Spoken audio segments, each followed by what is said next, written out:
Chapter 6:14. Li Chengqian was very anxious. A large number of students were running up the mountain. He had just seen Zhang Feng, and even saw a large number of people gathered at the mountain gate. But why was there no one now? But this was not important. What was important was, he had to let Fengzi know the good news. The path up the mountain was not straight. It was a winding road built with the mountain. At this time, he could not see anyone on the road. It was as if everyone had gone up the mountain in an instant. He even saw some people cooking in the huts where the fire was lit. At this time, he suddenly heard Zhang Feng's roar. Although he could not hear it clearly, he could faintly feel that Zhang Feng and the others were running down the mountain. Li Chengqian hurriedly waved his horsewhip and shouted, "Fengzi, don't come. Run back. Get ready, people are coming. There are so many of them." But in the forest, especially in the windy forest, the meaning of these words was different. The few people running down the mountain, as well as Gan Ziyuan and the others behind them, heard, "Fengzi, don't run back. There are so many people coming." As soon as he heard this sentence, Zhang Feng didn't feel good at all. As for Gan Ziyuan, he staggered and fell into the mud. Damn it! This was the Crown Prince? What was the Crown Prince doing? He was going crazy. Zhang Feng also stopped running. He was so angry that he looked left and right. Fengzi pulled a thin bamboo from the side of the road and held it in his hand.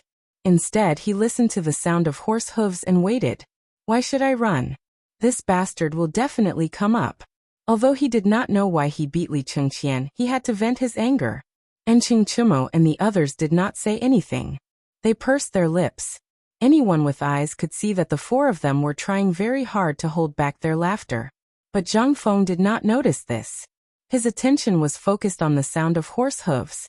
Hearing the sound of horse hooves gradually approaching, the laughter in their eyes deepened. But the fear in Gan Ziyuan's eyes grew stronger and stronger. Damn it, it's over. What did the Crown Prince just say? If he hit him with the stick, it would be a big problem. What should I do? Help? Or not to help? Just as Gan Ziyuan was in a dilemma about whether to help or not, Li Chengqian's white horse finally came from afar. When Li Chengqian saw Zhang Feng and the others waiting here, he was puzzled for a moment. However, he didn't think too much about it and rushed towards Zhang Feng. Before he could dismount, Zhang Feng picked up the bamboo stick and threw it at his head and face. Awoo. Don't hit me. Fengzi, are you crazy? Why are you hitting me? F***ck stop. Holy shit. Li Chengqian was badly beaten. Most importantly, this thin bamboo stick only hurt when it hit someone, but it didn't leave any wounds. At this moment, Li Chengqian was grimacing in pain as he kept shouting, "Iron Bull, you mother****, are you still watching the show? Come and stop the fight. What is the meaning of this? F***ck. Awoo, stop hitting him. If you keep hitting him, do you believe that Lao Tzu will get angry? Awoo." Before he could finish speaking, a high-pitched scream was heard. Li Chengqian had never been beaten in his life. This beating stupefied Li Chengqian's entire person. Finally, Chimo and the others couldn't stand it anymore. Chimo lifted Zhang Feng up, as if he was carrying a chick. "Fengzi, calm down. Put me down. Pick me up." Who was the one being impulsive? Zhang Feng's anger had also subsided. However, he still felt uncomfortable when this matter was mentioned. "Fengzi, calm down. Listen to what he said. Don't you know him? Even if you give him 10 guts, he won't dare to say anything bad about you, right?" Dugo also hurried forward to persuade him. Zhang Feng thought for a moment. He struggled out from under Chimo's iron pincers and asked, "What did you shout at the foot of the mountain just now? Didn't I just shout that something happened and a lot of people came? What's the big deal? Did you beat me up because of this?" Zhang Feng was dumbfounded and slapped himself hard on the face. Chimo and the others were also dumbfounded. Li Chengqian was even more dumbfounded. Did this guy do it because of this? Hit me? Zhang Feng finally remembered something at this time. When the sound was transmitted in the wind, there would be a deviation. Why didn't I think of it just now? However, he had already hit him. What could Zhang Feng say? He coughed and said, "Do you know why I hit you?" How would Li Chengqian know? He stared at Zhang Feng and clenched his fists so hard that they made cracking sounds. Seeing this, Zhang Feng didn't dare to say anything. He hurriedly calmed himself down and said, I asked you to go down the mountain to do something, but you just went down the mountain and ran up. 3 points will be deducted from this semester's credits, but for your sake, this meal will make up for those 3 points. Bang! Before Zhang Feng finished speaking, Li Qingqian's fist landed on Zhang Feng's stomach. What the F***, CK? I thought you were doing it for something. You hit me for this? What the F***, CK? Look at the foot of the mountain. What's at the foot of the mountain? Li Qingqian was about to cry. Although he punched out, it just tickled Zhang Feng's stomach. It didn't hurt at all. He didn't dare to hit Zhang Feng. This was an unexpected disaster. This was simply an unexpected disaster. However, at this time, Zhang Feng and the others were also dumbfounded when they looked at the foot of the mountain. Zhang Feng patted Li Qingqian on the shoulder and asked blankly, Li Qingqian, who are those people running wildly at the foot of the mountain? Chapter 6:15. Zhang Feng was a little dumbfounded. At this moment, standing on the winding mountain path, they could already see the faint silhouettes of people at the foot of the mountain. There were a lot of people, but they looked slightly better than those who were fleeing. Among them, there was no lack of people wearing brightly colored clothes. That was what puzzled Zhang Feng. Li Qingqian didn't say anything. He rubbed a bloodstain on his arm and snorted. Then he turned around and rode his horse up the mountain. When Zhang Feng saw Li Qingqian running away, he hurriedly followed him up the mountain. Gan Ziyuan, on the other hand, was stunned. He didn't care who was coming down the mountain. After all, this mountain was in high demand. There were many people who had come. But at this moment, the one who shocked him the most was the Crown Prince. He was beaten up and ran away without saying a word. Was that the Crown Prince? He felt that his worldview had been destroyed. The Crown Prince. He was a high and mighty person. How could it be like this? On the other side, at the foot of the mountain, Li Yifu and the others looked at the rising smoke and the banging sounds of tents and trees. They couldn't help but feel excited. Brothers, we're here. Hao Chujun and the others looked at the mountain in front of them in surprise. Is this the White Deer College mentioned in the Imperial Edict? It doesn't look like it here. They looked at the place that looked like a construction site, and couldn't help but feel apprehensive. Was this an academy? Wasn't this a construction site? Let's go. Didn't you see so many people running up the mountain? That means this place is right. Lai Ji wiped the sweat off his forehead and tightened the blanket on his back. Then he hurriedly followed the footsteps of the people from Chang'an. It couldn't be helped. The people from Chang'an were very crafty. While they were eating, many people had disappeared in just a short while. When they came out of the city gates, they saw that there were more people outside the city than inside the city. How could this be? How the F***ck could this be? The people from Luozhou couldn't sit still. She scampered up the mountain after him. At this moment, just as they were about to cross the Wei River, they saw dozens of youths looking at the group in a daze. One by one they were asking questions. Excuse me, where are you going? Brother, where are you going? Did something happen in Chang'an City? But no one cared about them. There was no other reason. Because in the eyes of the people in Chang'an, and as long as you looked young, you would definitely go to White Deer College. How big was White Deer College? How many people could he take in? If all of them went up, wouldn't his chances be reduced? This is our Chang'an Academy. We can't let outsiders take advantage of it, can we? Therefore, as long as someone asked, the better ones would reply that they didn't know, and the worse ones wouldn't even look at them. It was as if he had met his mortal enemy. At this time, Hao Chujun and the others had just passed by these people, and saw the honest Lai Ji being pulled by the arm. Brother, may I ask where you're heading to? I don't know, ask someone else. Without waiting for Lai Ji to speak, a fair and plump Chang, an youth who had just passed by, said something in a low voice and then pulled Lai Ji forward. Kid, if you want to go to White Deer College, don't interrupt. If you dare to say anything, your chances of entering the school will be reduced. At that time you can do as you see fit. Under the gaze of the youth, Lai Ji nodded. Oh, Lai Ji replied. He turned around and said, Brother, you're going to White Deer College too. Look, we're all going to White Deer College. Li Yifu and the others were dumbfounded. The youth was dumbfounded. The youths who passed by Chang and City were dumbfounded. Everyone looked at this dark and swarthy weirdo, as if they were looking at an idiot. F***ck, you're a F***king idiot. Go go go brothers, run faster. Hao Chu-jun and the others looked at Li Ji speechlessly. Although they knew that Li Ji was doing the right thing, if they were to fall out with these people and say something bad about them in front of the examiner, then they could only pat Li Ji's shoulder speechlessly. Let's go. The youth who had asked for directions thanked them profusely. He was inexplicably surprised and ran madly again, spreading the news along the way. They're going to White Deer College. Come back, don't go to Chang'an City. Here, these people are all going to White Deer College. Hearing that, the people who came from Chang'an City and the children who were preparing to go to school ran even faster. Some of them even abandoned their luggage. They carried their dolls and ran up the mountain. They had no choice. There were so many people. If they went up, how many of them would stay? If they didn't give these foreigners a chance to speak, they would be fine as Chang'an residents. However, it was different now. Everyone panicked. Charge. Who cares? Don't bother with your luggage. As long as you enter the college, Lao Tzu will sell his house to get your luggage. Go go go go go. Damn it, don't block the way.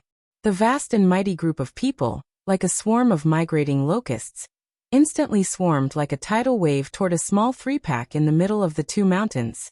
Hao Chu-jun and the others' luggage had been squeezed to God knows where. At this moment, they could only follow the crowd up the mountain. One could imagine how dense the crowd was. Chapter 6:16. On the mountain, Li Chengqian was sitting in a carriage at the entrance of the mountain. A guard disguised as a servant was rubbing medicine all over his body. Li Chengqian was in so much pain that he was grimacing in pain. At this moment, Li Chengqian's guard at the foot of the mountain rushed up the mountain. Prince Zhang, bad news, bad news. Something has happened at the foot of the mountain. There are about 3,000 people at the foot of the mountain. Although most of them are in disguise, most of them are young people. It's suspected. What? Zhang Feng could not help but turn pale with fright when he heard this. At this moment, Li Chengqian glanced at Zhang Feng proudly. Now you know how to be anxious? Li Gan, Uncle Li, who are these people? Zhang Feng was anxious. Could it be that they had encountered bandits? At the thought of this, Zhang Feng could no longer remain calm. This was a possibility, a real possibility. The fact that there were 30,000 dan of grain on the mountain had long been an open secret. If they had encountered bandits, then it really made sense. Zhang Feng could not help but feel his hair stand on end. Idiot Wei, quickly get Li Gan's horse and take a shortcut down the mountain. Go get reinforcements and report to the authorities that bandits are here. Also, Tiniu, do you have a handy weapon here?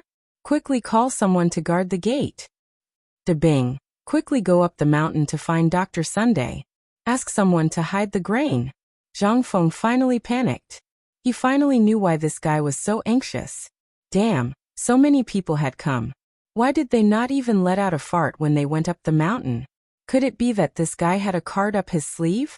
Or Zhang Feng could not help but feel relieved. Cheng Chimo and the others stood there motionless, allowing Zhang Feng to jump up and down like a monkey. It seemed that they had already thought of something. Looking around, Zhang Feng only saw the citizens of Tonghui Lane standing behind him with a common enemy, while Chen Tiniu and the rest looked left and right. No, this isn't right. Zhang Feng suddenly thought of something. If the bandits were here, Li Gan would be the most anxious one. He was the one who found the craftsmen and paid for the construction of the academy. If the bandits were here, he would be the most anxious one. But this guy was still so carefree. Something was wrong. Involuntarily, Zhang Feng's anxious heart calmed down for a moment. Li Gan? Brother Li, Uncle Li, tell me, who is the person down there? Uncle Li. F***ck. Lao Tzu won't wait if you don't say anything. Zhang Feng also lost his temper. You're not going to tell me? Did Lao Tzu not know how to wait? Zhang Feng couldn't help but sit down as well. Old He and the others looked at each other. At this time, if they could not see anything, then they would have lived in vain. They could not help but wave their hands. Let's go to work. Only then did they leave resentfully. However, these people looked at Li Gan with unfriendly eyes. Fine. You're awesome.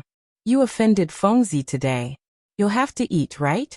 When the time comes, Lao Tzu will add some spice to your sauce.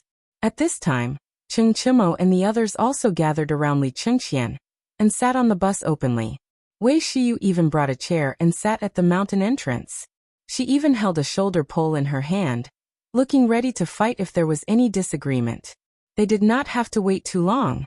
After all, the time it took for Li Chengqian to go back and forth was enough for them to go up the mountain. The first batch of people went up the mountain. They stood impatiently at the mountain entrance. Those who knew Zhang Feng pointed at Zhang Feng and shouted in surprise, "Look! He's Zhang Feng. He's Zhang Feng. He's waiting for us. Hurry, hurry, hurry, tidy up and greet the teacher." Clang! Zhang Feng was dumbfounded. Cheng Chimo and the others were also dumbfounded. Even the shoulder pole in Wei Shiyu's hand fell to the ground. "Fengzi, I say, what's going on?" Zhang Feng did not know. However, when he saw Li Gan's donkey face, he could not help but roll his eyes. He got up and cupped his fists. "Everyone, I'm Zhang Feng. What can I do for you?" Everyone saw. They hurriedly bowed with various etiquette. Student Zhang San greets the teacher. Student greets the teacher. Greetings the teacher. Voices rang out in unison at the entrance of this small mountain gate. In an instant, everyone in the White Pants Academy heard it. Everyone forgot what they were doing and stared blankly at the mountain entrance. The large group of young people were dumbfounded. Damn, what's going on? Where are the bandits going up the mountain? Why are they all kowtowing to Fengzi? Damn, could it be that imperial edict? Hiss. At the thought of this, everyone sucked in a breath of cold air. Seeing more and more people at the mountain entrance and hearing more and more laborers gathering behind them, Zhang Feng and the others finally exploded. Cheng Chimo slapped the back of his head and shook Zhang Feng's shoulder in horror. He asked in a trembling voice, "Damn, are these all the students who came up because of the imperial edict? I'm going crazy. Who are these people? They came in a group?" Chapter 6:17. At the mountain gate, in the eyes of everyone, Zhang Feng was wearing a Confucian robe. Although he was standing quietly in the wind, he gave people the feeling that he was so elegant and free. At this time, everyone only felt that Zhang Feng was like a great Confucian, lowering his head and pondering. And they all knew the masters behind Zhang Feng. After all, who dared not to know the four great devils of Chang'an? And they were of the same age. Needless to say, Zhang Feng was actually able to make them submit to him. They did see Li Chengqian when he was riding a horse and running wildly. At this time, seeing Li Chengqian sitting there with scars on his neck and the back of his hand, how could they not know that he was beaten? Who hadn't experienced it? But who was this? This was one of the four great devils. He dared to beat him. And he beat him so obediently. Damn. This Zhang Feng was indeed not ordinary. Seeing that Zhang Feng didn't speak, everyone became more respectful and couldn't help but lower their backs. Behind them, more and more people rushed to the mountain gate. The mountain gate couldn't hold them, so they stood on the hillside near the mountain gate and bowed respectfully. And behind Zhang Feng, Gan Ziyuan, eunuch Gao Mazhou, Zheng Tufu and his son all came. Looking at the scene in front of them, they couldn't help but be dumbfounded. At this time, Li Chengqian was also frightened by the people behind him. Not for anything else, but because there were too many people. How much food was there on the mountain now? Are these people here to eat up the rich? He glanced at Du Go, who was actually hurriedly flipping through the account book. Several people unanimously refused to stand beside Zhang Feng and hurriedly asked, "Fengzi, aren't there too many people? So many people, my God, are they here to eat the rich? What should we do? Do you want me to ask the servants to drive them away?" It was fine if Li Chengqian didn't speak. As soon as he spoke, Zhang Feng exploded. He grabbed Li Chengqian's shoulder and shook him desperately. Why? Why didn't you say so earlier? Why didn't you say so earlier? Where did you go earlier? Li Chengqian was speechless. Motherf asterisk cur, the moment I went up the mountain, you gave me a good beating. Now you're giving me a chance to speak? F asterisk ck. Then why didn't you tell me when you went up the mountain? Lao Tzu doesn't want to talk about it. What can you do about it? Zhang Feng knew that he was in the wrong, so he raised his middle finger speechlessly. What are you waiting for? Aren't you going to register it? Zhang Feng glared at Du Go and the others. Only then did they stifle their laughter and hurriedly move the things. Wei Shiyu and Qing Chimo, on the other hand, had nothing to do. They stood at the entrance, each holding a shoulder pole. They glared angrily at the crowd at the entrance and roared. Shut up! Those who want to enter the academy, line up for Lao Tzu. Don't talk. Whoever dares to say a word will be kicked off the mountain by Lao Tzu. You, take your men and hold the line. Whoever dares to cause trouble, break their legs and throw them off the mountain. Cheng Chimo's roar was very useful. At the very least, it intimidated the crowd. Zhang Sun Chong climbed up the sentry post and took a look at the foot of the mountain. He saw that the winding path from the top of the mountain to the foot of the mountain was densely packed with people, extending into the distant fog. Zhang Sun Chong couldn't help but gasp. Oh my God! Why are there so many people? Zhang Sun hurriedly climbed down the sentry post and pulled Zhang Feng, saying, Fengzi, there are more people at the bottom of the mountain than on top of the mountain. There are at least 1,000 people. What should we do? There are so many people. Can our academy fit all of them? When the others heard this, they were also shocked. They hurriedly gathered beside Zhang Feng. Zhang Feng frowned. However, there was not much worry in his eyes. This was the result that he wanted. It's just a few thousand people. It's not a big deal. Which school in the future doesn't have that many people? Zhang Feng glanced at Du Go and patted his shoulder, saying, Kid, do you know why I want to build a 3-story building? If we do it the way you said, even if there are 10 Shao mountains, it won't be able to fit so many people. Indeed. Even the Imperial College of the Tang dynasty only had a few people. At most, it could only hold about 100 people, alright? However, what about White Deer College? The college had not been built yet, but there were already so many people. What would happen after it was built? What would happen then? Just this scene alone was enough to shock the world. Not to mention after the college was opened. However, what should they do with so many people? What about the admission procedures? Fengzi, there are so many people. Are you going to accept all of them? I've observed for a while. Among these people, there are many who just want to make a living. You want these people too? That's right, Fengzi. Are you going to accept all of them? You have to think carefully. Even the Imperial College only has about 100 people in a year. You can't do it. Zhang Feng frowned slightly. Looking at the crowd at the entrance of the mountain, he could not help but come up with a brilliant plan. How about this? Dabing, Li Gan, and Tai Niu, I'll give you a heavy responsibility now. When they heard this, they hurriedly asked, What responsibility? The admission examination. Chapter 6:18. Admissions assessment. This thing was actually a test to see if they had a good foundation and reaction time. He couldn't possibly recruit some idiots, right? However, Zhang Feng also considered some factors. After all, many of these people were born as bumpkins, and their ancestors were illiterate. However, it didn't matter. As long as you knew a craft, it would be fine. There was no shortage of things to do here. After all, there was a shortage of kills and bricklayers. Now he had even opened a cement factory, and he needed people to do that.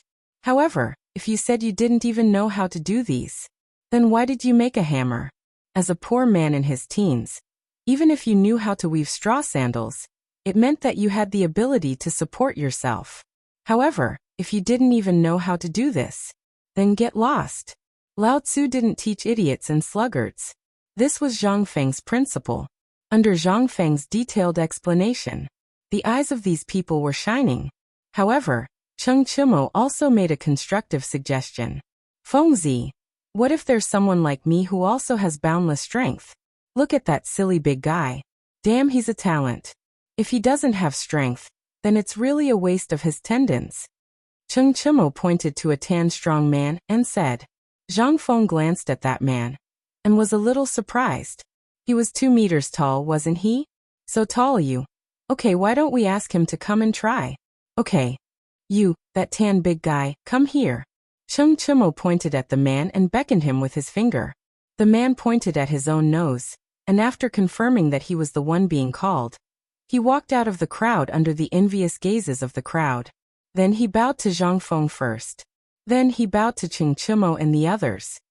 I'm Gao Kan's greetings to the teacher and the devil grandfathers. Gao Kan. Zhang Feng was surprised. In the blink of an eye, he grinned as if he had picked up a treasure. What a high level. F***ck. A famous general under Li Ji. Mother F***ker. First he picked up Ma Zhou. Now he picked up another one. He even managed to get a military general? However, even though Zhang Feng was already dancing with joy in his heart, there was no trace of joy on his face. It wasn't that he wasn't happy, but his strong mental fortitude prevented him from revealing a trace of surprise. Ahem, Gao Kan, let me ask you, can you read? Gao Kan shook his head, and his tanned face couldn't help but blush. Then do you know any craft? Does eating count? Zhang Feng held back his patience and pointed to the handcart at the entrance of the mountain, as well as the bags of food that each weighed 100 pounds. He asked, since you can eat so much and are so strong, can you lift this up? Oh. Gao Kan hummed in acknowledgement. Then he walked towards the handcart. But just as he reached the handcart, he turned around and looked at Zhang Feng. He asked honestly, if I can lift it up, can I come here? Zhang Feng nodded. Ching Chimo impatiently urged. Why are you wasting time? Hurry up. Can't you see that there are so many people waiting behind? If you dare to ask one more question, this young master will tear your mouth apart. Gao Kan glanced at Ching Chimo and smiled honestly. Then, under the horrified gaze of the crowd, he actually lifted the handcart up. Handcart. It was a handcart. Zhang Feng rubbed his eyes and counted the bags of food on the handcart. Those were the food prepared for the people on the mountain today. A total of 5 bags of food, and he lifted it up so easily? 500 pounds. This handcart was at least 100 pounds. How could he lift it up so easily? What kind of freaking monster was this? Not only Zhang Feng, but even Ching Chimo and the others were staring with their eyes wide open. The surrounding students who were preparing to enter the school couldn't help but gasp. Hiss. Oh my God, who is this big blockhead? I don't know. Damn it, did he grow up eating stones? Why is he so strong? What's the use of being strong? The school is a place to study and learn how to read. What's the use of being strong? Learning how to read?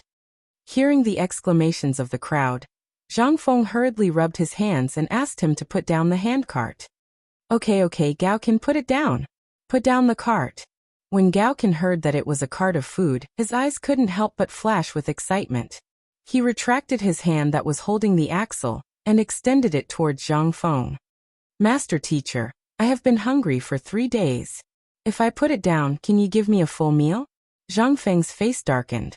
He took a deep breath and thought about it. If he had this big blockhead as his follower, he wouldn't have to be afraid of Ching Chimo. Okay. I will give you enough food, okay? Okay. After getting the affirmation, Gao Kan put down the handcart and followed Zhang Feng. He looked at him like this, which made Zhang Feng's hair stand. Old he, bring him to eat. After the meal, let him wait for me in my study room. After arranging Gao Kan, Zhang Feng looked at those people again. His eyes couldn't help but emit a fiery glow. Talents like Ma Zhou and Gao Kan had appeared. Then Hao Chujun and Li Yifu should be here too. Chapter 619. Zhang Feng was looking forward to it. Looking at the crowd, he sorted out his emotions and made his voice sound even more dignified. Ladies and gentlemen, I know that all of you wish to join the White Deer Institute. Of course, we will accept you, but we won't accept just anyone. There must be rules, and the reason why our White Deer Institute was able to obtain the recognition of His Majesty is precisely because we broke the barrier of convention. That's why we can stand proudly here. I, Zhang Feng, am fortunate enough to become the Chancellor of the White Deer Institute, so I have to follow the rules. Confucius once said, "You can't give up on books. In this world, there is no free food. Therefore, the first rule of entering the White Deer Institute is that you can either write, read, or know how to make a living. Otherwise, you can be like Gao Kansas. Not to mention lifting this cart, as long as you can lift 2 sacks of food, my White Deer Institute will accept you. However, if you can't even do this, then this construction site still needs manpower. You can treat it as if you're looking for a place to make a living. There will be enough food. What? What kind of rule is this? The imperial edict didn't say anything like this. Prince Zhang, why are you doing this? That's right. We are all poor people. How can we be literate? If we were literate, we wouldn't be. Bam. The moment Zhang Feng finished speaking, everyone who came out of the mountain gate was in an uproar, like a pot of boiling water. While they were chattering, Cheng Chimo suddenly punched a log that was as thick as a rice bowl. Instantly, the log broke into two under everyone's horrified gazes. Cheng Chimo imitated Zhang Feng's mannerisms. He put his hands behind his back and shouted pretentiously, "This is the rule. This is the rule here. If anyone doesn't follow the rules, this log will be their example. Now let's begin the registration." His act was perfect, but Li Chengqian and the others behind him stared straight at Cheng Chimo's swollen right hand behind his back. They couldn't help but silently give him a thumbs up. Awesome. Awesome. That was awesome. In order to act cool, he even gave up his hand. And Cheng Chimo's voice was enough to deter them. At this moment, everyone finally behaved themselves. Zhang Feng glanced at the crowd and left in a hurry. After all, this silly Gaocan still needed to be taught a good lesson. After Zhang Feng left, Li Chengqian and Du Go brought up a square couch and placed it at the entrance of the academy. Zhu Zi carefully waited on the side, grinding for Li Chengqian and Du Go. Ever since Zhu Zi and Go Zi followed Li Chengqian and Du Go, their image had changed drastically. This was especially true for Li Chengqian and Du Go. It was almost as if they were comparing themselves to each other, directly treating the two of them as page boys. This caused Zhang Feng to grit his teeth. At this time, Zhu Zi was wearing a green and white errand boy outfit, with two white silk ribbons tied around his head. With this outfit, he turned from a clay doll on the street into a handsome little errand boy. This was simply like a chicken turning into a phoenix. After the two of them set up their desks, Cheng Chimo, Zhang Sun Cheng, and Wei Shiyu followed suit and set up 3 desks. However, they were all made of wooden planks. After all, the 3 of them didn't rely on their writing skills, but on their skills. Behind the 3 of them, Cheng Chimo was actually following Steamed Bun. To others, this fellow would frown coldly, but to Steamed Bun, he doted on her more than Steamed Bun's father, who was also Zhu Zi's father. At this time, she was eating malt candy and wearing a silk dress. Although she was only 8 years old, it could be seen that she was a beauty. At this time, Steamed Bun was also quite obedient. She kept calling Cheng Chimo brother Niu, which made Cheng Chimo's heart jump. Cheng Chimo hugged Steamed Bun with one hand, and held a military book with the other as he shouted angrily, "If you have some strength, come here and fight with me. If you can make me feel pain or make me cry, then you pass. If you can't, then you have to carry 2 bags of food for me and run around the Shao Mountain. If you can't, then you have to teach me a military book." "That's right," Zhang Wuji said. "If you know how to cook, come here and register with me. If you know how to do business, come here." Wei Shiyu and Zhang Sun weren't so lucky. The 3 of them picked the good ones one by one. The 2 of them picked 2 strong young men who looked smart. In just a short while, White Deer College's enrollment process could be considered to have begun. After everyone pondered for a while, they obediently lined up in a long line under the intimidating sight of the wooden log and the angry glares of the fierce servants. "You, what's your name?" "Wang Erniu. Can you read?" "I can read. If I want to write, I can only write my name." "All right, write 1 and pay 1 copper coin." Wang Erniu was taken aback. "Sir, didn't they say that it's free?" Li Chengqian was furious. "It's free? You think the ink and paper are free? You don't even have 1 copper coin. Do you think this is a charity hall? Scram if you don't have money." Wang Erniu's face turned green and white. At this moment, Hao Chujun blocked Wang Erniu and cupped his hands. "Brother, I'll pay this fellow's 1 copper coin." Li Chengqian looked at Hao Chujun in astonishment. Then he ticked Wang Erniu's name and pointed down MT. 1,000. "Did you see those houses being renovated when you went up the mountain? Take this to the manager and tell him you're going to register." Wang Erniu was taken aback. Li Chengqian roared impatiently. "Anyone who registers here must personally participate in the construction of their houses. This is also considered an entrance examination. If you can't even do it yourself, you'll be the scum of the Tang dynasty once you leave the academy. Those who want to enter White Deer College, listen up. Next, Wang Erniu was taken aback. Finally, he cupped his hands at Hao Chujun and left. Name: Hao Chujun of Anzhou. Chapter 620. Even if they only needed to register a name, and then take out the certificate issued by the official of the place where the household registration was located. Even so, it lasted from around noon all the way to the evening before it finally ended. At this time, Li Chengqian and the others looked at Gao Can, who was standing behind Zhang Feng like a wooden stake, and were speechless. They didn't know what Zhang Feng said to this thing, but it actually made him follow Zhang Feng wholeheartedly.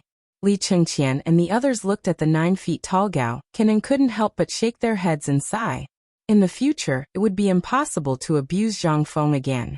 This guy also learned to be smart. But this was not the point. The point was that this guy actually looked at the name on the registration book, and actually laughed wretchedly. Everyone couldn't help but watch it. Cheng Chimo even whispered something in Steamed Bun's ear. And then Steamed Bun actually ran over and said crisply, "Brother Fengzi, Brother Niu said that your smile is so wretched." Zhang Feng heard this and his face instantly twisted. Gao Can, who was standing behind Zhang Feng, glared and was about to beat Steamed Bun.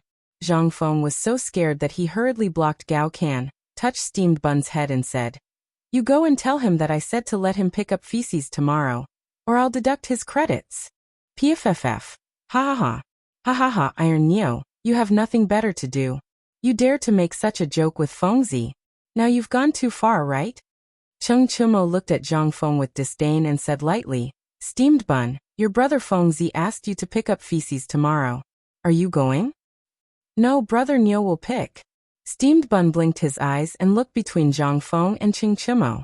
Then his answer made Cheng Chimo scared. Okay, you guys go back to sleep. Let's discuss what to do next." Zhang Feng was too lazy to say anything more. To be able to recruit Gao Can today was simply picking up a treasure.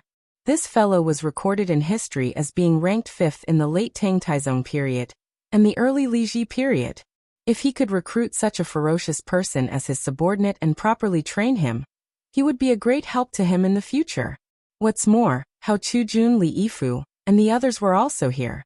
How could he not be excited? Guzi, Zhu Zi, and Steamed Bun had all left, but that hothead Gao Can was still standing behind Zhang Feng, unmoved. Li Chengqian and the others also looked at him speechlessly.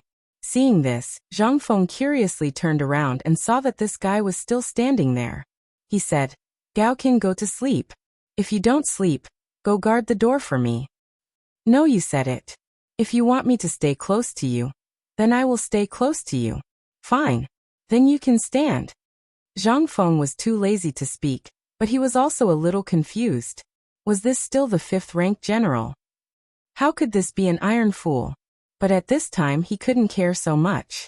He knocked on the roster and said, "How many people did you recruit today?" 1125 people. "I think there will be more later, but it shouldn't be as scary as today." "But Fengzi, with so many people, how do you want to handle it? If you teach alone, won't you be King tired to death? Do you want to invite old Xiaocai and Mr. Li Gang up here?" Li Chengqian put his hands on the table, his face solemn. With so many people, although all of them had joined the construction at the construction site, it was not a long-term solution. One day, these things would be built, but what about after it was built? They had to teach, right?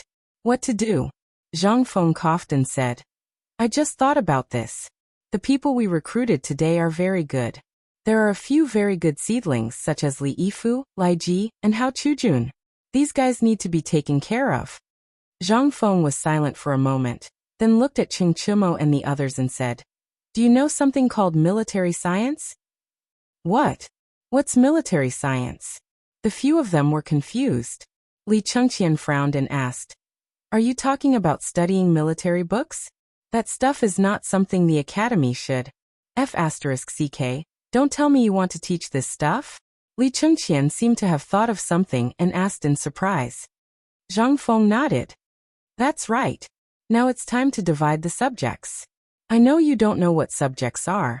and I can't be bothered to explain it to you. You will understand later. But there's one thing you have to remember. Since I have opened a unique academy, then I have to completely separate myself from these things. First, everyone must learn mathematics. Bing, make something to memorize. When the time comes, we will divide the subjects. Dugo heard this and hurriedly took out a brush, ink, paper, and inkstone. Li Chengqian also helped to grind. At this moment, Zhang Feng said, "Physics and mathematics." Majored in mathematics, physics, and chemistry. Actually, these three can be grouped into one thing, and that's called science. However, mathematics is the foundation, and it's something that must be learned. As for science, only people at your level are qualified to learn it, or very talented people can come into contact with it. Otherwise, this thing can cause a big problem if it's not handled properly. Hence, we have to use our own people. There's also medicine, military science, business science, and technical science. As Zhang Feng spoke, he organized the subjects that needed to be learned in primary schools in the future, combined with the situation in the Tang dynasty, and then explained in detail. However, it took Zhang Feng 6 hours to explain all these things in detail. Li Chengqian and the others only felt dizzy. Dugo looked at the few of them and said, "Fengzi, can you say it again? I didn't hear it clearly just now. I was just recording." Chapter 621. In fact, it wasn't that they didn't hear him clearly. They had already recorded it. How could they not hear him clearly? That was simply nonsense. However, these things were too unbelievable for him. They couldn't help but feel incredulous. Li Chengqian sorted out his thoughts, took a deep breath, and asked, "Fengzi, we've heard of physics before.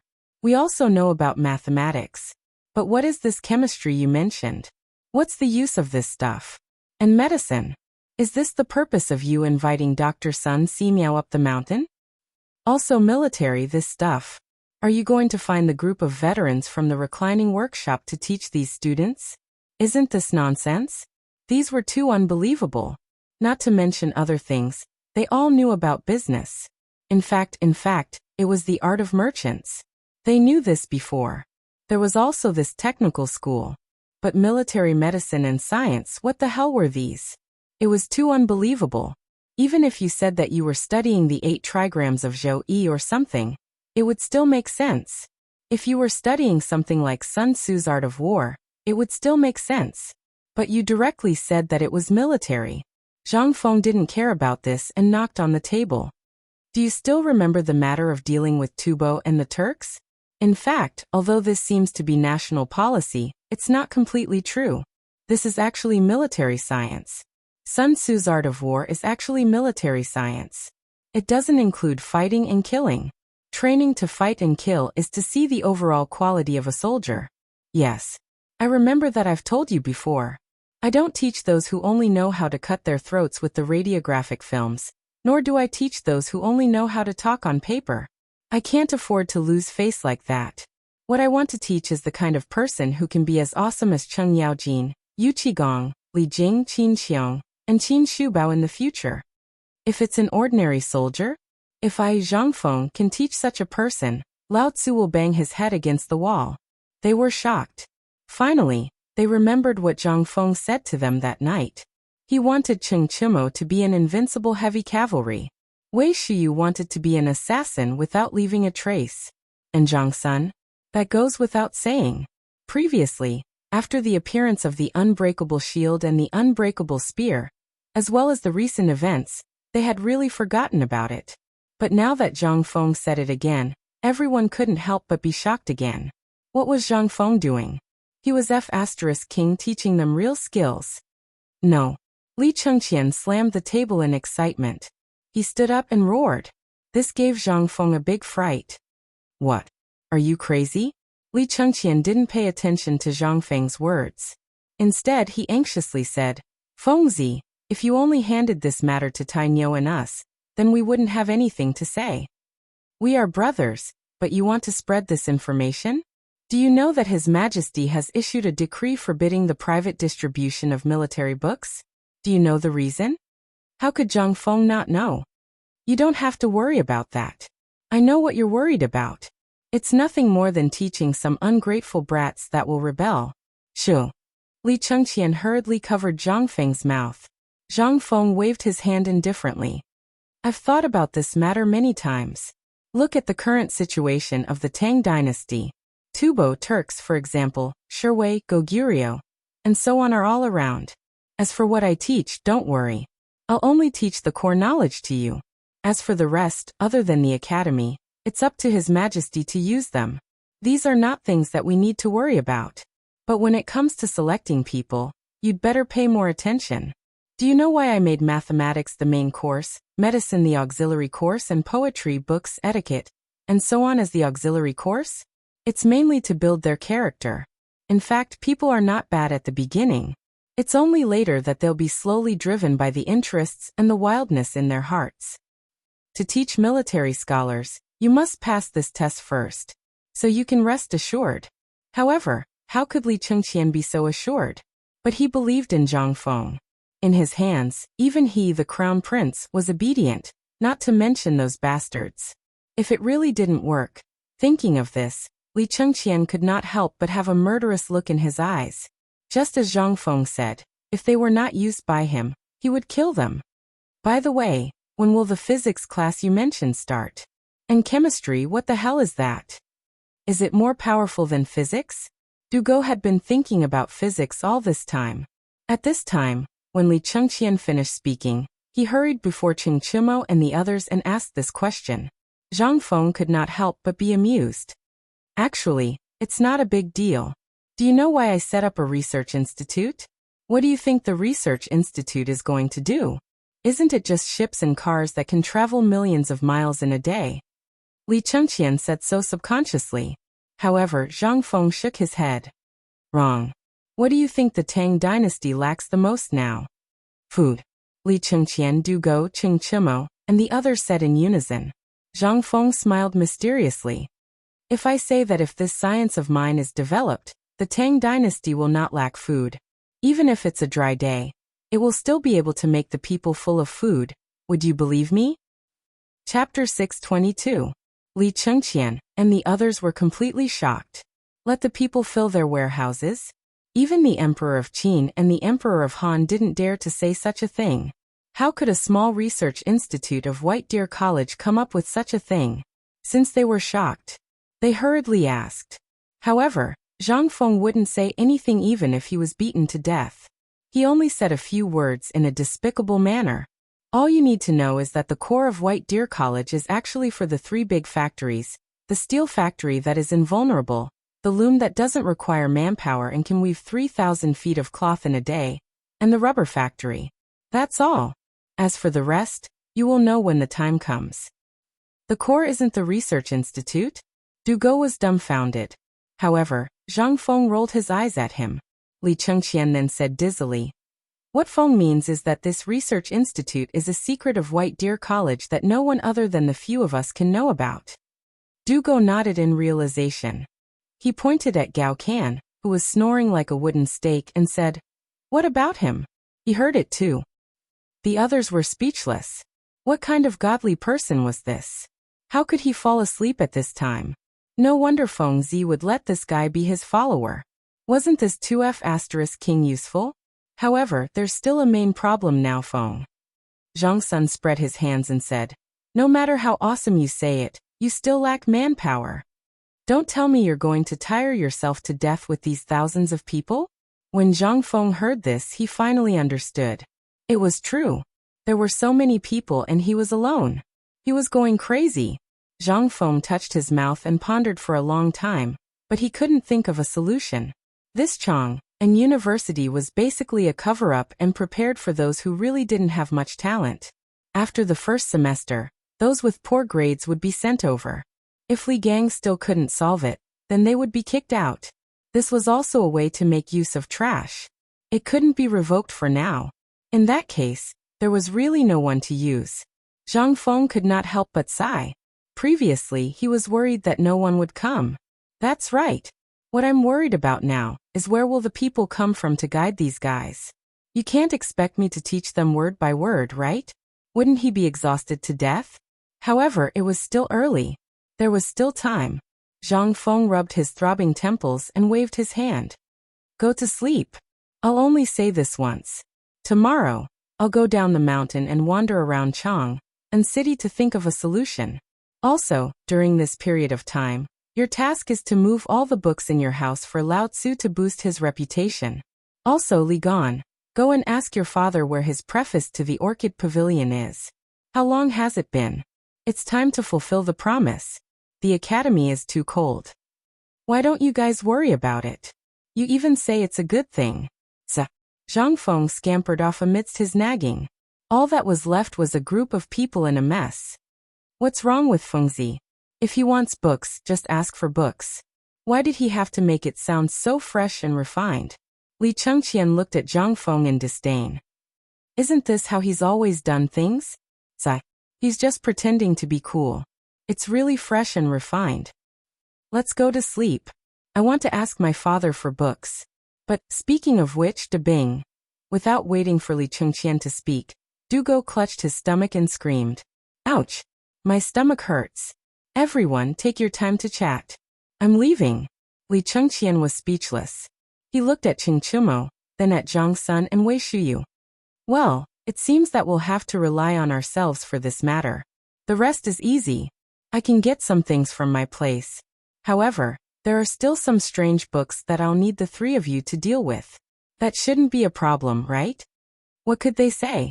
The Crown Prince had already spoken. Even if there was a problem, there would be no problem. Who could compare with Dugo? Qing Chumo did not mind. Anyway, although there were many books in his house, they were, in fact, obtained by his father to put up a front. As for the real good books, it would be up to Wei Shiyu to do it. This guy definitely had more strange books in his house than anyone else. Li Chengqian slapped his forehead, finally remembering an important matter. Worm, I remember that you have a book Wei Liaozi at home, right? When Zhang Sun heard this, his face could not help but turn a little ugly. I do have it, but this thing is my father's favorite. It's not easy for me to take it. It's fine. Just tell him that Fengzi wants it, and he'll take it out for you himself. There's also the Book of Jin, the Three Lu, and the Six Tao. Have you heard of these things? Li Chengqian racked his brains and asked one by one. He had to make use of this good opportunity to get all these good things out.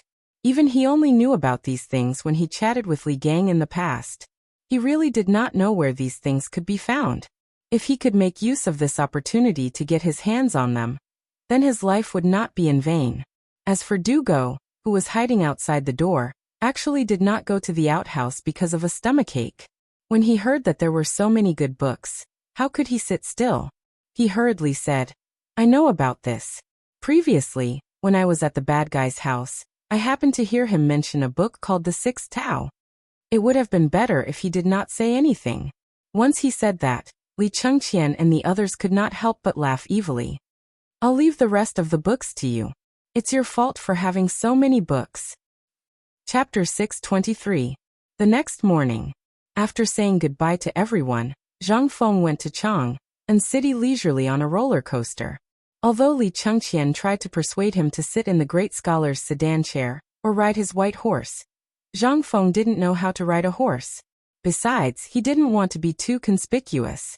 At this time, some small vendors and stalls had already been developed at the foot of the ruined mountain. Even the traveling merchants had built a simple shed with trees and started to do small business in it. Not to mention that the business was not in Chang and city. For example, the barbecue cellar. Now the barbecue was mainly chicken and duck meat, which suited the taste of the hard work on the mountain. Even Qing Chumo and the others went down the mountain from time to time to make some barbecue and drink a big barrel of beer. Then they went up the mountain while humming a song. Not to mention the common people. After a day's work, they went to drink a bamboo tube of beer at night. Although they couldn't afford the barbecue, at least they could smell the fragrance and drink the beer. At this time, standing outside Chang'an City, looking at the modeled city wall, Zhang Feng had the illusion that he saw the city wall of Chang and city in the future. Sparse people were going in and out listlessly. On the way, he saw some teenagers who were excited to go to the academy. Entering Chang'an City, the disaster victims in the city were obviously reduced a lot. Zhang Feng was a little puzzled. It seemed that the disaster was under control. But why were more and more people gathering on the mountain? It was not a good sign if it went on like this. Although there were 30,000 dawn of grain, the original 5 or 6,000 people, plus the current 1,200 people, were almost 10,000 people. With so many people, the 30,000 dawn of grain would be used up. No, he had to find a way. The streets of Tang were very clean. Most of them were peddlers, but the pedestrians on the street were much less. At the gate of the treasury, there were still some refugees waiting to be given porridge, but there were not as many as before. Along the way, Zhang Feng was also thinking about how to get rid of this thing. After all, it would be a big problem if he just sat there and did nothing. Just as Zhang Feng entered Tong Huifang, he was spotted by a few women. Yo! Fengzi, you're back? Everyone come out quickly. Quietly, Fengzi is back. Fengzi, you're back. Come out. The originally quiet Tonghui Lane was filled with shouts. Gradually, people came out of their homes and stood on both sides of the road, looking at Zhang Feng. Instead, he left him a straight path to the tavern. Zhang Feng was speechless. Was it necessary? Wasn't it just a trip out? Why were they all so polite? Zhang Feng could only grin like an idiot as he clasped his fists and thanked everyone. With great difficulty, he finally made it to the tavern. Zhang Feng finally let out a deep sigh of relief. He took a piece of smoked bacon and threw it into the pot to wash it. Then he set up the firewood and took out a jar of good wine. He lay down on the recliner and swayed gently. It was still more comfortable to be at home. However, just as Zhang Feng cooked up 3 dishes and was about to have a good drink before going to look for Lao Li, someone knocked on the door of the tavern. Brother Zhang Feng? Brother Zhang Feng? Who is it? It's me, Lao Feng. Lao Feng? Zhang Feng was a little surprised. However, he still put down the wine jar and opened the door of the tavern. As soon as he opened the door, he saw Feng Xianling squinting and stroking his beard while sizing up Zhang Feng. Beside him was an old man in a purple robe with white beard and gray hair. His face was ruddy, but his nose was extremely red as if he had been scalded by boiling water. The old man looked a little strange, but his arrogant aura was emitted from the inside out. It was impossible to fake it. Zhang Feng couldn't help but feel a chill in his heart. Oh, Lao Feng is here? This is... Feng Xianling stroked his white beard and glanced at Zhang Feng mysteriously. However, he didn't say anything. Instead, he pushed Zhang Feng away a little and respectfully invited that person into the tavern. As soon as he entered the tavern, that person saw the poem on the wall. He couldn't help but look a little awe-inspiring. This, young friend, is this the poem you wrote? Zhang Feng couldn't figure out who this person was, so he could only nod. I was drunk and randomly drew it. I didn't have time to clean it up. Excuse me, sir. The old man's face became serious. Such a good poem. If you clean it up, wouldn't it be a pity? It's good like this. It added some liveliness to your tavern. Toasting, don't stop drinking. This is the poetry that a tavern should have. Good poem, good poem. Zhang Feng was also puzzled. The mystery of Lao Feng and the old man made him somewhat unable to figure out the old man's background. Could it be the emperor? No. Could he invite Li Shimin? Moreover, Li Shimin wasn't that old, okay? Although Zhang Feng hadn't seen Li Shimin, he still remembered this history. At this time, Li Shimin was about 40 years old. If you say he was Li Yuan, he didn't look like it. Moreover, if these two went out of the palace, wouldn't it shake the heaven and earth? How could it be so calm? No. This person wasn't these two at all. Involuntarily, Zhang Feng couldn't help but ask. Excuse me, sir, you are? I'm Yu Shernan. Chapter 624. Zhang Feng was dumbfounded. He was completely dumbfounded. Yu Shernan? This master was a renowned literary giant of the great Tang, a great Confucian of his generation. Moreover, he was one of Li Shimin's favored men. Moreover, he was highly accomplished in politics, poetry, and calligraphy, especially the Beitang Book of Banknotes, which was a great work. To be able to leave behind a work of authorship in this era. How awesome was that? Just think about it. But now? I can't believe I actually saw a living person in my tavern. After a moment of surprise, Zhang Feng hurriedly wiped his hands on his clothes and habitually reached out to shake Yu Shernan's hand. However, after reaching out, he realized that this wasn't a proper etiquette at all. He hurriedly cupped his fists and bowed. Student Zhang Feng is here to pay respects to Senior Bo Shi. Generally, when people saw Yu Shinan, they would respectfully address him as the great Confucian scholar. But Zhang Feng was different. Who asked Lao Li to be so capable that he even got him the identity of a great Confucian scholar. Unbeknownst to Li Chengqian, Zhang Fengxi's poetry collection had passed through old Li's hands. Afterwards he had shown it to Yu Shinan, Chu Suiliang, and the others. Then, under the witness of these four masters, Zhang Feng became a great Confucian scholar without anyone noticing. Moreover, the inscribed board of the Chang and Academy had the signatures of these four masters. This thing was a golden signboard in the Tang dynasty.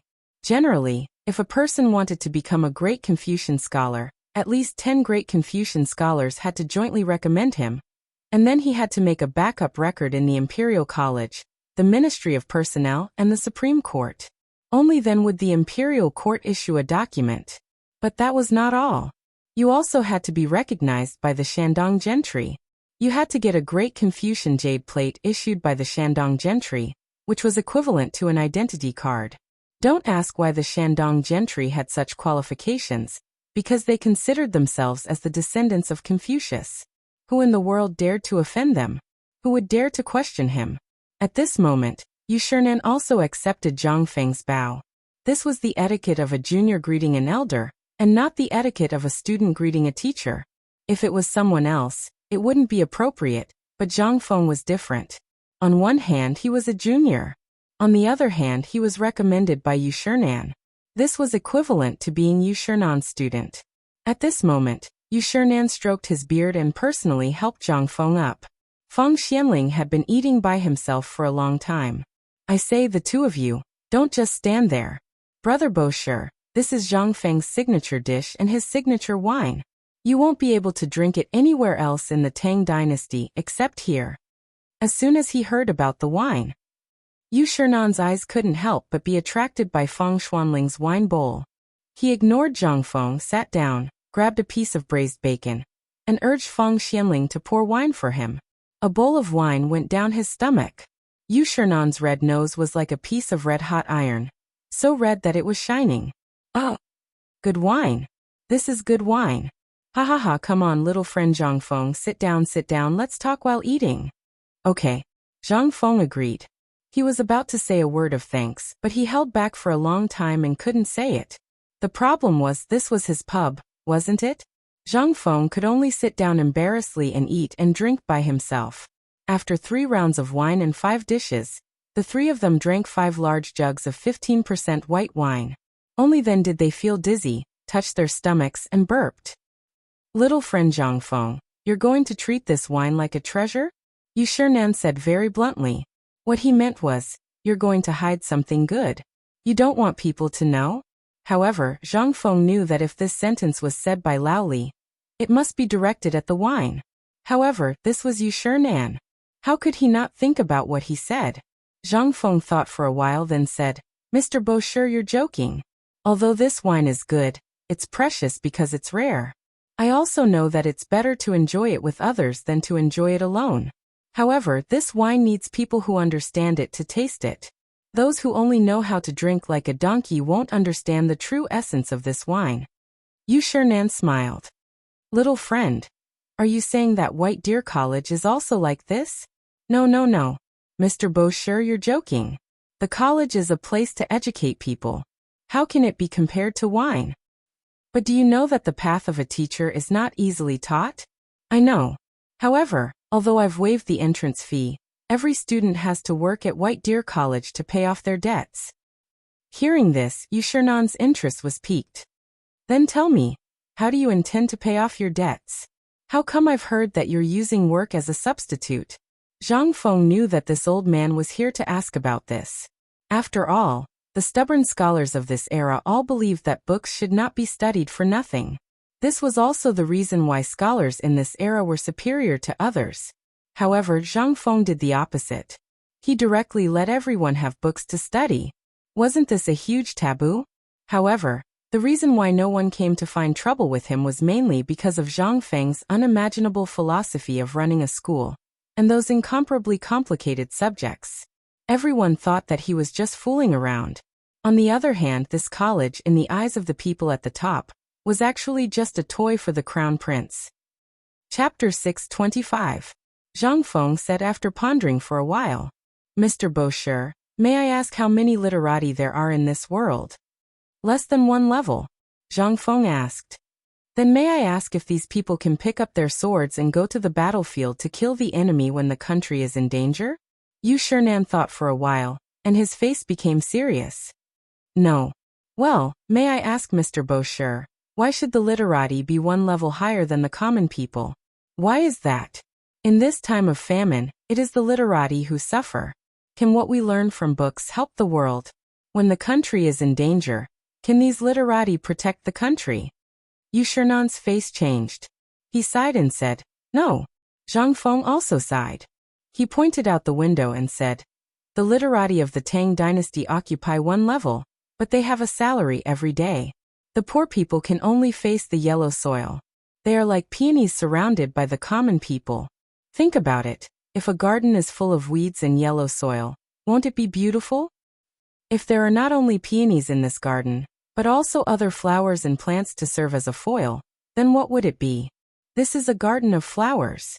The former is like the current situation of the Tang dynasty. I am not talented, but I can't bear to see that there is only one peony left in this beautiful picture of mountains and rivers. Therefore, I use my own strength in this way to add a little green to this garden. Yu Shinan's entire body turned solemn, and so did Fang Xianling. In fact, he came to Zhang Feng's place today, because he was pestered by Yu Shinan. In Li Shimon's study, Yu Shinan accidentally learned about Zhang Feng's calligraphy, and found a poem that didn't belong to the collection in Fang Xuanling's study. He couldn't help but be interested. But he didn't know. The poetry collection that Li Shimon had shown him was only half of it. To be precise, it was not even half of it. It was just that Li Shimon picked out a few poems, and didn't let him finish reading them. However, all of this had shocked Yu Shinan, which was why he had strongly recommended Zhang Feng. But now, Yu Shinan had a deeper understanding of Zhang Feng. This guy looked a little rash, but when he said that, Yu Shinan really saw a different side of him, especially Zhang Feng's view of the current Tang dynasty. It was not something that a person of his age could understand. Little friend Zhang Feng, you're right, but people are divided into different grades and ranks. This is something that has existed since ancient times. Don't tell me that you think this is wrong. When people are just born, there is not much difference. As long as they have enough to eat and wear, it is enough. The difference is what happens after they have spiritual wisdom. At this time, the differences between people will be revealed one by one. Some people, with a teacher taking the lead, are like an old cow teaching a calf to plow the field and pull a cart. With some teaching, they will make faster progress. Without teaching, they will naturally make slower progress, and even live in ignorance for the rest of their lives. Without considering a monster like you, the difference between those who have read books and those who have not can be reflected. Thus, the division of the upper and lower, the division of the 3 grades and 9 ranks, and the division of the social class, came out. In ancient times, people practiced slash-and-burn cultivation, and it was difficult for them to survive. That was why there were groups of people for warmth and ethnic groups. After living in groups, they got more food, and there was trade between ethnic groups. And this led to a few things. Some people got more, and some people got less. Therefore, there was selfishness. That was why there was everything after that. At birth, people are good by nature. Their natures are similar, but their habits are different. Yu Shinan said this very slowly, and the essence in his eyes made Zhang Feng a little shocked. But this was a matter of philosophy. Zhang Feng nodded and said, I know what Mr. Bosher means, but just now you said that people are good by nature. Their natures are similar, but their habits are different. That is to say, everyone should be equal. Wrong. Yu Shinan waved his hand. He sighed and said, if that is the case, it is really beautiful, but do you think it is possible? Yes. The reason why there is a division of the upper and lower, and the division of the social class, is to better survive. If there is no one who centralizes power and controls power, then who in the world will have a good life? Take the 3 kingdoms as an example. How do you think the people lived in troubled times? Zhang Feng also fell silent. Yu Shinan said, Boy, I know what you are thinking. You just want to create more useful people for the Tang dynasty. This is a good idea, and I support your approach. But you have to remember one thing, and that is nature. Don't forget nature otherwise. Zhang Feng's face was solemn. How could he not know what Yu Shinan meant at this time? He couldn't help but take a deep breath and bow. This student has learned something. Ha ha, you are worth teaching. Brother Feng, you've won. Yu Shinan laughed heartily. Then, he waved his hand and motioned for Zhang Feng to get the wine. Zhang Feng fetched a jar of wine and personally poured it for Yu Shinan. However, at this time, Zhang Feng suddenly thought of something. Chapter 6:26. Didn't he go down the mountain because of this matter? Now that this person had taken the initiative to come knocking on his door, it seemed that this collection of poems was still useful. Tomorrow he would have to distribute all the poems, so that those great scholars would take the initiative to come knocking on his door. Wouldn't that be wonderful? Thinking of this, Zhang Feng couldn't help sighing with a sad face. Old Mr. Bosher, there's something you don't know. Although I have the intention of teaching and educating people, I can't cook without rice. Feng Xianling glanced at Zhang Feng. How could he not know what this guy was up to? But he couldn't say anything. After all, he knew the situation on the mountain. At this time, seeing Zhang Feng's appearance, Feng Xianling could only help him and said, Brother Bosher, you didn't go to Feng Zi's place, but my son has been there for more than 10 days. The last time he came back, I heard that there were basically shacks there. You don't know, right? This guy emptied his family's property in exchange for 20,000 don of grain. Without his 20,000 don of grain, the price of grain in Chang and city would be 10 times higher. Hearing this, Yu Shinan couldn't help but look at Zhang Feng in surprise. He stroked his beard and nodded. That's right. Practice what you learn and apply it. This is my role model for scholars. Don't worry, if you have any difficulties, just tell the old man. Although the old man isn't as magnanimous as you, and doesn't have 20,000 don of grain, there are many students from the old man. When the time comes, I'll write a letter to ask them to help the academy, and also show my sincerity. Hearing this, Zhang Feng hurried to the left. Thank you for your kindness, Mr. Bosher. Yu Shinan laughed heartily. The three of them drank a cup of wine, and saw that Zhang Feng was still frowning. Yu Shinan asked again. It seems that you have something that you can't tell me? Of course. And it was a big problem. Hearing this, Zhang Feng sighed again and nodded. Yu Shinan narrowed his eyes. Let's hear it. The old man wants to see who is so bold as to go against the academy issued by the emperor's imperial edict. Don't worry, old man will take care of this matter for you. Tell me, what exactly? Old Mr. Bosher, this isn't a matter of who's against you. Like I said before, I can't cook without rice. Yu Shinan put down a piece of bacon in surprise and asked, Tell me about it. Seeing that Yu Shinan had taken the bait, Zhang Feng said, Everything is going well in the academy. In the past few days, we have accepted almost 1,000 students. If we count according to the number of students who have come to the academy in the past few days, it is estimated that there will be about 5,000 students. Yu Shinan couldn't help but cry out in alarm. So many people? What are you trying to do? Zhang Feng spread his hands. As this brat said, it's precisely to add some color to the great Tang's flower scroll. Moreover, I've opened up many subjects, which is why so many of these poor people are flooding into my academy. I know what you are worried about. Yes, my academy does have a lot of people.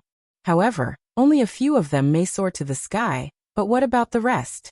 Although my academy is not like the Imperial College, where some people are selected from the root, the people who can graduate from my academy can basically escape from poverty.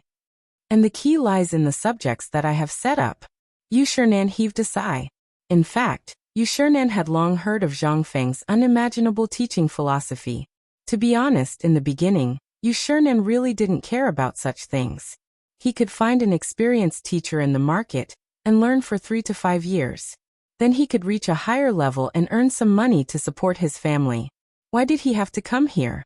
But when Zhang Feng mentioned the picture scroll, Yu Shinan couldn't help but accept Zhang Feng's idea. However, 5,000 people. One could imagine how much effort it would take to nurture all these people. If it was him, he wouldn't do it. However, the so-called subjects still aroused Yushernan's interest. Young friend, there are so many people. Are you sure they are all attracted by your subjects? That's what the old man couldn't figure out. In this academy, which one doesn't strive for excellence? It's easy for people like you to make up the numbers. Seeing that Yushernan was slowly taking the bait, Zhang Feng said, Mr. Bosher, although 5,000 people are a lot, it's still too little for the current Tang dynasty. I urgently hope that if there are 50,000 people, or even 500,000 people who can read, then the Tang dynasty can really be prosperous and the people can live in peace. What do you mean? It's very simple. Look at the current situation of the Tang dynasty. Basically, the trade and commerce has crossed Lingnan, Jinla, Tubo Turks and other countries. But this is only a small number of people. And among these people, who can really understand some exquisite trade. Besides, the best and most popular things in the Tang dynasty are tea leaves, silk and ceramics. But these things are basically in the hands of a small number of people. Think about it. When the time comes, the Tang dynasty is bound to start the age of navigation. At that time, how can these little things meet the needs of the foreign people? How can the Tang dynasty really become a prosperous country? So there's only one word. The Tang dynasty is poor. Chapter 627. Yushernan was a little confused. What this kid said was wrong. Everything he said was correct. Basically, there was one thing in many things nowadays, and that was the wine. If everyone could open up this kind of brewing technique, wouldn't everyone be able to live a good life? But it was easier said than done. Could it be that this kid wanted to? Kid, are you saying that you're going to hand them all over the place in your academy? And the forging technique of the invulnerable shield, and the invincible spear that you mentioned before? Yes. Zhang Feng slammed the table, and then picked up his wine glass and clinked it with Yushernan and Fang Xianling. Then he said, Actually, old Fang knows my plan. Brother Bashi, you don't know yet, right? Let me tell you a secret. Don't tell anyone else. Seeing Zhang Feng pull him up, Fang Xianling couldn't continue sitting there. He whispered in Yushernan's ear. You should have heard of this thing called the mysterious scripture, right? This kid knows this stuff. Moreover, it is said that Mozi and Lu Ban comprehended part of it, and that's why they were able to comprehend that kind of strange skill. You don't know that the previous strategy against the Turkic Tubo and the other countries, and the lifting of the blockade at Guanlong, were all made by this kid. Yushernan couldn't help but think highly of Zhang Feng again.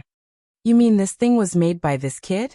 Fang Xianling glanced at Zhang Feng and said, Not only that, the cooperative and the fine salt that you praised so much were also made by this kid.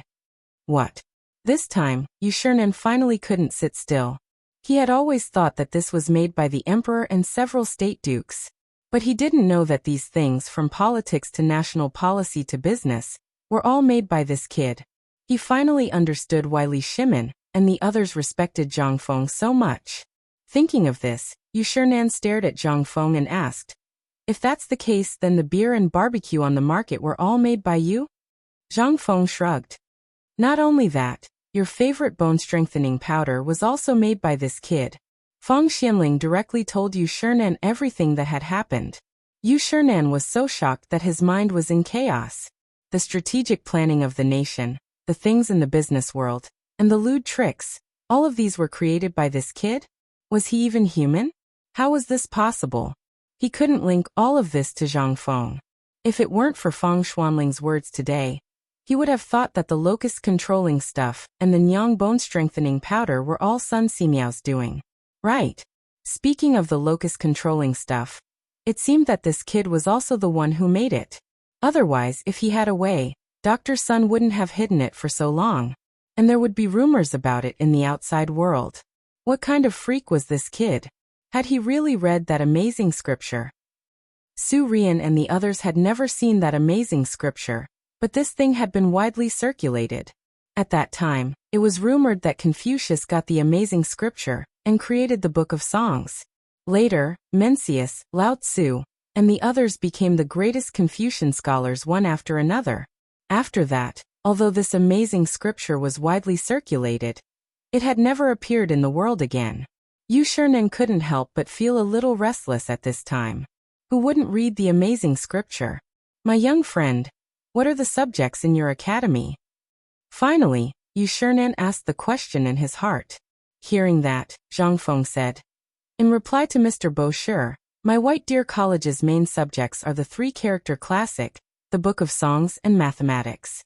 Poems, books, etiquette, and other things are supplementary. Among them there are physics and chemistry. These things are the foundation of my academy, so only a very small number of amazing geniuses are qualified to sign contracts and study them. And among them, it includes the production and research of the textile machine that can be controlled and weaved day and night. There's also the research of the stainless steel, which is to make an impenetrable shield and an invincible spear. You should have heard that Old Chin is setting up a car factory and a shipyard. These are the most sophisticated things. When the time comes, they will be researched in a place that I named the Research Institute. The others can also learn some basic things. There are also military studies, medical studies, business studies, forging, manufacturing, brewing, and other professions. Finally, I will temporarily set up 3 factories on Xiao Mountain. One is a steel factory that specializes in mass production of shields, spears, crossbows, and so on. Another one specializes in brewing the tires of iron carriages and war chariots. The last one is the textile factory I mentioned just now. On one hand, it's to provide them with a lucrative career. And the other reason? It's also because they are poor. If you want to run this big academy, you will need a huge amount of money, so Zhang Feng said everything that he wanted to say in an eloquent manner. However, he didn't explain what those subjects were. However, business studies, medical studies, and other skills were nothing more than craftsmen. Yu Shernan knew a little about them. Not to mention the skills of a chef. He had tasted Zhang Feng's skills when he was in the palace. He also knew a little about the brewing industry. However, there were only 4 subjects. He couldn't understand. Chapter 628. Little friend Zhang Feng, this old man knows about mathematics. I've also seen it in Lao Li's house. However, this old man still doesn't understand physics, let alone chemistry. Can you explain it to this old man in detail? Yu Shernan's curiosity was piqued. He knew a little about physics, as well as the magical division and multiplication table. He also learned some things from his conversation with Du Ruhui. Du Ruhui, who mastered this thing, was actually able to handle the complicated matters of food distribution, registration, storage, and so on. How shocking was this? If it was an ordinary person, facing thousands of people coming to buy food or exchange food every day, wouldn't it take dozens of people to handle it? This could not help but highlight the power of mathematics. But what was physics? Although he had heard of it, what he heard was definitely different from what Zhang Feng said. Zhang Feng also knew that Yu Shernan would ask this. He deliberately dragged it out and said, Old man Bosher, actually this is the highest level of mathematics. For example, if an illiterate person doesn't even know how to read, how can he learn the Book of Songs? However, when Zhang Feng saw the displeasure on Yu Shernan's face, he hurriedly said, the so-called physics is actually studying something. For example, how to use the power of nature to transport water to a mountain instead of using manpower. Also, how to make a caddy of iron and a caddy of cotton fall from a high place at the same time and land at the same time, etc. These are all more profound things. They all require the foundation of mathematics to be able to calculate things. Isn't this what the fraud is studying? Yu Shernan instantly lost interest. What about chemistry? What's that? This, Zhang Feng was a little speechless. At this moment, he did not know how to explain it to Yu Shernan. There was no way to explain it. How to explain it? After thinking for a while, Zhang Feng said, do you still remember the thing I mentioned just now? My research institute is to study how to let the people eat their fill, wear warm clothes, and have a warehouse full of food. Also about the ship. Oh right, old Feng, have you told this to Mr. Bosher? Feng Xianling shook his head. I haven't told him yet. This thing hasn't been done yet. How can I tell him? But now that you've said it, I'll tell him, okay? Feng Xianling pursed his lips and told Yu Shernan everything about the shipyard, the Sea Silk Road, and the car factory. Yu Shernan was dumbfounded. especially the kind of iron ship that didn't need manpower to paddle, and could move the ship. What kind of thing was that? This was something he had never heard of. What was this? This was the real lewd trick. Compared with the craftsmen who called themselves strange masters, if this thing was really built, the Tang dynasty would really enter the golden age. Plus, there would be endless food, those looms, and the invincible spears and crossbows. Although Yushernan did not agree with war, the foundation of a country was its military.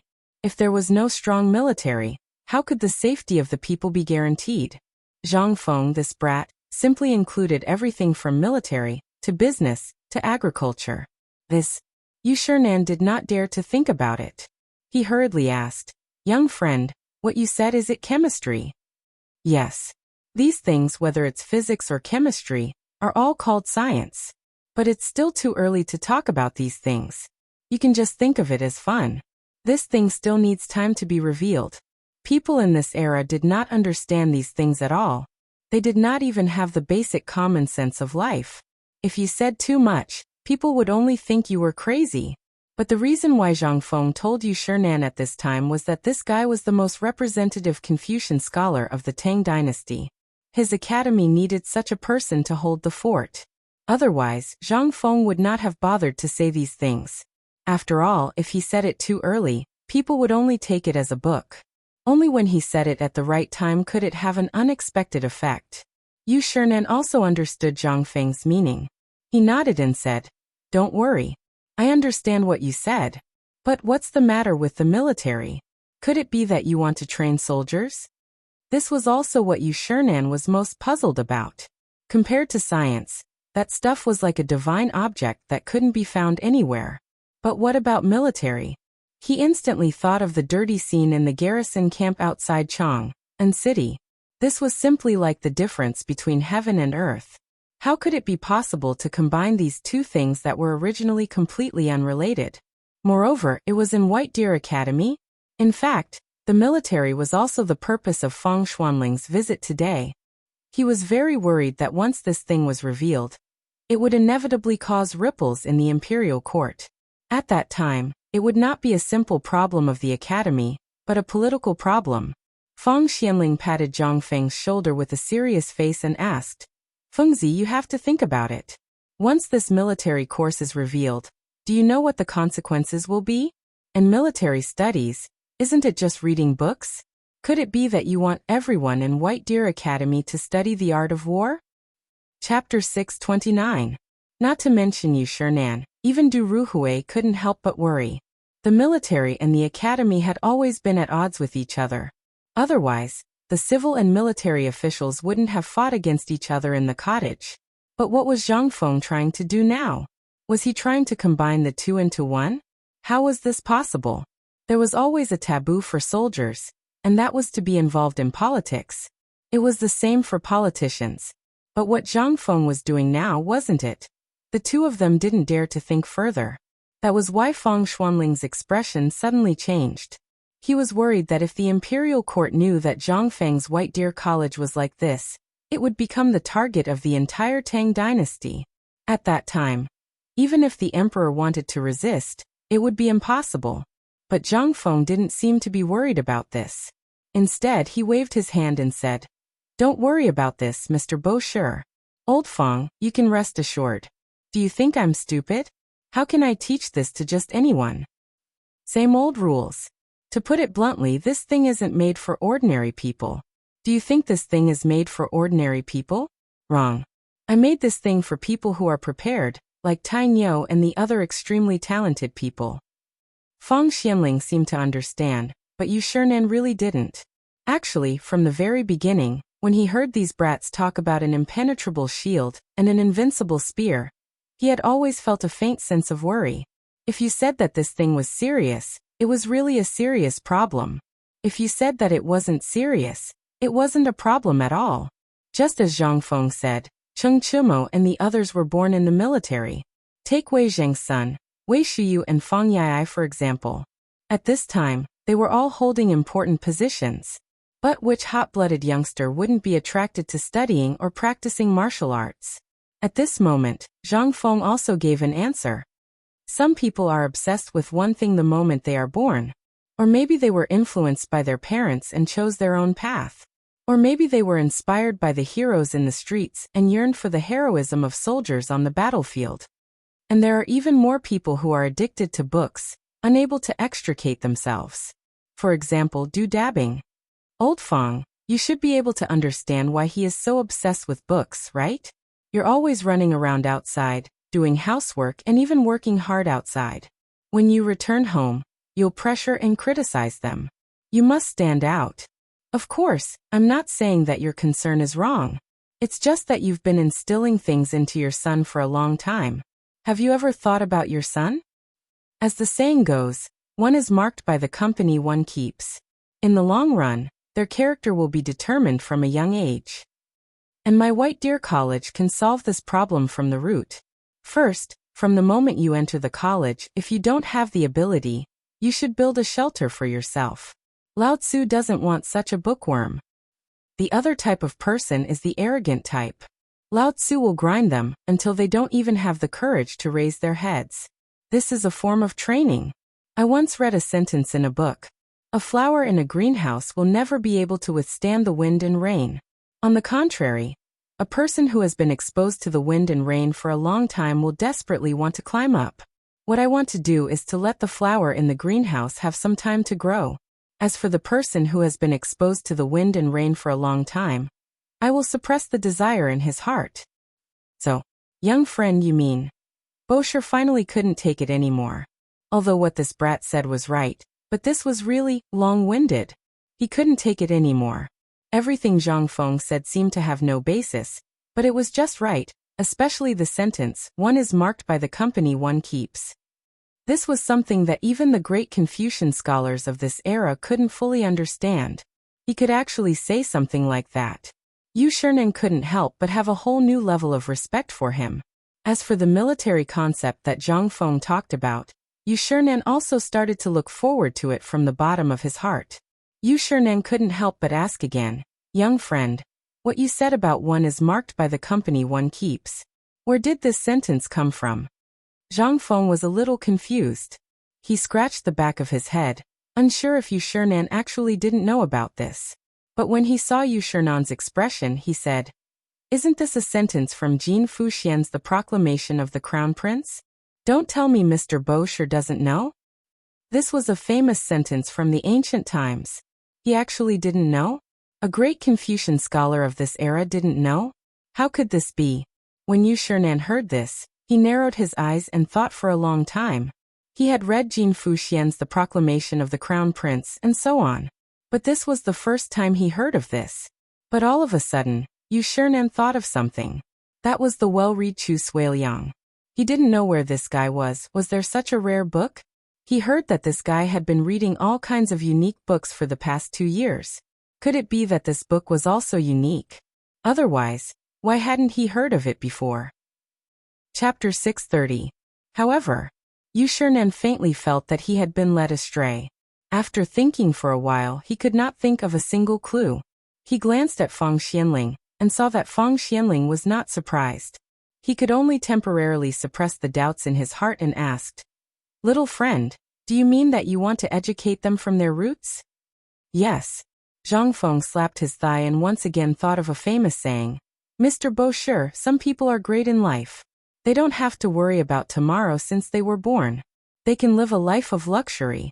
But they don't think that sometimes, a meal or a drink is the dream of a poor student. Zhang Feng pointed to the meat and wine on the table and said, take the food on our table for example. This table is worth at least 100 coins, right? If it was in the hands of a rich family, it wouldn't matter. Isn't it just 100 coins? But have you ever thought that this 100 copper coins might be a harvest that a poor family wouldn't even dare to dream of in a year? Not to mention eating and drinking. If this trend continues for a long time, it will inevitably cause a catastrophe. Yu Shiren and Feng Xianling heard this and could not help but ask in unison, what catastrophe? In their view, this was just a normal thing. Zhang Feng lightly pointed to the door and said, people have dreams. Just like how we think when we see such a table of delicious food before we go to school? It's bound to be. One day in the future, I will eat meat and drink wine like this. Isn't this normal? Yu Shinan and Fang Xianling did not understand what Zhang Feng wanted to say.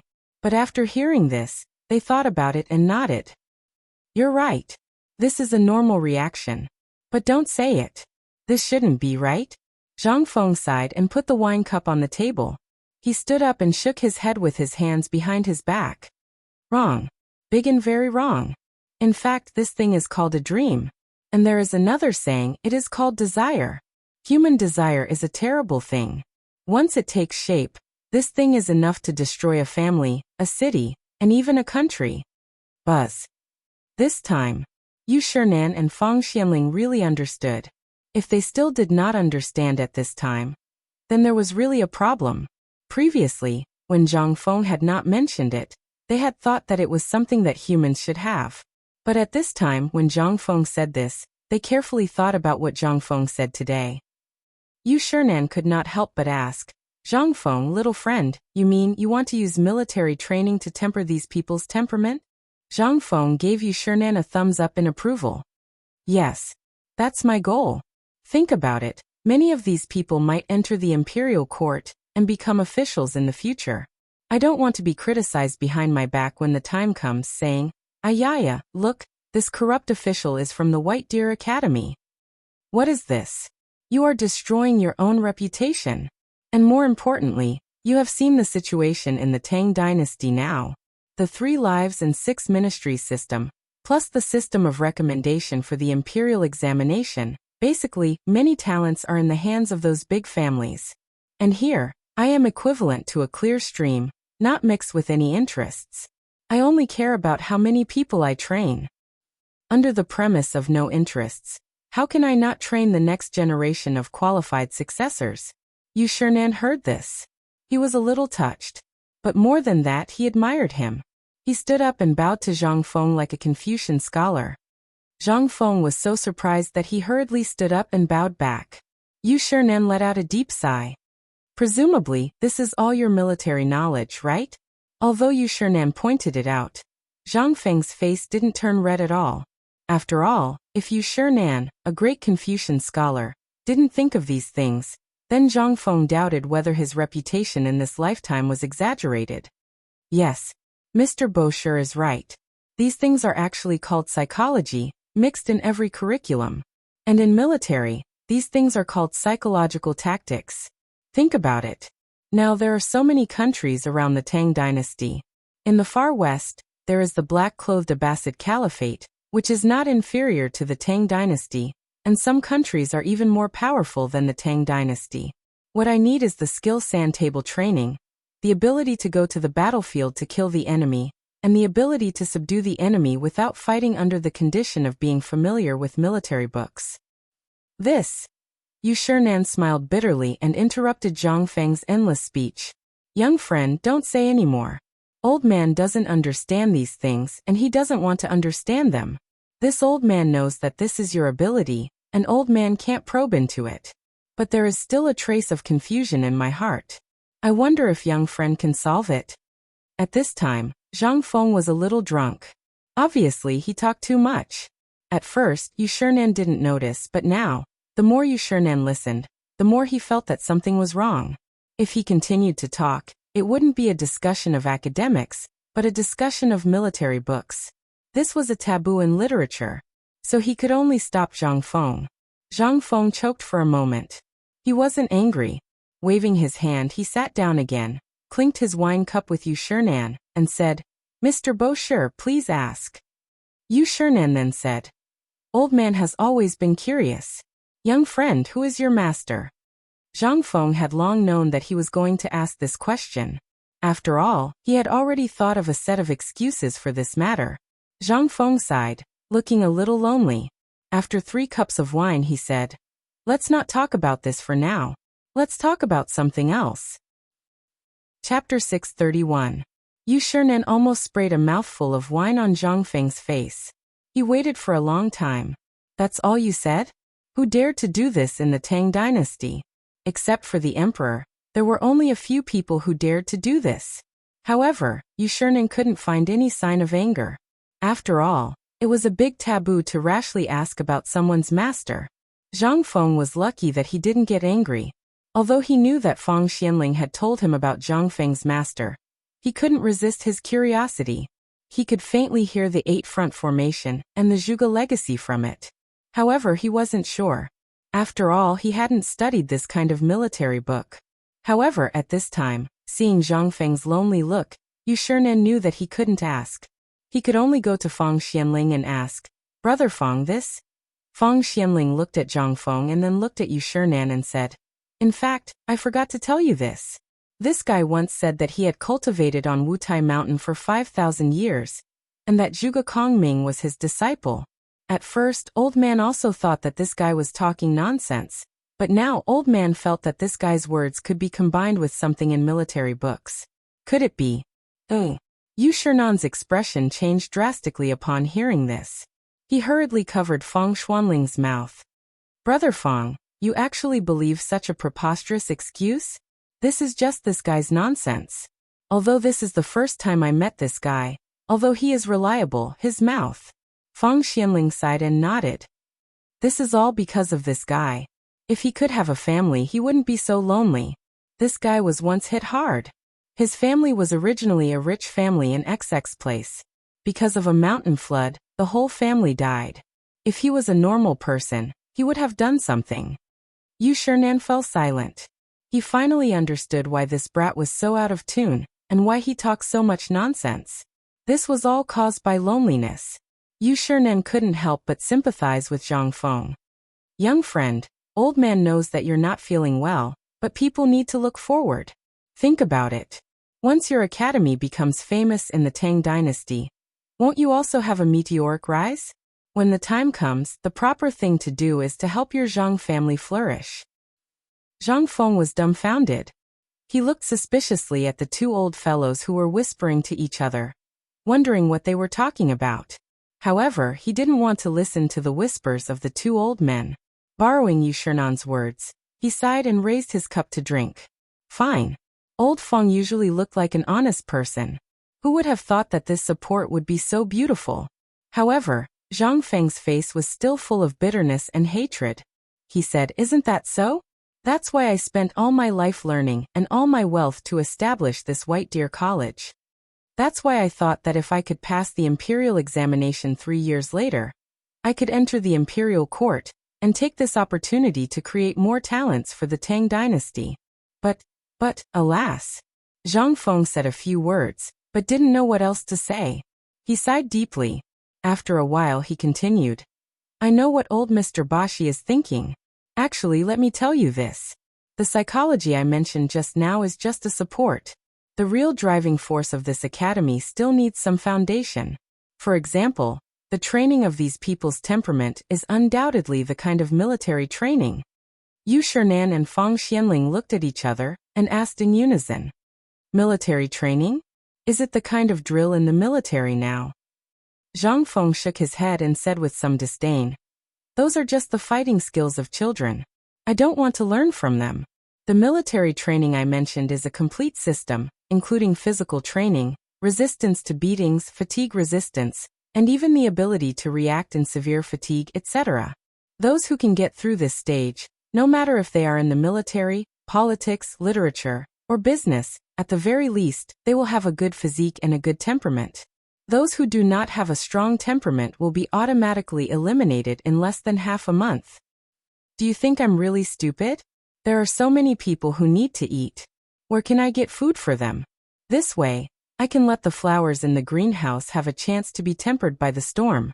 As for the ordinary people, I can show them the hardships and sufferings of climbing up. This way, they won't go astray on the road of life." Zhang Feng used about 4 hours to tell Yu Shinan the complete content of the military training, as well as its benefits. Yu Shinan, on the other hand, was initially disdainful of Zhang Feng and somewhat resistant to his long-winded speech. Gradually, he was shocked by Zhang Feng's understanding of human nature. This was what truly shocked him. In the beginning, Yu Shinan had looked down on Zhang Feng, but in the end, he had taken the initiative to ask questions. Gradually, he had come to understand the situation. From today onwards, this kid was talking about military science. However, this also made Yu Shurnan a little shocked. This was military science? If one had to make a comparison, the things that were popular in the military now were simply bullsh*t. If His Majesty knew about this military philosophy, how would His Majesty react? Chapter 632. Finally he took the bait. Zhang Feng cheered in his heart. But at this time, Zhang Feng knew that it was the real beginning. After all, it was easy to persuade a great Confucian to come to the academy, but what about 3 great Confucians? It was not enough. Zhang Feng couldn't help but ask again with a bitter face, Mr. Bashi, what do you think of my academy? Yu Shurnan shook his head with a wry smile. At the beginning, this guy wouldn't say a word of praise, but now? After showing all the good things, what could Yu Shurnan say? He also wanted to see what Zhang Feng's academy could do, but at this time he couldn't praise this little guy. He had to give him a warning. Yu Shurnan stroked his beard and pretended to be deep in thought. Your academy is not bad. It's just a little unorthodox. Also, it's just a hodgepodge. There's nothing new about it. Zhang Feng's eyes widened. It's okay. Damn it. If you have the ability, go to the Tang dynasty and find me an identical one. Believe it or not, if you can find me, I'll ask for that person's WeChat and Weibo accounts. In this era, there was no one else who could have such advanced ideas except for people like him. And such an advanced education idea was a perfect teaching method that was implemented in almost all schools except the aristocratic schools. Military training. Although Zhang Feng didn't know the purpose for the time being, it might not have much effect in the future, but in the Tang dynasty, its meaning was very different. This was a turbulent era, and someone might make trouble for you at any time. What's more, in history, the Turks would really break with the Tang dynasty next year. The peace that Li Shimin exchanged with his white horse on the bank of the Wei River only lasted for more than a year. But at this time, even with his intervention, although the situation was reversed, would Li Shimin give up fighting the Turks? No. After all, the humiliation he had suffered at the hands of the Turks was something that no one would ever forget, needless to say, Zhang Xian. Furthermore, Zhang Feng had been to the reclining house and learned from the veterans what the military training in the barracks was like.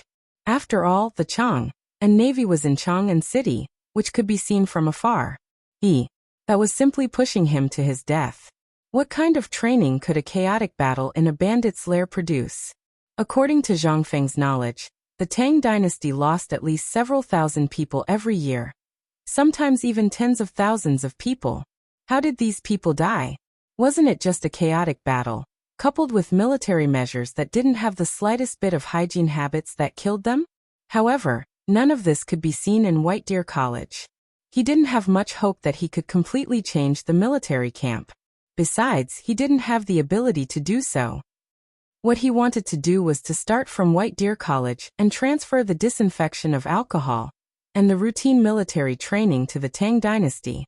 He wanted the academy to blossom in all aspects, be it moral, intellectual, physical, or aesthetic. This was the flower that he had mentioned to Yu Shurnan before, the foil that he needed. At this time, when he heard Yu Shurnan's evaluation of him, Zhang Feng couldn't help but feel anxious. After all, this was his blood, sweat, and tears. He had basically dug out all his foundation, but in return he was only told that it was okay? No way. This was definitely not okay. I say, Mr. Bosher, although my academy doesn't have a collection of books now, Lao Li owes me a collection of prefaces to the Orchid Pavilion. Also, I have arranged for Li Gan and the others to search for a large number of rare ancient books. Also, I still use the conventional teaching methods, such as the Book of Songs. Don't think that I only teach a little here. Moreover, the teaching time here is rationalized. In the morning, the military training begins at 5 in the morning. After that, there will be 2 hours of recitation of the Book of Songs and so on. After that, there will be a quarter of an hour break before teaching mathematics. After that, there will be a 2-hour break. The afternoon is divided into 3 segments. The first segment is the literature class of the 100 schools of thought. Then there's the common sense elective courses, such as medical theory and general knowledge, as well as the detailed division of manufacturing and military affairs. In the evening, there will be military training. If you still think that these are not enough, then this kid really has nothing to say. Although Yu Shinan was already extremely shocked, after exchanging glances with Fang Xianling, he forcibly suppressed his shock and said, "What you said is only your appearance. Don't you know about specialization? This kid knows. Military training is to train their physique in the morning and at night. After high-intensity training in the morning, their nerves will be tired. If they read aloud at this time, it will be easy for them to remember. In the afternoon, it is the most drowsy time of the day. If you ask them to do things that require high concentration at this time, they will be pressed to the extreme. In my opinion, it is much better than rote memorization." The more Zhang Feng spoke, the more he felt that he was being polite. Yu Shinan was also deeply attracted by Zhang Feng's teaching philosophy. He was looking forward to what kind of breakthrough the new teaching model would bring. After all, many people had been taught by him. However, Yu Shinan still maintained a look of disbelief on his face. He shook his head. However, without waiting for him to speak, Zhang Feng directly spread his hands. "If you don't believe me, why don't you come to my academy? It will only take a month. If you don't see any results, this kid will immediately close the academy. If this kid is lucky enough to satisfy Mr. Bosher, then would you like to stay?" Chapter 633. Yu Shinan and Fang Xianling were so shocked that their jaws almost fell off. So, after saying so much, he just wanted Yu Shinan to come to the academy? And he even made the bet in such a roundabout way? When he heard that Zhang Feng wanted to do a medical trial, and heard that the miracle-working Dr. Sun Simiao was on the mountain, he suddenly felt that something was wrong. But Zhang Feng didn't give him a chance at all, and just made the contract? Wasn't this forcing a deal? Yu Shinan looked at Zhang Feng, who glanced at him from time to time. He was angry and amused at the same time. "If you want to invite me to the academy, you have to say it clearly. What are you doing?" Yu Shinan heaved a sigh. "Well, if I had known, old man wouldn't have come here today. Now I've gotten myself into trouble." "Alas, old man thought you were doing something. It turns out that you've been digging a hole for old man." Although Yu Shinan looked angry, he didn't feel anything in his heart. If he didn't want to go, he could stand up and walk out. But he didn't. After all, Zhang Feng had really drawn out his gluttonous bug. After thinking for a while, Yu Shinan said, "Well, since you've made the bet, if old man breaks the promise, with your ability, the whole Chang'an city will know in less than 2 hours." Zhang Feng's eyes lit up when he heard that. Hey, what are you talking about? Am I, Zhang Feng, that kind of person?" Fang Xuanling's mouth twitched. He coughed and turned around. He couldn't bear to look. Now he really knew Zhang Feng's ability. They hadn't done anything yet, but he had already won over Yu Shinan. This was a literary titan that even the emperor had to deal with carefully. He in such a short period of time, actually, this little demon. Fang Xianling couldn't help but write down Zhang Feng's bad habit of digging holes in his notebook. He had to go back and study it. Otherwise, when he sold him, he would still happily count the money for Zhang Feng. But at this moment, Zhang Feng's words made Fang Xuanling's hand tremble. He almost threw the wine glass away. Zhang Feng rubbed his hands and looked at Yu Shinan, saying, "Mr. Bashi, don't worry. You will see results within a month after the academy opens." Old man doesn't care about these things, but I heard that the scenery of Mount Shao is unique, and there are caves and waterfalls accompanying it. What kind of residential area are you building there? I heard that the house is not bad. Prepare a big house for the old man, facing the waterfall. Okay, don't worry, I will get you the best place. Zhang Feng immediately agreed.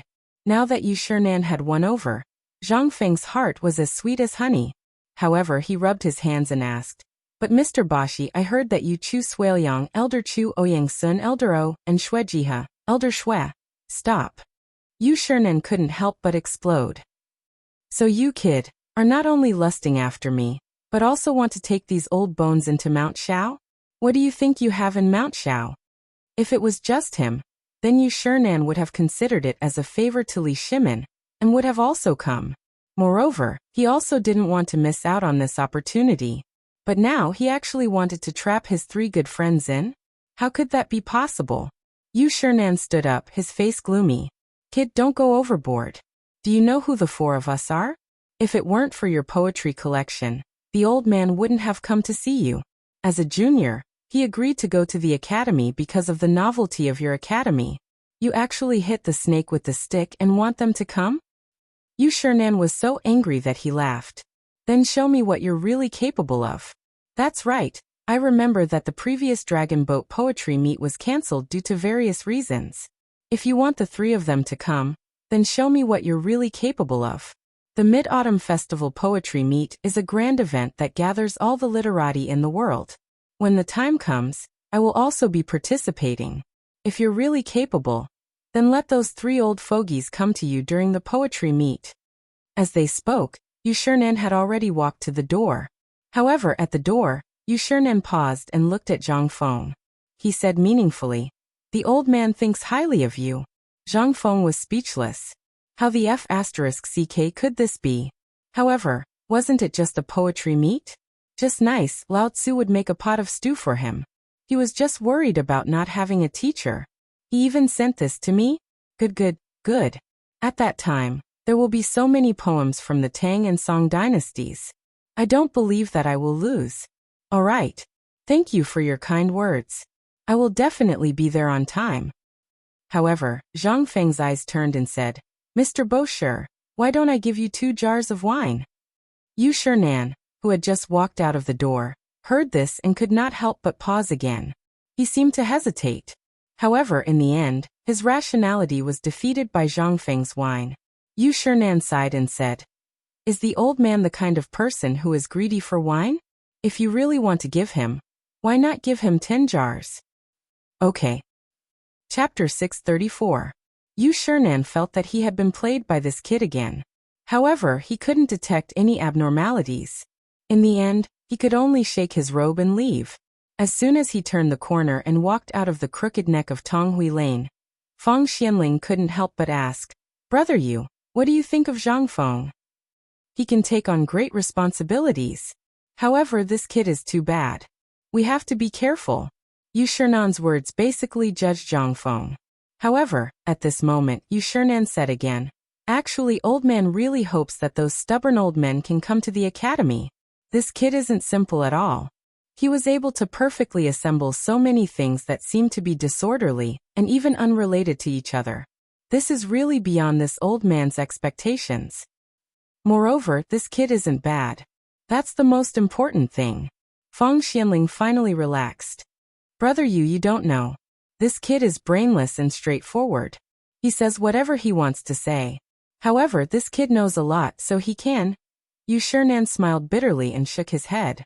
To be honest, if it weren't for the fact that the academy's matters are too serious, old man really wants to be friends with him despite the difference in age. However, what scripture did that person say is true. At this moment, they were outside and there were many eyes and ears. Therefore, Yu Shernan could only ask about the mysterious scripture that he had heard from Li Shimin. Although he really wanted to ask in front of Zhang Feng, he still gave up in the end. This was originally a simple matter. He didn't want to turn it into a transaction. However, he really wanted to know about the mysterious scripture. In his conversation with Zhang Feng, he had a feeling that the so-called science, physics, psychology, and military were actually the mysterious scripture. This was what really attracted Yu Shernan. If those 3 old fellows were to find out about this matter, then with their tempers, not to mention not asking for money, even if they had to pay for it, they would still go to White Deer Academy. Yu Shernan was well aware of how attractive that thing was. Although there were very few people who knew about this thing, as long as they knew about it, which one of them wouldn't scramble like a flock of ducks?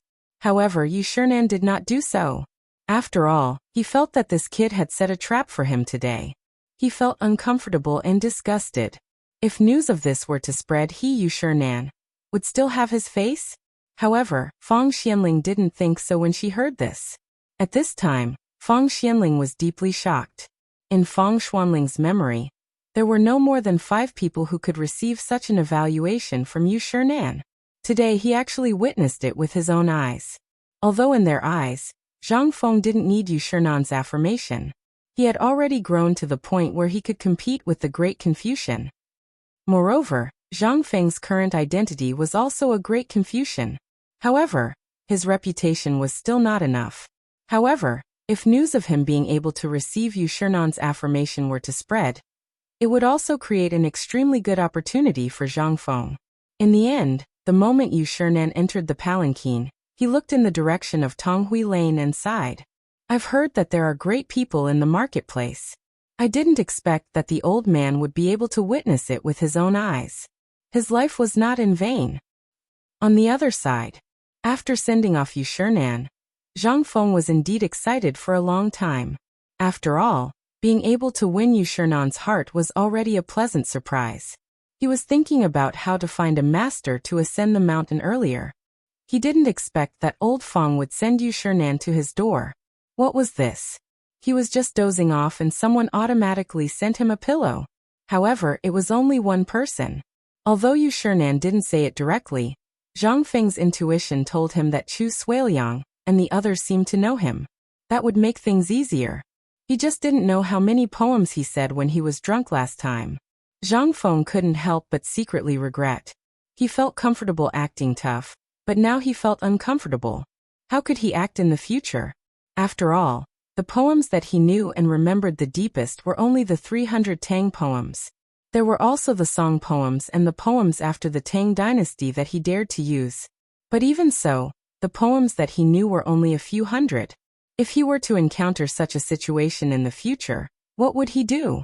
No, he had to find a good time to ask Laoli how many of these poems he leaked out. Otherwise, it would be awkward if someone used his poems to show off during the poetry gathering. However, this was the next step. After all, there were still 27 days before the Mid-Autumn Festival. Now that the matter of the teacher had been resolved, all that was left was to make teaching aids. With this thought, Zhang Feng hurriedly tidied up the pub and then ran to Cripple Wang's place. After all, he was familiar with Cripple Wang, and Cripple Wang was a veteran. In this Chang'an city, whether it was black or white, Cripple Wang and the others still had some ability. Although Li Gan had already taken care of some of the things, there were still some things like test tubes that had to be found on their own. After all, in this Chang'an city, he hadn't seen many skilled glass craftsmen. For this, he had to recruit someone. Then, if he could build a glass factory on Shao Mountain in the future, it would be wonderful. Chapter 635. Giddy up. Giddy up. Giddy up. Just as Zhang Feng plunged into the veteran's lair of the reclining square, 10 fast horses suddenly rushed into the Gate of Mind. When the 10 fast horses entered the city gates, they did not show any signs of slowing down. From afar, everyone could clearly see the bright yellow flags on the backs of the horses. They were messengers. Any citizen of the Tang dynasty could not recognize the county magistrate or the city gate guards, but they had to remember the messengers of the Yellow Gate. This was because these messengers were usually dispatched for economic and military affairs or important matters. Under these circumstances, any citizen, no matter what they did, had to make way for them. Even if you were the crown prince, the grand tutor, or even a first-class official, you had to obediently make way for them to reach the emperor. There was no choice. This was the iron law of the Tang dynasty. At this moment, when everyone saw that there were actually 10 small yellow flags at the city gate, they couldn't help but be shocked. They hurriedly made way for the city gate, and even the city guard opened the city gate in an instant. Giddy up. The shouting along the way resounded throughout the peaceful Chang'an city.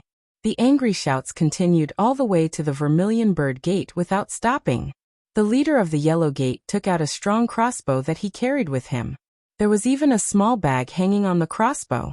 He aimed at a wooden pillar on the city gate and shot it. Then, without stopping, he shouted, "Quickly open the city gate." Economic and military affairs.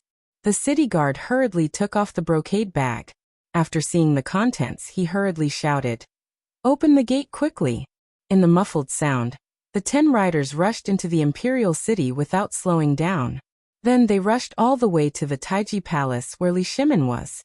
Report. Economic and military affairs. Economic and military affairs. Before they reached the Taiji Palace, the leader of the Yellow Gate hurriedly took out a waste token. But here they could not rush in like this. They would only face the strong crossbows of thousands of Jinwu guards. The leader was Yu Qigong's son, Yu Qibaolin. He was a man built like an iron tower, and no one dared to say a word when he stood at the entrance of Taiji Palace. Yuchi Baolin took the medallion and examined it. Then, he searched them and hurriedly brought them to the imperial study. Without waiting for Yuchi Baolin to report, little Gizi, who had been waiting here for a long time, indicated for him to leave. He then led the group through a small yellow door into the imperial study of Taiji Palace. Li Shimin seemed to have long known about the matter of the little yellow sect charging into the imperial city. Such a thing had only happened once during his reign, and that was the time when the old thief Xieli had besieged the city. For things to turn out this way, it was clear that things were not simple. Li Shimin waved his hand with a solemn expression, stopping Xiao Huangmen from kneeling. "Speak." Xiao Huangmen's cracked lips were covered in blood. He knelt on one knee and shouted hoarsely, reporting to the emperor, "Long Yu Dao has an urgent report. Recently, the people we planted in Tubo have sent back a message. Please take a look, Your Majesty." As he spoke, Xiao Huangmen's hands trembled as he took out a letter covered in blood and handed it to little Gizi. When little Gizi saw this, he did not dare to be careless. He hurriedly handed this blood-stained letter to Li Shimin. Xiao Huangmen continued, "Your Majesty, at this time, the border between Long Yu Dao and Tubo has already erupted in chaos. Even Tubo's refugees have been raiding our Long Yu Dao for a long time. Even Tubo's army had raided a small town on the border 5 days ago. Even large-scale civil unrest has erupted in Tubo's territory. At this time, the civil unrest in Tubo has faintly formed a huge force." Following Xiao Huangmen's introduction, Li Shimin had also finished reading the letter. Actually, the contents of the letter were not much different from this. It was even more accurate. Rather than civil unrest, it was more accurate to say that it was a change caused by the famine caused by the plague of locusts. What was mentioned in the letter was far more than what Xiao Huangmen knew. There were at least 100,000 people involved in the civil unrest. Most importantly, from the initial lack of food, there was a phenomenon of cannibalism in Tubo. This was terrifying. When faced with such a situation, Tubo could only do one thing, and that was to suppress it. This was the cause of this tragedy. It was the same for Tuyuhan. Li Shimin suddenly thought of something and asked, "Is there any news from Jiannan Dao?" "Your Majesty, the envoy from Jiannan Dao is waiting outside the door. Come in." Li Shimin waved his hand. In an instant, the remaining 9 people hurriedly entered the imperial study. Once they entered, they hurriedly knelt on the ground. "Your Majesty, there is an urgent report from Jiannan Dao. Yongchang, Yaozhou Kuan Prefecture, and the neighboring Yazhou Prefecture have successively encountered an influx of refugees from Tubo. A large number of soldiers have even participated in the plundering. Min Prefecture, Hezhou Yaozhou, and the other places of Guanyi Dao have also been plundered many times. The local garrisons have requested to go to war. There is a report from Yuzhou that the Turks have recently made unusual military movements. It is suspected to be related to the civil unrest in Tubo." Listening to the reports one after another, Li Shimin's eyes suddenly emitted a murderous intent. He was also ambitious. This was heaven's will. If he could make use of this opportunity to take down Tubo and Tuyuhan, then. Chapter 636. Li Shimin had long wanted to take action against Tubo, an uncertain factor. But because of some things, Li Shimin could only put it aside for the time being. But now, this was God's will. Did God want him to subdue Tubo? Thinking of this, Li Shimin waved his hand and interrupted everyone. "Present all the memorials. I'll decide on the specific matters after tomorrow's court meeting." After everyone left, Li Shimin carefully read the documents one by one and then asked, "Xiao Gizi, do you think it's okay to send troops now?" Xiao Gizi was stunned. It was the first time the emperor had asked him this question. Xiao Gizi thought for a moment and then said, "Your Majesty, if we send troops now, we don't have any justification. I think it's okay to first deploy troops in these places that are often robbed, and then station a large number of troops to guard the market." Li Shimin was silent. "Tell Qing Yaojin, Yu Qigong Qin Xiong, and the others to come quickly." "As you wish." Li Shimin was very conflicted. Looking at the territory of the Tang dynasty and Tubo, which was deep in the Tang dynasty, he really felt more and more uncomfortable. If he could take this opportunity to directly eradicate Tubo, It would definitely be a magnificent feat that would make him famous for 100 generations. Didn't the old stubborn people in the court say that he didn't have any great achievements during his reign? If he took down Tubo. Just as Li Shimin was getting more and more excited and wished that he could directly lead the troops to kill Tubo, Yu Qigong and Cheng Yaojin walked into the imperial study with Qin Xiong, who was relatively smaller than them. Old General, Subordinate General, Cheng Yaojin, Yu Qigong, and Qin Xiong pay respects to your majesty. Several people's voices interrupted Li Shimin's imagination. Dear ministers, please take a look at these secret reports. Li Shimin pointed to several secret memorials on the table.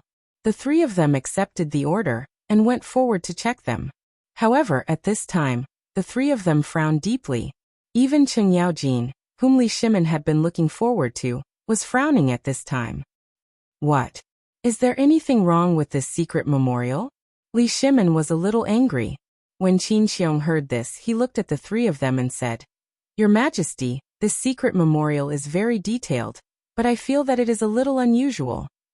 Your Majesty, I also think it's a little strange. Logically speaking, if such a big thing really happened in Tubo and they really couldn't defend it, they would definitely come to the Tang dynasty for help. But until now, no one has come. It doesn't make sense. How could they not know what the emperor meant? To be able to know at the first moment, and then not be in a hurry to discuss countermeasures, but to summon the generals in Chang, and the meaning was self-evident. The emperor wanted to go to war. However, when the three of them said this, Li Shimin was even more determined to go to war. If we go to war with Tubo and Tuyuhun now, what do you think our chances of winning are? The three of them were shocked. Was the emperor determined to go to war? Cheng Yaojin pondered and hurriedly said, Your Majesty, I remember that Fengzi once said that now is not the time to send troops to Tubo. Li Shimin interrupted Cheng Yaojin a little irritably. I know this, but now is a heaven-sent opportunity. If we don't seize this opportunity, the Turks' garrison in Yuzhou has shown signs of a large number of mobilization. It seems to be related to Tubo. If we miss this opportunity and let the Turks invade Tubo, the Tang dynasty will be in danger. Your Majesty, we can't think of it this way. If we send troops now, we are bound to encounter the Turks. At this time, we will have to face three formidable enemies who are covetously eyeing us. Your Majesty, this is no small matter. If we make a move now, it will definitely affect the whole situation. No, the whole situation will be in chaos. They are already dissatisfied with the things we have just taken control of. If we send troops now, what will the people of the world think of us? We don't have a good reason to send troops. The three of them spoke one after another and directly rejected Li Shimin's words. At this time, Li Shimin was also a little hesitant. He waved his hand in annoyance and said, You can leave first. Let me think about it. The three of them looked at each other, and then slowly left. As soon as they left the imperial study, the three of them could not help but look serious. There was an important factor that they did not mention just now, and that was the lack of food. The army was now short of food and could only eat 2 bowls of porridge every day. If they went to war now, how could they fight? When it came to war, the three of them had never been careless. However, even the cleverest housewife could not cook without rice. They were not Zhang Feng, who could conjure something out of thin air to add to the pot. They were all uncouth people. If they put those poisonous things in, it would be a big problem. The three of you, are you going to the imperial study? Just as the three of them were walking out of Taiji Palace with worried expressions, they happened to bump into Fang Xianling, who was just about to go see Li Shimin. The three of them sighed. They nodded in a muffled voice. Cheng Yaojin said in a muffled voice, At this time, I advise you not to go see His Majesty. Fang Xianling heard this and smiled confidently. Is it because of that Tubo thing? When the three of them saw Fang Xuanling's expression, they couldn't help but look at each other. Then Cheng Yaojin and Yu Qigong picked up Fang Xianling and said, Elder Fang, let's go, let's find a place to have a good chat. We have encountered some troublesome matters. Chapter 637. Between the Taiji Palace and the political announcement hall, there was a barbican. At this time, in a small room in the barbican, Cheng Yaojin and the others pulled a discontented Fang Xianling to sit at a square table. Feng Xianling was somewhat resistant to the strong smell of fox, sweat, and fleas on their bodies. However, he also knew why the three of them had brought him here. However, he also had something important to report to the emperor, so he no longer acted reserved and directly asked, "Why did the three of you bring this old man here?" This was the armaments department, which was the territory of the military department. Coming here at this time meant that the three of them had encountered a big problem. Along the way, he heard that the little yellow door went straight to the imperial palace, so he faintly guessed that this matter was definitely not ordinary. Hearing Feng Xuanling's question, Cheng Yaojin and the others didn't pretend. The three of them were straightforward people. Cheng Yaojin, Yu Qigong, and Qin Qiong looked at each other and said, "We just went to see the emperor. The emperor is preparing to Tutubo." While speaking, Cheng Yaojin's right hand gently drew a line across his neck. How could Feng Xianling not know what this action meant? Moreover, the emperor already had that intention. But why did he choose this time? He clearly remembered that when the emperor talked about this matter last time, Fengzi clearly told the emperor that this was not a good time to start a war. What's going on? Feng Xianling couldn't help but feel anxious. What's going on? The Tang dynasty is lacking everywhere. Although it's a bit better, it's not a good time to use force. And what's going on here? Before Cheng Yaojin could speak, Yu Qigong sighed and said, "Old Feng, this matter is a bit complicated. If you choose Longyu, Jiannan and Guanyi, as long as it's close to Tubo and Tubo, you'll basically be harassed every day. Even Tubo soldiers will participate in the plundering." Feng Xianling turned pale with fright and hurriedly asked, "This is impossible. How is this possible?" Cheng Yaojin forced a smile. "When people are hungry, they will even eat mud. Besides, it's not like you don't know that the last locust plague came from Tubo and other places, right? Think about what happened to the Tang dynasty, and think about the Tubo dynasty." Hearing this, Feng Xuanling's face suddenly changed. He muttered, "Could it be that Tubo?" "Yeah." Yu Qigong patted Feng Xuanling's shoulder and said, "Our Tang dynasty has Zhangfeng, so we've been dealing with the locust plague since the beginning. You should know about this, right?" Feng Xianling fell silent. Indeed. In the beginning, when Zhangfeng said that there would be a plague of locusts, no one took it seriously. Otherwise, they would have started stockpiling food and then slowly started to control the plague. However, in the end, it still caused serious consequences, not to mention Tubo. The drought. Then came the locust plague. Although during this period, the Tang dynasty did make a lot of money, it also added fuel to the fire in Tubo. Although this was all a strategy. At this time, after the incident broke out, Feng Xianling still felt that it was inconceivable. What was this? This was national policy, but if war broke out at this time, then before Feng Xianling could figure out what was going on, Qin Qiong, who had been silent all this time, slowly said, "Not only that, according to the reports of spies, at least thousands of people starved to death in Tubo and Tuyuhun every day, and there were even cases of cannibalism. As for the survival of the people, the leaders of the two countries did not have a good solution. So unprecedented civil unrest broke out. According to the secret memorial, at present, the total number of people in the two countries is more than 100,000. Also, according to the news from General Li Jing in Yuzhou, spies in Yuzhou found that a large number of Turkic soldiers showed signs of mobilization, suspected to be directed at Tubo. Elder Feng, think about it. If the Turkic army went south to take Tubo, what would happen?" Feng Xianling could not help but be shocked. He couldn't help but suck in a breath of cold air. He wanted to leave in a hurry, but before he could leave, Cheng Yaojin pulled him back and said, "Don't worry, this war won't happen." Of course, they knew what Feng Xianling was going to do. But how could they let Feng Xianling go at this time? Cheng Yaojin was fine, but Qin Qiong and Yu Qigong were not in Chang'an often. They finally caught Feng Xianling, who had just returned from the tavern. How could they let him go so easily? Moreover, they had been rejected 3 times when they went to the tavern. This morning, they learned that this guy actually took Yu Shernan to see Zhangfeng. What was he doing? How could they not want to know what Zhangfeng wanted to do? After all, the magical sabers, spears, and shields that the guy mentioned were treasures. However, at this time, it was Feng Xuanling's turn to be confused.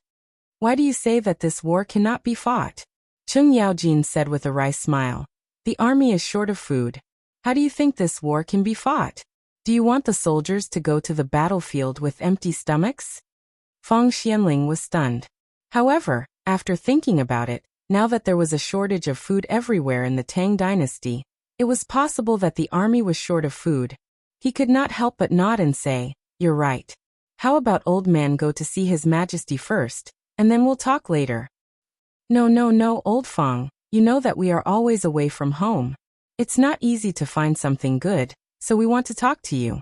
It's not urgent to see his majesty. Chapter 638.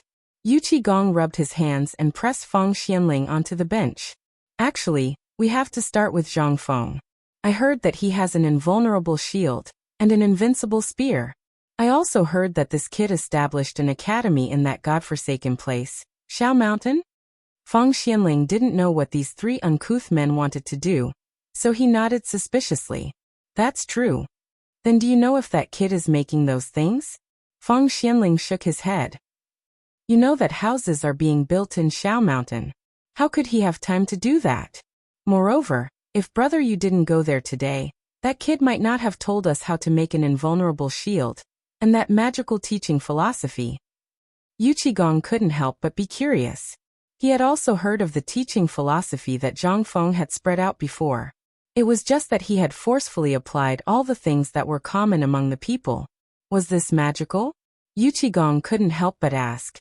Isn't it just some little tricks? Is it worth it? Little tricks? Feng Xianling glanced at Yu Qigong and said, If I told you that Feng Zi has a set of military knowledge that would make you jealous, would you believe me? Military knowledge? The three of them weren't interested in other things. After all, they were in the army. However, they couldn't help but be attracted by the word military knowledge. Moreover, it was a magical military knowledge? The three of them asked again in unison. What kind of military knowledge? Isn't it just training soldiers, studying sand tables, and then familiarizing yourself with military books? Feng Xianling shook his head with a look of disdain. He rolled his wrinkled eyelids and said, Vulgar. Do you think this academy is just a drill ground? Forget it. Since we're all officials in the same court, old man will tell you about Zhang Feng's military knowledge today. The military knowledge that Zhang Feng talked about, in his own words, is that if he can only teach those boorish soldiers, then his academy should close down. Because those people don't deserve to go to his academy. Cheng Yaojin's eyes flashed. He suddenly thought of something that Cheng Chimo had told him when he went back. It was about heavy cavalry, light cavalry, and assassins. Could it be, this kid was going to do this? Yu Qigong and Qin Xiong, who didn't know this, were confused. They looked at Feng Xianling and Cheng Yaojin, who was so excited that his beard was twitching, and asked, Old Hey, do you know something? What is this kid doing?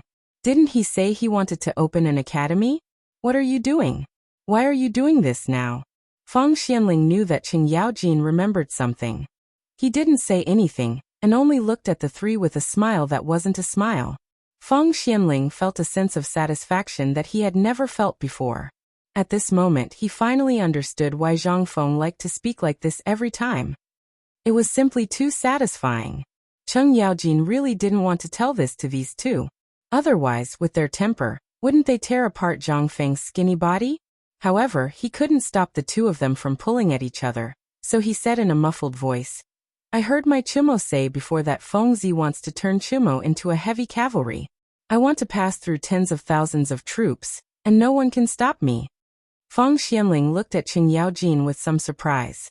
This guy actually knew how to argue? But after thinking about it, he understood. It must have been Du Go and the others. Otherwise, with his temper, he wouldn't be surnamed Cheng if he could say something good. But that wasn't important.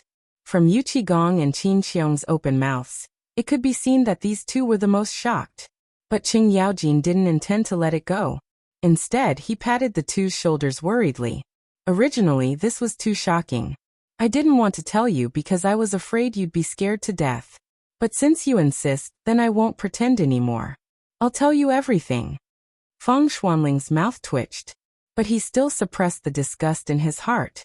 He also wanted to see the expressions of these two war gods when they heard the last part. Presumably, that would be the real satisfaction. Yu Qigong was obviously shocked. He was so excited that his voice trembled. And then? Old hey, you motherf asterisk her, hurry up and say it. Do you believe that Lao Tzu won't beat you up if you keep being so wishy-washy? Cheng Yaojin spread his hands and pretended to be in a difficult position. But when he saw that the two were clenching their fists, he hurriedly said, "Good friends, you know that Zhang Xuan's son, right? That guy likes to pretend to be Zhao Zilong all day long. Feng Zi wants to train him to be a light cavalry that doesn't leave a trace for thousands of miles. And the kind that's as fast as lightning. Especially Wei Zheng's son, Wei Shiyu, that bastard. Do you know what Feng Zi wants him to do? Motherf asterisk curse, say it. Do you want to be beaten up?" And then, Yu Qigong and Qin Xiong couldn't sit still anymore. Zhao Zilong. Who was that? That was the war god of a generation. Those two pieces of news were like two muffled thunder that kept ringing in their minds. And now this bastard actually said that there was more. And it was Wei Zheng's son. Heavens! Aren't you a little too much? That Wei Zheng is fair and clean, but his son is stubborn. To think that my two sons, Yu Qigong, have always been cautious and conscientious. Why can't they do it? Why is it the two of them? Chapter 639. Yu Qigong was furious. He felt wronged. And Qin Shubao felt the same. But just when their nerves reached the limit, Cheng Yaojin said slowly, "Zhang Feng wants the boy from the Wei family to be an assassin. Someone even better than Jing Ke." What? What does he want to do? Damn talent. Let's go. Old Black, go up the mountain and get him into the military camp. It's a waste if such a talent doesn't go to the military camp. While speaking, Yu Qigong got up and pulled Cheng Yaojin away. Fang Xianling, who was watching the show, couldn't sit still. He hurriedly held the two men down, his eyes red with anxiety. "What do you want to do? This academy is registered in the Ministry of Revenue. If you dare to do this, you'll have to face the wrath of the Emperor. And Old Black, you know what to do, don't you?" Fang Xuanling's warning instantly extinguished the restlessness in the hearts of Yu Qigong and Qin Xiong. They anxiously pulled their hair. Talent. This was a talent. 100 years? They hadn't seen such a talent in 1,000 years. Not to mention the bullsh asterisk T military science. Just based on what Old Black said just now, they knew what it would mean if this matter was spread out. At this time, seeing the two anxious, Fang Xianling slowly stroked his beard and said, "Old man knows what you want to say, but this academy is the Emperor's idea. You should know how important this academy is to the Emperor. And the reason why Chang and city is what it is today is because of Feng Zi's own money. He distributed 20,000 don of grain on this deserted mountain, so that the grain shortage in Chang and city could be controlled." Yu Qigong was stunned. He knew about this, but he didn't expect that this boy did all this.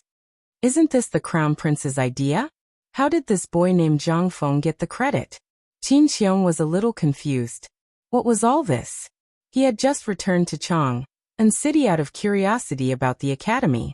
However, he had learned that the academy was established by the Crown Prince and managed by a genius from Chang'an. Moreover, the rumors that were spreading like wildfire were all from White Deer College. It would be better if the Crown Prince was the one behind it, but why did it sound like the Crown Prince wasn't the one behind it? If that was the case, then this kid. Who was he? Seeing Fang Xianling and Cheng Yaojin like this, Qin Xiong couldn't help but be even more confused. "Elder Fang, can you tell me what's going on? This kid called Zhang Feng. Is he really so miraculous? Magical? Let Lao Tzu tell you.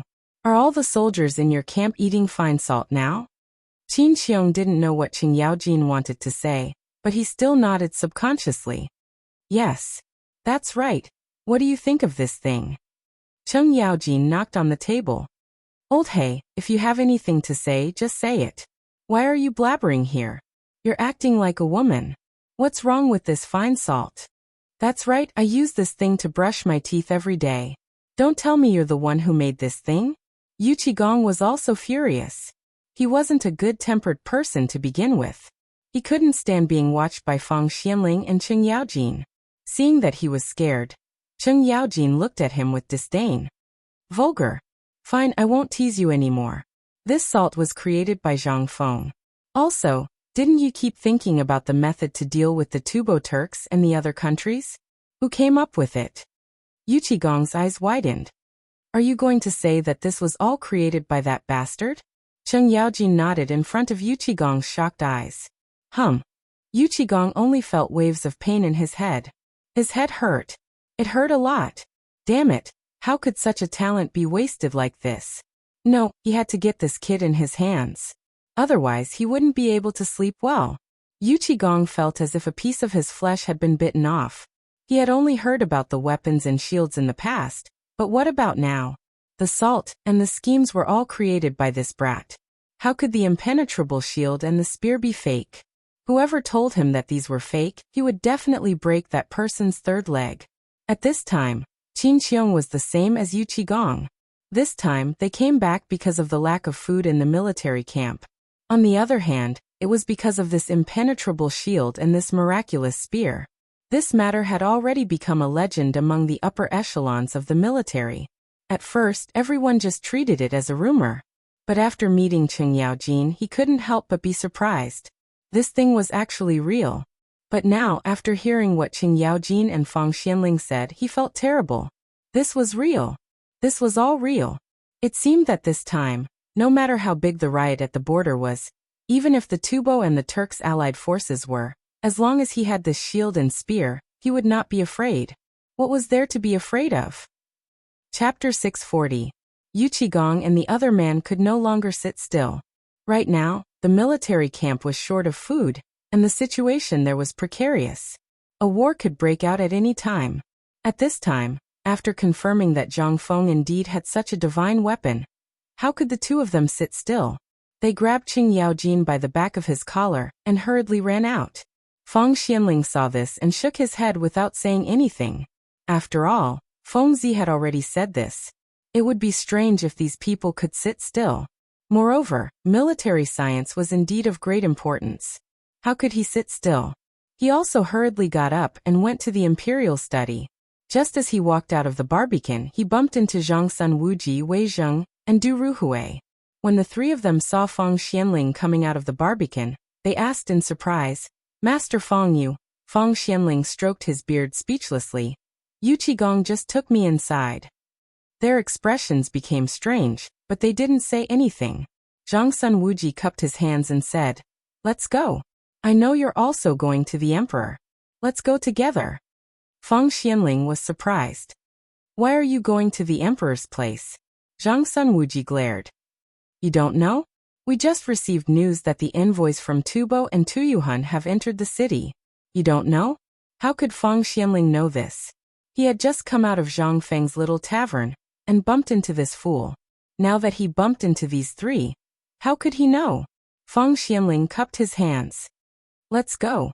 We'll talk as we walk." "Master Zhang Sun, are the envoys from Tubo here because of the internal strife?" Zhang Sun nodded with a serious expression. "Yes, it's because of this. But just now, Old Man saw Old Black Chung and the other two leaving the palace in a hurry. What's the meaning of this?" Fang Xianling sighed. "Your Majesty wants to start a war." "What?" The three of them heard this. He couldn't help but be shocked. The emperor actually wants to start a war? Start a war? How is this possible? Does His Majesty not know the current situation of the Tang dynasty? How could they start a war like this? When the three of them heard this, they knew that this matter was indeed serious. They stopped talking and hurried to the imperial study. Before the group of people could report to the eunuch at the door of the imperial study, Xiao Gizi hurriedly indicated for them to enter. Li Shimin had been waiting in the imperial study for a long time. As soon as the four of them entered, Li Shimin asked directly, "Now what do you think about Tubo's matter? Should we start a war or not?" When Fang Xianling heard this, he hurriedly bowed and said, "Your Majesty, this is a serious matter. This old subject just met General Chung and the other two. From their conversation, I learned that the army is seriously short of food. Many soldiers only eat 2 bowls of porridge every day. Under such circumstances, they don't dare to go to war. Moreover, without military supplies, how can we start a war? Besides, if we force ourselves to go to war, it will inevitably lead to a strong counterattack from the Tuyuhun, the Turks, and even India. We've lost God's will. Li Shimin was angry. He threw the secret letters in front of him to the four of them. This is the intelligence sent by the spy just now. I'm sure you know the situation in Tubo and other places. Moreover, Tuli has transferred 100,000 elites from the Yuzhou garrison to the western region. I don't need to say anything about this, do I? If we don't start a war now, do you want to wait until the Turks invade Tubo before going to war? Li Shimin was angry. Wei Zheng and the others couldn't help but be shocked by his insistence on starting a war. Wei Zheng hurriedly said, Your Majesty, although we can go to war now, we just received a report that Tubo and Tuyuhan's envoys are about to enter Chang'an City. It seems that they are here to ask for help. Moreover, it's not appropriate for us to go to war now. Li Shimin frowned slightly. They came at this time? Li Shimin's eyes could not help but flash with killing intent. If they wanted to come, why would Tubo delay until now? Why did they only come now? What did this mean? It meant that they were afraid that the Tang dynasty would suddenly send troops at this time, so they wanted to find out the situation and ask for help from the Tang dynasty. This was really a good plan. At this time, Li Shimin's desire to start a war was slightly weakened. It would be better if Tubo didn't send people, but now that they came, he couldn't help but have some concerns. He knew that this was a stalling tactic, but Tubo was obviously on guard against the Tang dynasty. This was really despicable. On the one hand, they made trouble at the border, and now they were on guard against the Tang dynasty and came to ask for help. Damn it! Seeing that Li Shimin didn't speak, Wei Zheng continued, Your Majesty, the most important thing now is to see what Tubo wants to do. As for the war, the Tang dynasty's situation really doesn't allow us to start a war. Once we start a war, the lack of supplies will be completely exposed. At that time Li Shimin heard this. He couldn't help but clench his fists. But how could he not know this? Alas! Li Shimin sighed and said, Forget it, forget it. Let's see what they say tomorrow morning. You can all leave now. Chapter 641. Dong. When the clock struck the third time at 5 o'clock, the clock slowly rang. A sharp and cold voice sounded in the political announcement hall. The emperor has arrived. As the voice fell, the officials hurriedly bowed and shouted in unison, Welcome, Your Majesty. Under everyone's surprised gaze, Li Shimin slowly walked up the 8-step stairway to heaven. He sat on the dragon throne and waved his hand indifferently. At this moment, Li Shimin's condition was not good. After all, no one would be in a good mood after a night without sleep, let alone Li Shimin, who was about to be removed from his heart. Li Shimin's red eyes swept around indifferently. Then he said indifferently, Do you have a report to present today? Your Majesty, this old official has a report to present. The moment Li Shimin's voice fell, Wei Zheng hurriedly stepped forward. Li Shimin waved his hand. Wei Zheng then said, Your Majesty, yesterday the envoy from Tubo Naritu and the envoy from Tuyuhan, Zhaku, have already settled down in the Honglu Temple. They are now outside the palace, asking to see Your Majesty. Oh, what are they here for? Your Majesty, do you still remember the drought and the locust plague in Tubo? Because of these two disasters, Tubo is now in the same situation as the Tang dynasty. They are extremely short of food, and it has become so serious that civil unrest has broken out. Li Shimin pretended to be surprised and looked around at the crowd. The crowd only cared about avoiding Li Shimin's gaze. Li Shimin could not help but secretly despise these people. In the end, Li Shimin swept his gaze over Yu Qigong and the other two, asking, General Yu Qi, is this true? Yu Qigong reluctantly walked out of the queue and said, Your Majesty, what Prime Minister Wei said is true.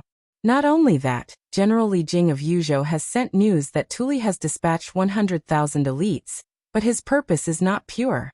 According to the news from Longyu Dao, Longyou's border has often been harassed by Tubo's rebels and soldiers. They are so annoyed that many places in our Tang dynasty have been plundered.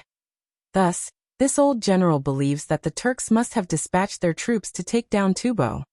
Hearing this, all the ministers in the political announcement hall were shocked. What? The Turks are simply too ambitious. Your Majesty, send the troops. Attack. No. Right now, our Tang dynasty is also extremely short of food. If we send troops now, it will only bring a heavier burden to the people. When all the old ministers heard this, they could not help but burst into an uproar. There was no other way. If the Turks really sent troops to take down Tubo, then wouldn't the Tang dynasty be in imminent danger? If they did not send troops now, then Tubo would definitely not be able to stop the Turks. Because of the Tang dynasty's plan against Tubo, they would lose all their property in Tubo. How could they not be anxious? But once they sent troops, then the consequences. Who would dare to think about it? Therefore, at this time, everyone fell into an endless struggle. Li Shimin was annoyed and snorted coldly. In an instant, everyone's discussion came to an abrupt end. Dear ministers, what do you think now? This time, Tubo must have come because of the 100,000 Turks. Do you think we should help them or not? This, Feng Xianling, Du Ruhui, and the others were silent at this time because they already knew the result of this matter. But the emperor was now testing them. He wanted to test the foundation of these old guys. Sure enough, after a while of hesitation, the minister of the Ministry of Works said, Your Majesty, this matter needs to be discussed again. Our Tang dynasty is suffering from a food shortage at this time, so it's not good to mobilize the troops. Then let me ask you, once the Turks send troops, what should we do? That person was speechless. At this time, the officials who had prepared some words could not help but swallow back their words. That's right. If we don't help, then once the Turks take down Tubo, the door of the Tang dynasty will be completely open to the Turks. At that time, the Turks will come and go as they want, and we will not be able to do anything to them.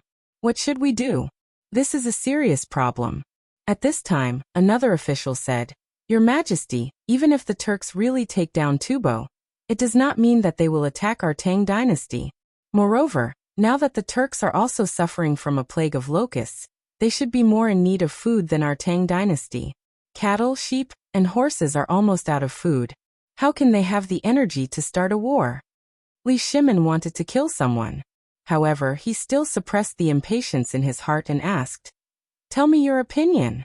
Hearing this, that person said, In fact, to put it bluntly, this is all because of the lack of food. Even if they can start a war against Tubo, in the end, both sides will suffer in the end. Moreover, Tubo does not have food at this time. In this way, even if they take down Tubo. Without waiting for him to finish, Li Shimin speechlessly interrupted this stubborn old man. Okay, I know what you mean. Then Li Shimin rubbed his forehead, looked at Wei Zheng and said, Prime Minister Wei, you said that Tubo's envoys are here? Wei Zheng cupped his hands and said, They are here waiting for the summons outside the hall. Summon them. Yes. Hearing this, Xiao Gizi waved the whisk in his hand and shouted in a sharp voice, Summon Tubo's envoys Nari Tu and Tuyuhan's envoys, Zhaku. Chapter 642. Summon Tubo's envoy Naoritu and Tuyuhan's envoy Zak. Summon. The imperial guards passed the imperial edict one by one. A moment later, two people in Tubo's distinctive costumes hurried into the political announcement hall. Unlike the previous court meetings, the two envoys lowered their posture and bowed as soon as they entered the political announcement hall. They did not dare to look at the faces of Li Shimin and the others. After taking 10 steps into the political announcement hall, the two of them stopped and bowed in the etiquette of the Tang dynasty's officials meeting the monarch. They said, Tubo's envoy Naoritu and Zak pay respects to your Majesty Tang emperors. Li Shimin waved his hand faintly as if nothing had happened. Dispense with the formalities. Come and sit down. As Li Shimin's voice fell, the little eunuch hurriedly brought 2 futons and placed them on both sides of the center of the hall. After the two of them thanked Li Shimin, they sat down with trepidation.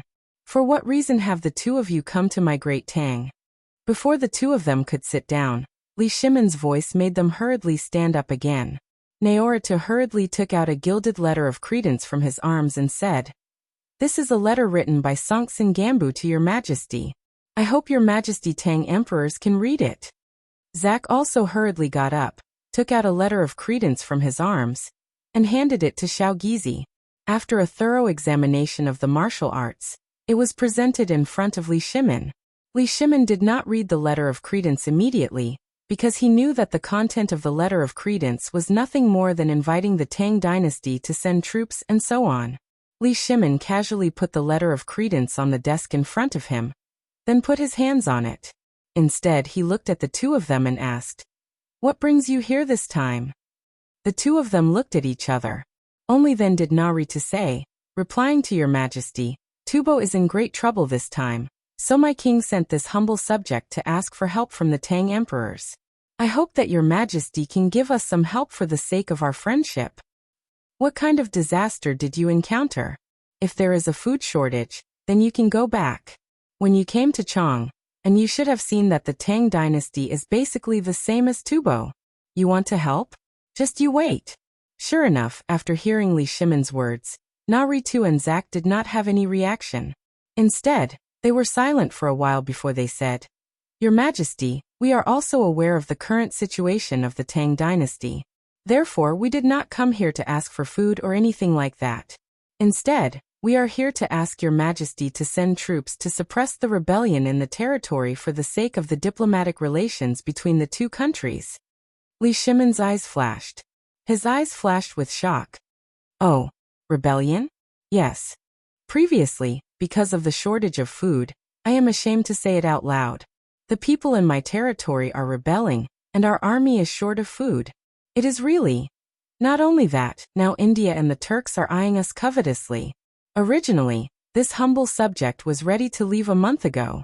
However, there is some unrest at the border now, so this humble subject can only return to Yunqing first and wait for your majesty to pacify the border before coming out.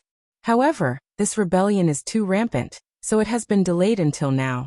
Since force did not work, was he trying to use soft tactics?" Li Shimon glanced at Yu Qigong and Cheng Yaojin. Cheng Yaojin did not make a sound.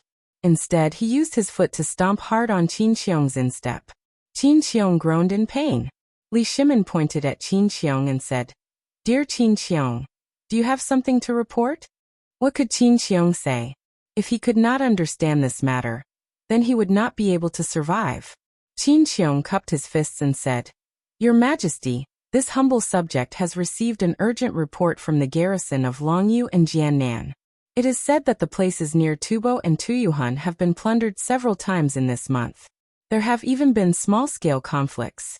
Many people of the Tang dynasty have been killed and injured, and the number of people who have been plundered is no less than 5,000. Li Shimon heard this. He looked at Naritu with a dignified face and said, "This is the small conflict you told me about? What are my people of the Tang dynasty in your eyes?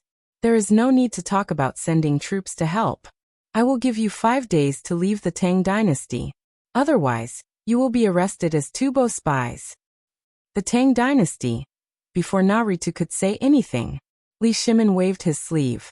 "Go. Do you think you can get me to send out my troops with just a few words? You must be thinking too much, right?" When Naritu and Zack heard Li Shimon's words, their faces changed greatly. They hurriedly knelt on the ground and shouted, "Your Majesty, this humble subject came here on behalf of our king. We are willing to sign a permanent vassal state with the Tang dynasty. Moreover, we will share all the military expenses and provisions for the Tang dynasty's help." What? He still has money and provisions? All the ministers were shocked. At this time, everyone felt more and more that this matter was unusual. Logically speaking, if such a thing really happened, they could resist it as long as they had provisions and supplies. Why did they need the Tang dynasty to help? If they had not heard Yu Qigong mention Tuli's movements before, they would only think that there was something wrong with this matter. But now? Li Shimon and Wei Zheng looked at each other. A touch of surprise flashed through their eyes. He said lightly, "Are you sure about this?" Chapter 643. Naritu didn't understand Li Shimon's meaning and nodded. "This matter is written in the letter of credence." Li Shimon glanced at Naritu with a faint smile, then looked at Wei Zheng and the others and asked, "Dear officials, what do you think?" Wei Zheng's eyelids twitched. The emperor's heart is wild again. Does he really want to start a war? "Reporting to your majesty, this old subject feels that we still need to discuss this matter. If we rashly send out troops, as the envoy said, India and the other countries are all waiting for us. If our great Tang sends out troops now, wouldn't that be the same as declaring war with India?" Du Ruhui and Fang Xianling also hurriedly bowed and said, "Your Majesty, please reconsider." Seeing that these people had spoken, the officials in the court also hurriedly shouted, "Your Majesty, please reconsider." What a joke. They had a large family and a lot of businesses. At this time, because they had opened up trade with Jinla, Tubo and other countries, they had more businesses. If they started a war at this time, then their losses would be really big. They didn't dare to say it before because these important people of the emperor didn't say anything. They didn't dare to be the first ones. But now that they had spoken, what should they do? They also hurriedly dissuaded. Li Shimin heard this and couldn't help but frown. However, he also knew that this matter couldn't be rushed. He waved his hand lightly and said, "You can stay in the Honglu temple for the time being. I know about this matter, but this is a serious matter. Let me think about it first. After 3 days, I will give you an answer whether it's successful or not." Naritu and Duruhue heaved a deep sigh of relief after hearing this. They hurriedly bowed and then left. After the two left, Li Shimin also didn't want to continue the morning court. He waved his hand and Xiao Gizi hurriedly said, "Court is dismissed." When everyone was slowly walking out, several little eunuchs called Wei Zheng and the others. When they followed the little eunuchs to the imperial study, Li Shimin was standing on the map and looking at it. When they entered the imperial study, Li Shimin pointed to the 2 open letters of credence on the desk and said, "Take a look at these 2 letters of credence first." Hearing this, they picked up the 2 letters of credence and read them. The contents of the letters of credence were more or less the same. They just wanted to submit and ask the Tang dynasty to send troops to help them to suppress the rebels in their territory and resist the strong enemies who coveted them. As for the last clause mentioned in the map, it was not mentioned in the letter. It only said that if it was possible, the envoys could choose the best one, and it would be considered as their king's permission. What a sly old fox. After they finished reading it, they couldn't help cursing in their hearts. Fortunately, the emperor didn't agree just now. If he did, then it was this moment of hesitation that allowed them to save a large amount of military supplies. If what they said was true, their soldiers wouldn't have to go hungry anymore. After a quarter of an hour, Li Shimin slowly turned around and looked at the people with different expressions. He first asked Yu Qigong and the other 2, "Yuqi, do you 3 think we should fight this war or help?" Yu Qigong hesitated for a moment and said, "Your Majesty, if we want to help, it's possible. We only need to send 100,000 well-equipped soldiers without provisions. If what they said is true, then we will have at least 100,000 don of provisions left for our army." "I'm afraid." Yu Qigong paused. Seeing that Li Shimin didn't say anything, he continued, "If we want to fight, I think it's really not appropriate to do it now." "Why?" Li Shimin asked. Yu Qigong pointed at the map on the wall and said, "Your Majesty, please look at this map. If what the emperor said is true, then India and the Turks are attacking us from both sides. If Tubo asks us to help, they will definitely be on guard. If we take advantage of this opportunity to enter Tubo's rear and take Tubo, we will force Tubo into a life and death struggle. In this way, we will be attacking them from 3 sides. The most crucial thing is that we don't have any provisions. If we fight, we will be in danger of being completely wiped out. If something happens to these 100,000 soldiers, the Western Gate will be completely lost." Li Shimin's eyes turned cold at Yu Qigong's words. They couldn't fight. This was a rare opportunity. If they didn't fight now, they wouldn't be able to find another chance like this in the future. Li Shimin looked at Zhangsun Wuji and the others and asked, "Minister Zhangsun, what do you think?" What could Zhangsun Wuji say? If they fought now, it would definitely harm others without benefiting themselves. However, the emperor's attitude was so firm that he didn't know what to say.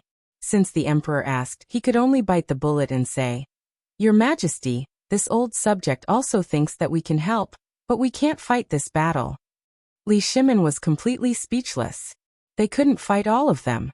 Was the army he had deployed at Longyu Road just for show? He didn't dare to do this, he didn't dare to do that. What else could he do? Li Shimin was a little frustrated. He waved his hand and said, "You all are dismissed. Let me think about it." Chapter 644. Zhang Feng had been very busy these days. He was so busy that his heels were barely touching the back of his feet. He had found more than a dozen craftsmen to make an ordinary compass. They had talked until their mouths were sore, and they had even drawn the required items on a wooden board. The craftsmen were still not satisfied with the result. A few triangular boards were crooked. Zhang Feng had no choice but to spend a large sum of money to buy a batch of rice paper and cut it into the required size. Then he used a thin bamboo stick to burn it with an oil lamp to make a simple pencil. He used a small knife to sharpen it and mark it on the paper. It took him at least a day to make the templates for the triangular boards, compasses, and other things. He had wanted to make them out of iron or glass, but how could the craftsmen of this time do that? So he could only settle for the next best thing. However, as he gave up again and again, these craftsmen, who were called the best carpenters in Chang and city except for the Ministry of Works, could not make them. At this moment, just as Zhang Feng was worrying, the housekeeper of the Zhang mansion knocked on the door of the small tavern in a hurry. Son-in-law, son-in-law. Zhang Feng's face darkened when he heard that. But he still opened the door. What's the matter? Call me Zhang Feng or Prince Zhang. Can you not call me son-in-law? The old housekeeper smiled honestly. Yes, son-in-law. Zhang Feng was speechless. What's the matter? Old master heard that son-in-law is looking for skilled carpenters in the city, so he specially asked me to ask if you have found any. If you haven't found any, the Zhang mansion has taken in a carpenter who used to work for the Ministry of Works. Zhang Feng's eyes lit up when he heard that. The Zhang family had been operating in Chang and city for many years and had some contact with the palace. In terms of connections, they must be much better than those old soldiers. Plus, this person used to work for the Ministry of Works. What did that mean? Zhang Feng could not help but ask, where is this person now? As he spoke, Zhang Feng hurriedly welcomed the steward into the house. When he saw the steward sitting down, the steward was so scared that his entire body was trembling. This was the Marquis who was famous in Chang and at this time. How could the officials bear to be welcomed by the Marquis in person? He hurriedly sat down and said, Young master, this old carpenter is currently renovating the old house in master's hometown Lantian. If you think it's okay, I'll go to the old house and invite him over for you. No need, no need. Zhang Feng rubbed his hands. Lantian isn't far from Shao Mountain. How about this? I'll give you these blueprints. I'll have to trouble you to personally make a trip to Lantian and see if the old craftsman can make it. If he can, send him directly to White Deer College in Shao Mountain. If you can't do it, how about we think of another way? Then I'll go now. The steward hurriedly rushed out of the pub with the blueprint in his arms. Just as he was about to walk out of the tavern, he bumped into Li Shimon's arms. Li Shimon almost fell to the ground. Seeing this, Zhang Feng was also a little confused. He hurriedly supported Li Shimon and asked, Lao Li, why are you here? Don't you know the trick? Li Shimon took a breath and looked at the trembling steward and the things in his arms. His expression softened a little and said, I have to knock on the door to come here, don't I? Zhang Feng scratched his head. Li Shimon pointed to the steward and asked, This is... Steward Zhang is here too. Oh. Li Shimon didn't wait for Zhang Feng to finish his words. He gave a meaningful, oh, and then held a fist and palm salute to the steward and said, Then it's all right. Have a good trip. The steward shed tears of gratitude and hurried away. As soon as the steward left, Li Shimon sat on the stool and rubbed his chest. He asked, What's wrong with this old man? Why is he in such a hurry? I heard that you almost overturned Chang and city these 2 days and looked for carpenters all over the city. Why? Zhang Feng pointed to the old steward. It's because I want to make some precision teaching aids. In such a big Chang and city, I can't find a skilled one. Fortunately, the Zhang family learned about this and said that they took in an old carpenter who used to work in the Ministry of Works. They asked me if I wanted him. What kind of teaching aids are so difficult to make? As far as I know, the musical house in Chang and city sells all kinds of things. Li Shimon was confused. Zhang Feng shrugged and sighed. Forget it. Let's not talk about this. I haven't seen you these days. What have you been busy with? Isn't it because of the famine? A lot of people are starving. Have you solved it? Li Shimon smiled and shook his head. If it hadn't been solved, how could I come here to have fun? Zhang Feng nodded knowingly. Well, since you're here, I'll cook a tortoise for you today. Li Shimon's face turned green. Tortoise is a curse. And can it be eaten? Fengzi, are you cursing me? Zhang Feng smiled mysteriously. Wait and you'll know. That thing is very nutritious. Li Shimon smiled speechlessly. Well then I'll wait. By the way, do you still have salt and pepper grasshoppers? Give me some. I'll drink first. There's a hidden compartment in the wine cabinet. Save some for me. There's only a little left. Chapter 645. Zhang Feng's tortoise had already been stewing in the pot for a long time. Therefore, it didn't take long for him to prepare 3 dishes and 2 soups in front of Li Shimin. The tempting aroma of the tortoise soup, coupled with the pepper and the taste of a green grass that Li Shimin didn't recognize, instantly made Li Shimin put down the wine bowl in his hand. He picked up the spoon, gently scooped up a spoonful of milky white soup, and took a sip. Instantly, the strong taste opened Li Shimin's taste buds. This time, Li Shimin didn't say a word, which was rare. Zhang Feng could also see that Li Shimin had encountered something, but since Lao Li didn't say anything, he couldn't ask.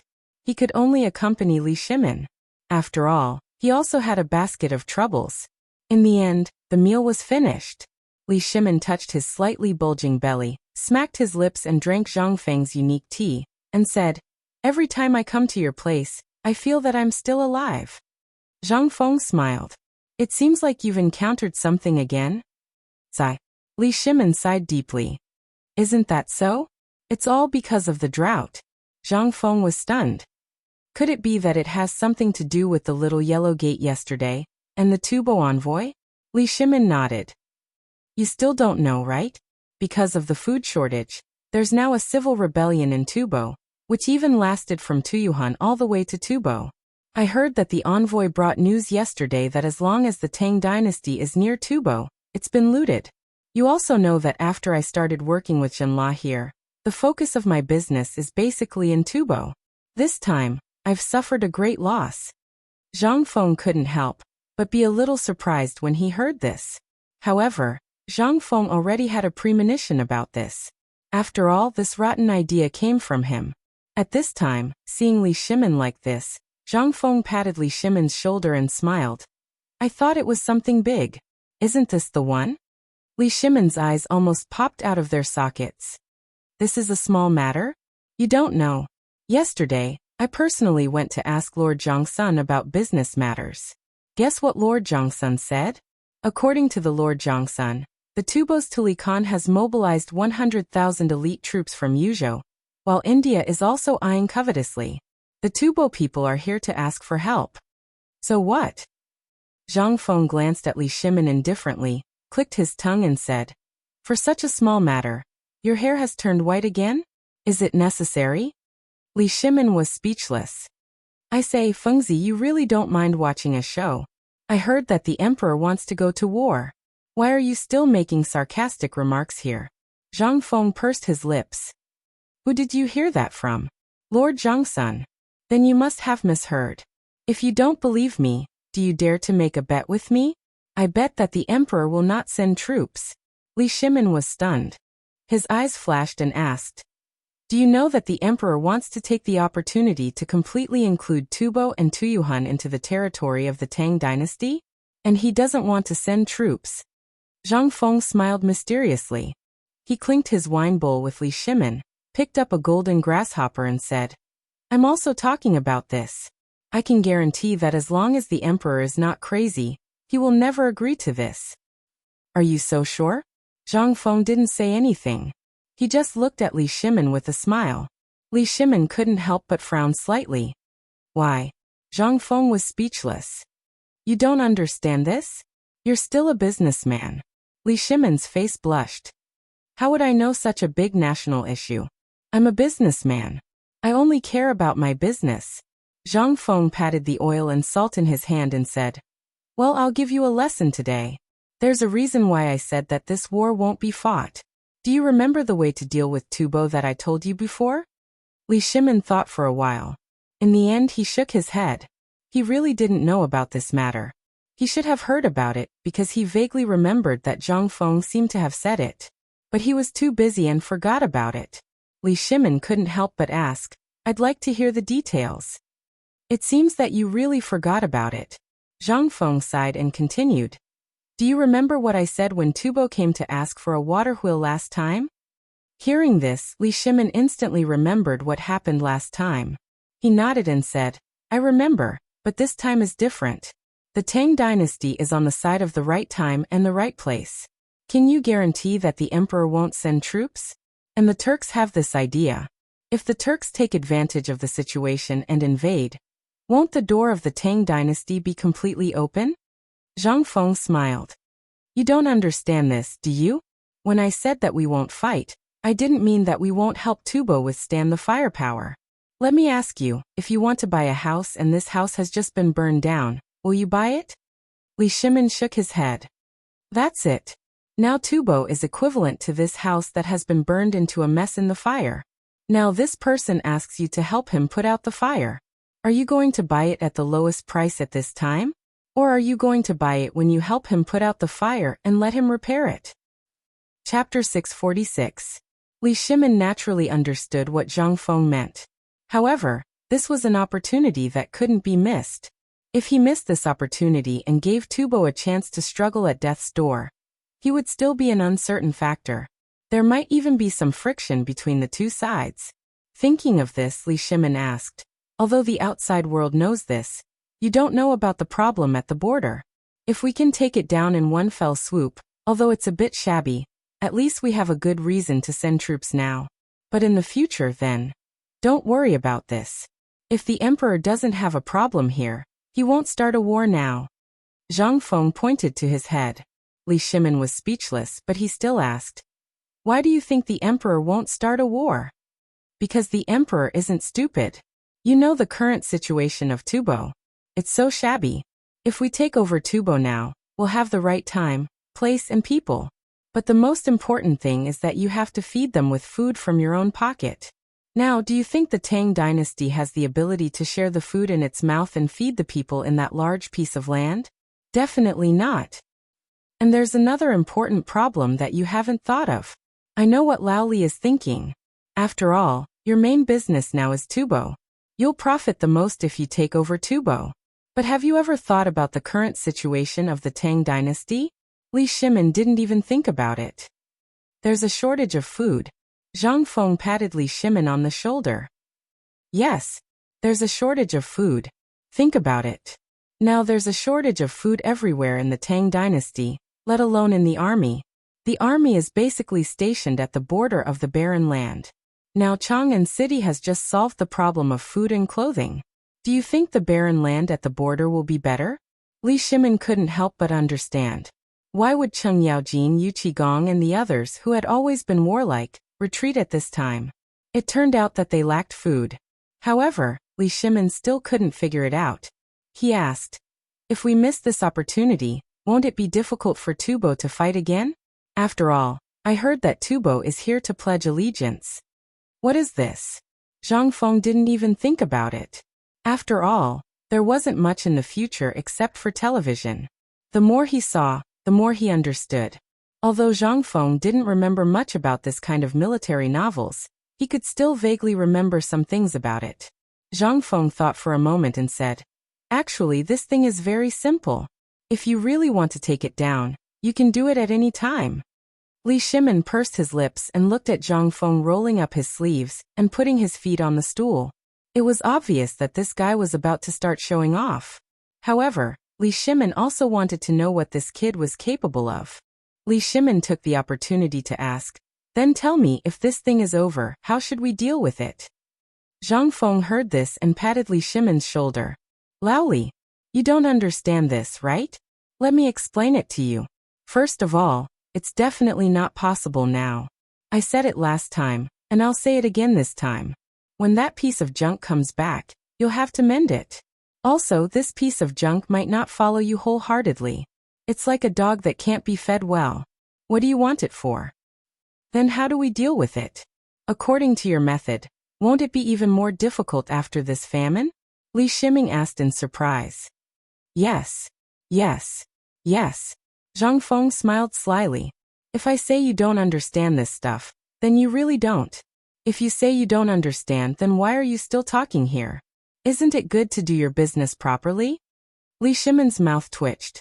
Isn't it because I don't understand that I have to ask?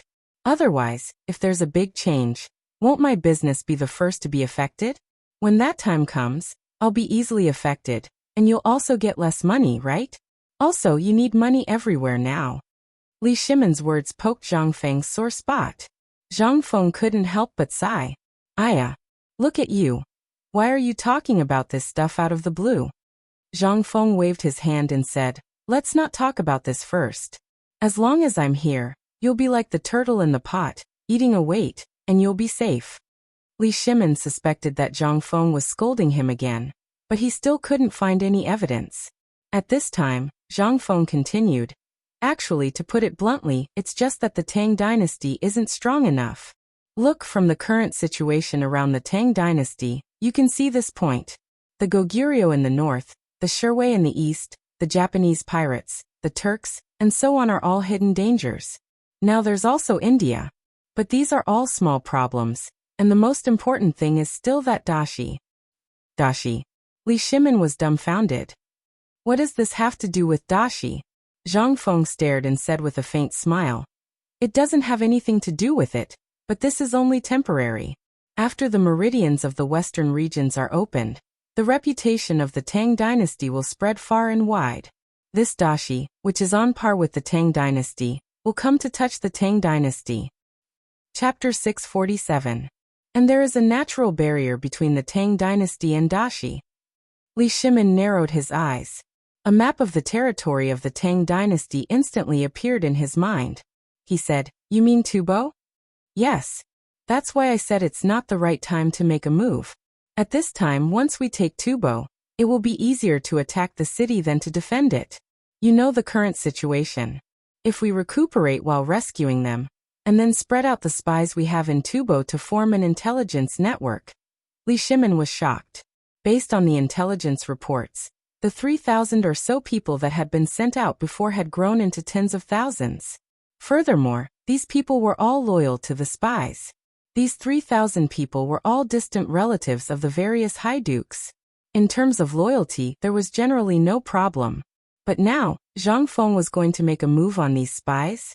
Finally, Li Shimon finally understood why Zhang Feng had planted so many spies so early, and didn't intend to take Tubo in the end. It turned out that this was the reason. Li Shimon suddenly thought of something and hurriedly asked, did you think of so many things from the beginning? Then you deliberately spread these 3,000 spies out. Let them develop freely, settle down in Tubo, get married, and develop your subordinates? Zhang Feng's face was a little red. Well, more or less. Seeing this, Li Shimon, he couldn't help but be stunned. How did you do it? How long has it been since the outbreak of the drought? And we went to Tubo for help. And so many things have happened during this time. How can you calculate so accurately? And you can accurately predict that the emperor will really send out spies? Zhang Feng pointed to his head. Li Shimon was speechless for a while. Even if you were beaten to death, you would still ask, Fengzi, although what you said makes sense, there's still something I don't understand. Although this matter seems very reasonable, this is an outsider after all. What exactly is he thinking? None of us know. Wrong. Zhang Feng interrupted Li Shimon and said, although the old saying is correct, those who are not of our race will have different intentions. Don't forget one thing, the principle that whoever has milk is the mother. Right now, people are dying of starvation everywhere in Tubo. I don't believe that when the emperor stockpiled grain, he didn't tell them that the first thing to do in Tubo was stockpiling grain. After all, in this era, whoever controls food has the right to live. For example, I have food in Pyrolite Mountain, but I don't want to pay for it. What should I do? I'll take food and work instead. That's why there are thousands of people marching forward together. What is this? This was based on the philosophy of survival. What gave them hope was that after the construction was completed, their children would be able to see their descendants studying in this academy. What was this? This is hope. If the same principle is used in Tubo now, what do you think they will do? Li Shimon did know that food was precious now. Even in the Tang dynasty, he knew that there were people who used their children or an acre of land in exchange for a bucket of rice. The same principle had happened countless times in the Tang dynasty, and even before that. Many people were familiar with it, let alone those from the house of Haiduk. How could they not know this? That was impossible. Li Shimin couldn't help but find out that even if they didn't send a single soldier, as long as these 3,000 people seized this opportunity, then in a few years, more than half of Tubo's actual control would be in the hands of the Tang dynasty. Li Shimin exclaimed in shock that it was impossible. Fengzi, how did you do it? Now that I've combined everything that you've said and everything that happened before, I finally understood this matter. How did you do it? If that's the case, then wouldn't your majesty not need to expend a single soldier? In just a few years, Tibet will naturally become the land of my great Tang? Zhang Feng smiled contemptuously. With your brain, you only know how to do small business. Do you know why I let your son come to the academy? Although Li Shimin was despised, he also admitted that Zhang Feng's plan was vicious. This was the most vicious plan to exterminate a family. Although he knew that Zhang Feng wanted to exterminate his family, Li Shimin couldn't help but tremble after thinking it through. Whoever dared to be targeted by this guy was simply... Li Shimin started to sympathize with Tubo. However, Li Shimin still asked curiously, Fengzi, what you're saying now seems to be somewhat different from the national policy you mentioned before. It seems to be a bit like the shadow of the Zhuge Testament. Zhang Feng looked at Li Shimin in surprise and said, Oh, I couldn't tell. When did Lao Li start to study military books? Li Shimin realized that he had let the cat out of the bag. He laughed and said, Didn't you say that you were going to teach them about heavy cavalry? I had nothing to do, so I read military books. Zhang Feng nodded and then shook his head. That's right, this is indeed a military book. However, what you said is not complete. This is the foundation of White Deer College. Lao Tzu not only wants to teach 9 scholars, but Lao Tzu also wants to cultivate 9 generals. This is the treasure of my college, military studies. Chapter 648. What kind of person could think of such a thing? As for what Zhang Feng said about the treasure of the academy, the 9 imperial scholars, and the 9 generals, he automatically ignored it. This kid just liked to show off. But he was not sure. After all, what Zhang Feng said just now was too terrifying. Although he admitted that Zhang Feng was talented, how much could Cheng Chimo and the others learn? It would be good if they could learn a little. However, he was still deeply attracted by the magical military science. After all, this thing, if he thought carefully, seemed to be able to be combined with Zhang Feng until now, such as the strategy to deal with the Turkic Tubo and the other countries, as well as the plan to devise strategies. Although it seemed to be national policy, it was very similar to this so-called military science. After that, he talked about the 8 waters, fine salt, and other legendary things. In fact, in the end, it was all about careful observation in life that could be done. However, not a single person was able to see through it. This was a little scary. However, what Li Shimin was most interested in right now was to personally take a look at this so-called military science book. If there was a book, then no matter how much it would cost, he would get it. What was this thing that was locked in the small cabinet? This was the heirloom of the Li family. Li Shimin could not help but pour a bowl of wine for Zhang Feng, and hand it to Zhang Feng. This scene made Zhang Feng very suspicious. What? Come Fengzi, let's drink? Although Zhang Feng was suspicious, he still drank a bowl of wine with Li Shimin. When Zhang Feng was almost finished, Li Shimin rubbed his hands and asked, Fengzi, what is this military science you said? Can you tell me? How could Zhang Feng not know what Li Shimin was holding back? Seeing this, he folded his hands and asked, What? Are you going to change careers and join the army? You're already so old. Even though we're partners in the academy, I still won't accept you. If news of this were to spread out, saying that I, Zhang Feng, accepted a good brother, a good elder brother, to come to the White Deer Academy to learn, wouldn't my backbone be broken? Well, no, I just want to hear it. Isn't it because I have nothing to do after drinking? Let's just take it as a toast. Moreover, giving pointers to the world and drinking together, what a wonderful thing this is. Zhang Feng heard this and felt that it made a little sense. He smacked his lips and pointed to the kitchen. You want to hear it? There is a pot of braised meat on the stove. Go get it, I am brewing it. Before Zhang Feng finished speaking, Li Shimin got up and rushed into the kitchen. If others were to see this scene, they would be scared out of their wits. The emperor was actually in a small tavern, and in a small tavern in Chang, and city at that, being ordered around by a shopkeeper. Anyone who saw this would definitely think that they were dreaming. However, this was not important to Li Shimin. After all, in this small tavern, he only treated himself as Zhang Feng's elder brother, a good brother.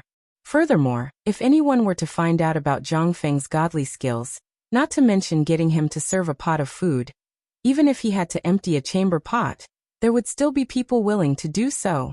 What was this? What Zhang Feng was going to talk about was a type of military knowledge that had never been mentioned in military books. Not long later, Li Shimin brought out the fine salt bowl and placed it on the table.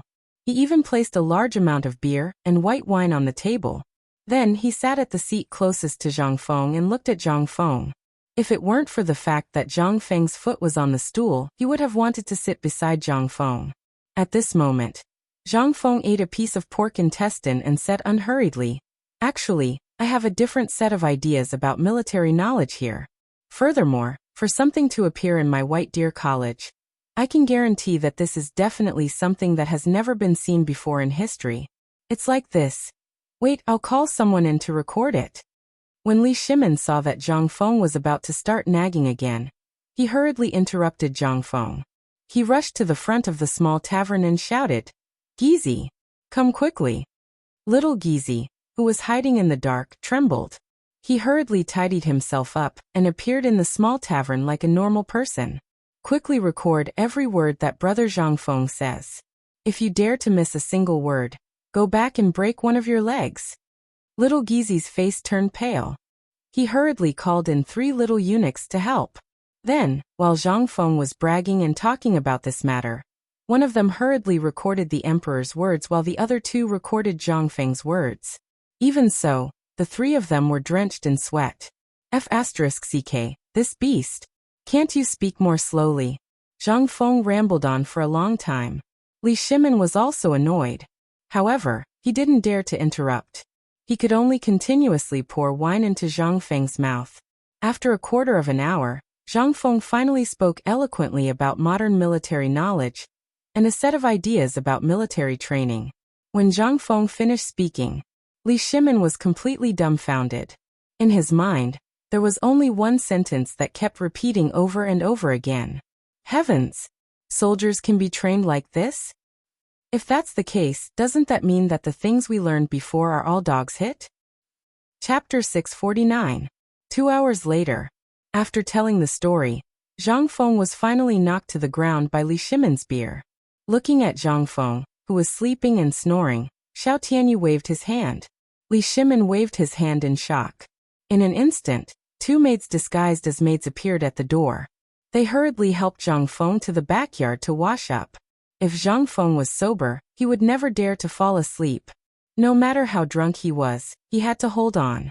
After all, how could the maids who could follow Li Shimin and serve Li Shimin be ugly?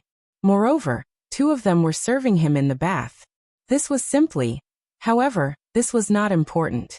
Li Shimin looked at the information recorded on the thick sheets of paper in his hand, and his hands could not help trembling. Good Gizi, you did well. You 2 did well too.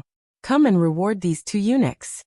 As Li Shimin spoke, the Jinwu guards hurriedly appeared and broke the necks of the 2 eunuchs who were kneeling on the ground to express their gratitude. Little Gizi seemed to have been aware of this, or he seemed to be used to it. After all, what was this about? This was a big secret. If someone with ulterior motives had the information in Li Shimin's hands, then the Tang dynasty would be in danger. Li Shimin absolutely did not want to see this happen. Little Gizi knew. After dealing with the 2 eunuchs, Li Shimin turned to look at Zhang Feng, who was being washed by 2 maids in a big pot with a burning fire, and said lightly, "Today you 2 stay and serve him well." After that, Li Shimin hurriedly left. After all, he always felt that holding such a thing in his hand was as heavy as Mount Tai. When he walked out of the tavern, Li Shimin let out a deep breath. He plunged into the palanquin that had arrived in a hurry and left. Little Gizi stared deeply at Zhang Feng with a complicated expression. "Brat, you're really lucky to be able to get the emperor's favor. Xiao Gizi was Li Shimin's personal servant. He naturally knew how important Zhang Feng was to Li Shimin. Moreover, in Xiao Gizi's opinion, the emperor was always alone, especially after the incident at the Xuanwu Gate. The emperor became even more lonely. He was even a little depressed. After that, the emperor went through the Wei River alliance, which was the last straw that broke Li Shimin's back. However, these were all things before Zhang Feng appeared. After Zhang Feng's appearance, not to mention the emperor, the current Chang'an city, and even the entire Tang dynasty, became vigorous and different. For example, the previous Tang dynasty was like an old man covered in scars. After Zhang Feng's appearance, the whole thing changed. Although Xiao Gizi couldn't say anything, he always felt that everything in the world was in the emperor's hands. Xiao Gizi gently closed the door of Zhang Feng's tavern, told a Jinwu guard to guard Zhang Feng all night, and hurriedly followed Li Shimin's palanquin. In the palanquin, Li Shimin looked at the things in his hands again and again, as if he wanted to engrave every word Zhang Feng said in his mind. He was born in the army. For the first 12 years he was the Prince of Qin, the young masterly that everyone envied. Since the Taiyuan rebellion, he had become the Prince of Qin that everyone feared. It could be said that he spent the first 10 years of his life studying all kinds of ancient books. Then, for the next 10 years, he spent his days on horseback killing people or studying military books. It was only after the Black Tortoise Gate that he truly became an emperor. However, he still had the temperament of a soldier in his bones. He knew all the training methods in the army like the back of his hand.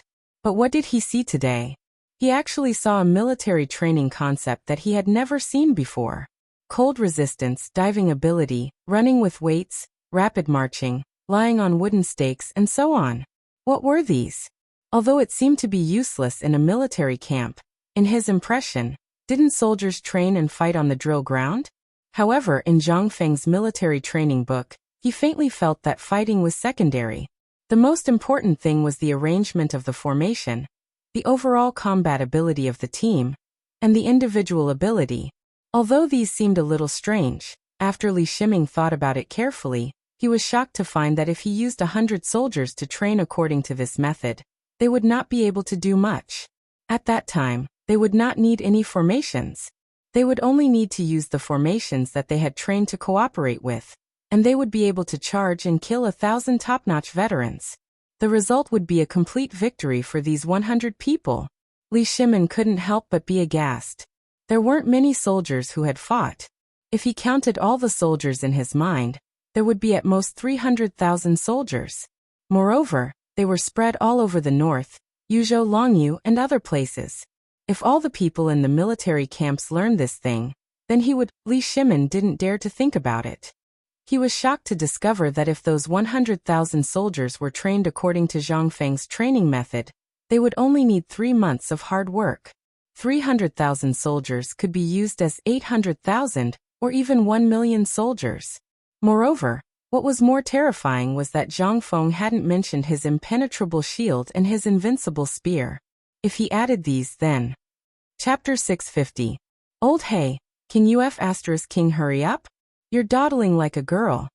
The next morning, in Cheng Yaojin's residence, Yu Qigong's loud voice reverberated in the huge duke's residence, causing all the servants to tremble in fear. In the courtyard, Yu Qigong, Qin Qiong and Qin Shubao, who had changed into casual attire, were waiting anxiously like a black tower.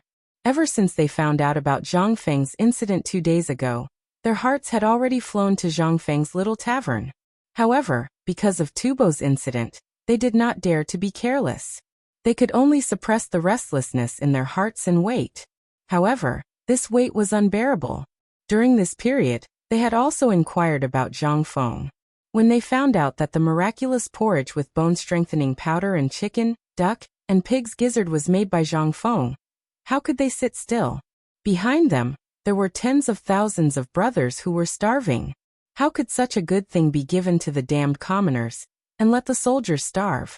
That was why after the morning court meeting ended, the two of them couldn't wait to carry Cheng Yaojin all the way back to the duke's public house. The moment they entered, they took off their official robes and pointed at two Cheng Yaojin who were about the same size as them, and helped them change into their robes. After dressing up like this, Yu Qigong, who was already ferocious and had a face full of curly beard, really looked like a nouveau riche. It was just that he looked like a bandit who made a fortune. Qin Xiong was slightly better. After all, he was born handsome. Although he was old and wore a military uniform all year round, when he put on the brocade robes, he instantly looked like a businessman. Amidst Yu Qigong's angry shouts and curses, Cheng Yaojin dawdled out of the room. He patted the brand-new jade belt on his big belly and reluctantly stretched. "Let's go. You're so impatient. I've already said that this kid is still sleeping. You don't believe me? Let's go eat the northwest wind." Just like that, the three of them were too lazy to even ride horses. After all, those things were too ostentatious. Just like that, Cheng Yaojin and Yu Qigong continued on their way, cursing and swearing. The shocked crowd was forced to retreat, thinking that bandits had entered the city. Although it was still early in the morning market of Chang, and city was still bustling with activity. However, there were many people selling, and as for the people buying, there were basically not many people. The Guanzhong people had a bad habit. He didn't know where it came from. Early in the morning, he would carry a teapot or a birdcage and wander around the streets. When he met an acquaintance, he would brag about it and then walk away. Although their stomachs were growling from hunger, they still couldn't get rid of their bad habit of wandering around. When Yu Qigong's extraordinary height appeared on the street, he instantly attracted everyone's attention. However, when they looked at Yu Qigong's curly beard, which still had traces of grease on it, coupled with his ferocious appearance, the entire street instantly fell silent. The three of them didn't seem to be surprised. Each of them was holding a large handful of roasted chicken legs, and several bamboo beer cans were hanging from their shoulders with hemp ropes. While eating, they bragged about what had happened beyond the Great Wall. When the three of them walked to the small tavern, they touched their stomachs and their faces were very red. Cheng Yaojin pointed at Zhang Feng's closed door and said, "See, I told you that this kid doesn't get up until noon. Even if he gets up, it's because he has to urinate. You didn't believe me? Let's go, let's find a jar of fermented glutinous rice to moisten our throats. There was a damn dumpling stall here before." When Yu Qigong heard that there was dumpling, he touched his huge belly and looked around. "Where is it? Lao Tzu hasn't eaten dumplings in Chang, and for a long time." Cheng Yaojin broke a branch to pick his teeth and said, "He went to Xingshan Academy with this kid. I heard that he's learning something about mathematics from the kid from the Du family." Yu Qigong stared. "How is that possible? Did all the people in Tang Huifang go there?" Along the way, only this Tang Huifang was special. What was different? It was just that on the road, there wasn't even a damn barbecue stall, not to mention people strolling around. Now Yu Qigong finally understood what was going on here. It turned out that they had all gone up the mountain to eat some kind of porridge. The three of them had just drunk a lot of beer and squatted on the road for a while. Instantly, their expressions became unnatural. They looked around, trying to find a place to pee, but there was no place.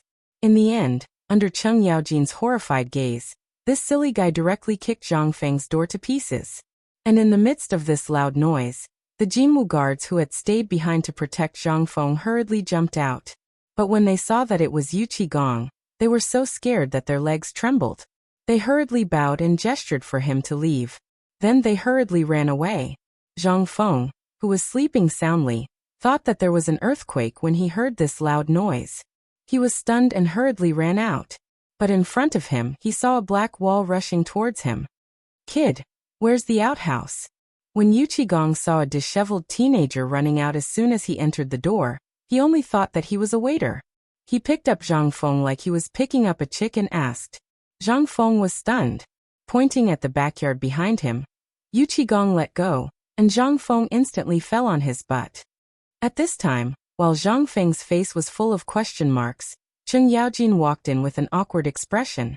Zhang Feng pointed at the person behind him and asked, "Old Chen, who's this silly guy?" Chapter 651. Zhang Feng was completely dumbfounded. He was sleeping in his own house. Not only was the door smashed, but he was also lifted up and asked about the bathroom. "Damn you.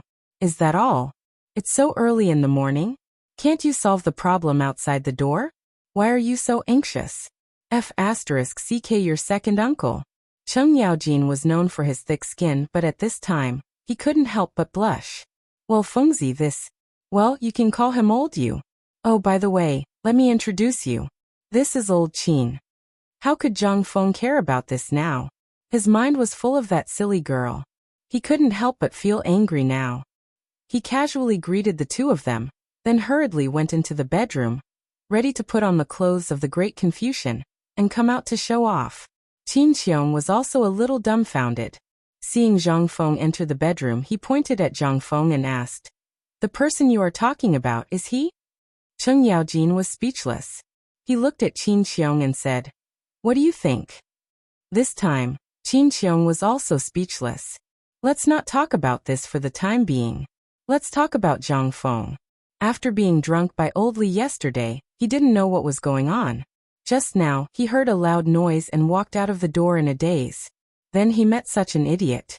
Now he didn't feel sleepy at all. When he returned to the bedroom again, he was completely stunned. He saw two beautiful women standing in front of his bed. Although the two of them were wearing servant girls' dresses, they still couldn't hide their graceful figures and their charming faces. Although the Tang dynasty advocated the beauty of plump bodies, it was all because they didn't have enough to eat before. Therefore, in order to show the wealth of the Tang dynasty, Li Shimin said that plump bodies were beautiful, and let the world see the wealth of the Tang dynasty. It was all because of this year's locust plague that they started to take shape. But now, because of Zhang Feng's appearance, Li Shimin seemed to have forgotten about the beauty of plump breasts. After all, who would like a fatty? There was no one. Looking at these two women, although they couldn't compare with Jingshu or Zhang Yuyao, they were still rare beauties. But why would these two women appear in his room? What was going on? Zhang Feng was dumbfounded. When the two women saw Zhang Feng looking at them in a daze, they couldn't help but lower their cheeks and perform the palace etiquette. Servant Little Yao and Yao Hong greet Prince Zhang. About that, I want to ask, where am I? What have I done before? Zhang Feng was dumbfounded and completely at a loss. The two women wanted to laugh, but they also understood the importance of this person in the emperor's heart. One of them was called Tao Hong. Her face was very round, and he didn't know whether her cheeks were painted with rouge or were naturally red. Anyone who looked at her would want to pinch her cheeks. At this time, Tao Hong said, "Prince Zhang was drunk yesterday, so I and Master asked us to stay and serve Prince Zhang." Damn it! Zhang Feng naturally understood what it meant to serve. He hurriedly lifted the quilt subconsciously, and saw that the bed sheet was still gray as before. Only then did he breathe a deep sigh of relief, but he also sighed a little. Didn't they say that if the people of the Tang dynasty were served by maids, it meant, Motherf ****. All these history books and novels are ***king liars. Under the strange eyes of the two women, Zhang Feng sat on the bed and said embarrassedly, "Well, do you want to stay? Or go back?" "Of course, we want to go back." Tao Hong pursed her lips, held back her laughter and said, "Of course, if young master wants us to stay and serve you, my master will also agree." There was such a good thing? Brother, Zhang Feng was originally very excited, but when he thought of Chen Tiniu and the other idiots, although he really wanted the two women to stay, he forced himself to pretend to be a gentleman and said reluctantly, "I don't need you for the time being. If I need you, I will ask Laoli for you too." When Tao Hong and Little Yao heard this, a touch of disappointment flashed in their eyes, but they recovered in a flash. After all, to be able to stand out among so many maids in the palace, they naturally had some ability to serve Li Shimin. The two women bowed again and were ready to leave, but Zhang Feng stopped them. "Well, I don't know how to wear this robe. Can you help me put it on?" "Okay, Prince Zhang." When the two women heard this, they covered their mouths and chuckled, then picked up the neatly folded robe. However, when the two women shook the robe, their faces changed dramatically. They had naturally seen the robe of the great scholar. At this time, seeing it again, and it was in Zhang Feng's place, the two women couldn't help but be deeply shocked. However, the two women didn't say anything. They just let Zhang Feng do a good job, combed Zhang Feng's long hair, and changed his clothes. Zhang Feng just sat there, and let the two women serve him. Except for the cloth in his crotch, they changed everything for him. At this time, Zhang Feng also realized that his original cloth in his crotch was gone, and the one he was wearing now was the one he was going to throw away before. Could it be? Zhang Feng suddenly thought of something and pointed to his chest. What happened to my clothes? Replying to Prince Zhang, you were drunk yesterday, and my master asked us to help you take a bath. Although Zhang Feng's skin was extremely thick, he couldn't help but blush when he heard it. Originally, he wanted to experience the feeling of a rich family. He didn't expect that this was really embarrassing. Chapter 652. Zhang Feng acted as if he was fleeing from a disaster. After the two women changed their clothes, he hurriedly walked out of the bedroom. The two women were very polite and didn't say anything. When they came out, they saw Qing Yaojin and Yu Qigong, who had just solved a big problem, and couldn't help but be stunned. However, the two women also saw that it was a big matter, so they only bowed and then hurriedly left. At that moment, Yu Qigong was a little confused. He then took a closer look at Zhang Feng. It would have been better if he did not look, but when he did, he was instantly shocked. This kid was actually wearing the clothes of a great scholar? Yu Qigong had naturally seen the two women before. They were Li Shimon's personal palace maids. What did it mean that they had come out of Zhang Feng's bedroom? He saw that Zhang Feng was ignoring him and standing straight at the door, looking outside with his hands behind his back. Yu Qigong asked suspiciously, Old Black, who is this kid? Qing Yaojin glanced at Yu Qigong and snorted as a reply. This made Yu Qigong feel as if his heart was being scratched by a cat. Although Zhang Feng was looking outside, his ears were perked up as he carefully listened to the conversation between the two. When he heard that Old Black was actually so awesome, he could not help but praise him in his heart. This iron tower of a fool should be taught a lesson like this. Damn it, why would someone kick someone's door in the morning? Why would he lift the owner up as soon as he entered? What was this? This was a slap in the face. How would Lao Tzu survive on this street from now on? Did he not care about his reputation? After the three of them took turns to open the floodgates to let the water out, Yu Qigong saw that Zhang Feng was still ignoring them and could not help but panic. After all, not to mention the magical military book, the magical porridge was the best way to solve the military's food shortage. He had eaten that thing before, and it was indeed very magical. Not only did it have the fragrance of meat, but his old legs did not flare up while he was eating the porridge. What was this? This was a treasure. Furthermore, he had heard that Zhang Feng had even brought the divine Dr. Sun Simiao to Pyrolite Mountain to perfect the kanji. Yu Qigong couldn't help but have some thoughts. But even if you beat him to death, he wouldn't dare associate that person with the kid in front of him. She didn't look like one at all. However, at this moment, Qing Yaojin ignored him and Qin Shubao sat there with a respectful expression without saying a word. This made Yu Qigong's hair stand on end. Yu Qigong was a man made of steel and had seen all sorts of situations. Since he would be cut down no matter what he did, Yu Qigong stood up and cupped his fists with a smile. Little brother, I apologize for offending you just now. I really needed to go to the toilet. If the patrolling soldiers found me peeing on the street, they would confiscate my tools. That's why I acted this way after I found out that Big Old Black and your shopkeeper are brothers. If I've offended you in any way, please forgive me. I will take full responsibility for this matter. And to offend you, I have a piece of ancient jade here that I'm willing to give to you. I'll send someone to give you 1,000 strings of cash as an apology. How about that? But I haven't asked who your master is. Whose disciple are you? He couldn't figure out the kid's identity, so he had no choice. When Zhang Feng heard that, he didn't want to fall out with old Chen, so he turned around and cupped his fists. He pointed at the door and said, It's nothing, but my neck and butt are hurting right now. When Yu Qigong heard that, how could he not know that the kid was taking advantage of the situation to extort him?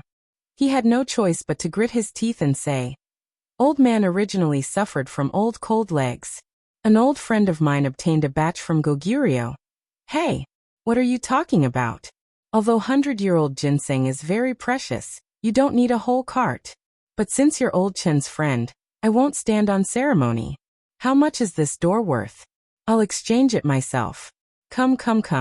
Have a seat. Yu Qigong wanted to slap himself. Why didn't you say so earlier? Great, now it was a whole cart. No matter how rich his family was, a cart of 100-year-old ginseng would cost at least 10,000 strings of cash. But what could he do now? Moreover, the kid couldn't figure out his identity, and was even wearing the clothes of a great scholar. Yet old He didn't find it strange. He couldn't figure out Zhang Feng's identity, so he could only force a smile and cupped his fists. I haven't asked for your name yet, young man. Zhang Feng waved his hand and took out 3 jugs of 65-proof white wine from the wine cabinet. He then took out a jug of 15-proof sake, and handed it to the 3 of them. Finally, he placed the 15-proof sake in front of him and cupped his fists. I apologize for my lack of care. I'm Zhang Feng, and I'll be the shopkeeper of this tavern. Yu Qigong was dumbfounded. Qin Shubao was dumbfounded. So this kid was Zhang Feng? Was he also the shopkeeper of this tavern? Or was he a great scholar? Qin Shubao seemed to have thought of something. He stood up and cupped his fists. I've heard a lot about Prince Zhang. Chang, and university is not only well known in Chang, and city, but also in the remote areas of Jiannan province. It's a blessing of 3 lifetimes to be able to meet me today. Chapter 653. Yu Qigong went crazy. He finally connected all the dots in Qin Shubao's words. He had heard of the Chang'an Academy. After all, his 2 sons had been kidnapped by the crown prince. How could he not know? However, they only knew that it was opened by a young man named Zhang Feng, who was only 20 years old. With just 3 poems, he was jointly recommended by Yu Shinan, Chu Suiliang, and the other 3 great scholars to be a great scholar. But why didn't he associate it with this boy? Now that he had offended Zhang Feng, he suddenly felt that his 2 silly sons were going to be in trouble. Yu Qigong hurriedly cupped his fists and looked Zhang Feng up and down. He clicked his tongue in wonder and said, So you're the famous Zhang Feng. No discord, no concord. I was reckless today. Don't worry, in 3 days, a cart of Korean ginseng will be sent here. Take it as my apology. I've heard that Xingshan Academy is marvelous, but as you can see, I don't even know how to read a basket of words, but I've got a book called Han Fizi. Please kindly accept it. Zhang Feng's expression changed. Han Fizi. Since it was Han Fizi, and it was a rare book. In the future, Han Fizi could only be summarized from rumors and words of various dynasties. The real Han Fizi had long disappeared in the long river of history. Although he didn't know if this Han Fizi was Han Fizi's original work, it would be a good sign in the academy. What did the ancient academies compete with? They competed with the talents in high school and the number of books they collected.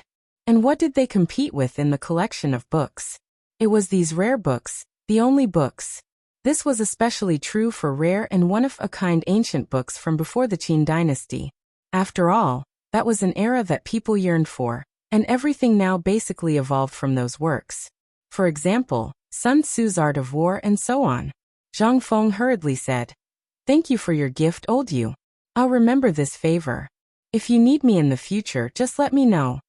Yu Qigong couldn't help but be overjoyed when he heard this. Indeed, it proved the old saying that one could not catch the wolf without risking the child. Although he didn't understand Han Fizi, he wasn't stupid. He had already found someone to copy at least 10 copies.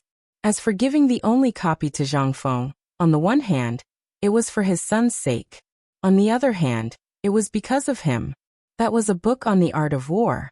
Zhang Feng was about to propose a toast, but when he saw the empty table and Cheng Yaojin in the tavern, he slapped his head and said, I'm sorry for my rudeness. Please take a seat.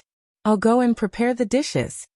As he spoke, Zhang Feng hurriedly took off his robe and went into the kitchen. Wearing this thing was really a hindrance. He really didn't know why the people of this era cared so much about this robe. Within a quarter of an hour, Zhang Feng hurriedly prepared some dishes to go with the wine.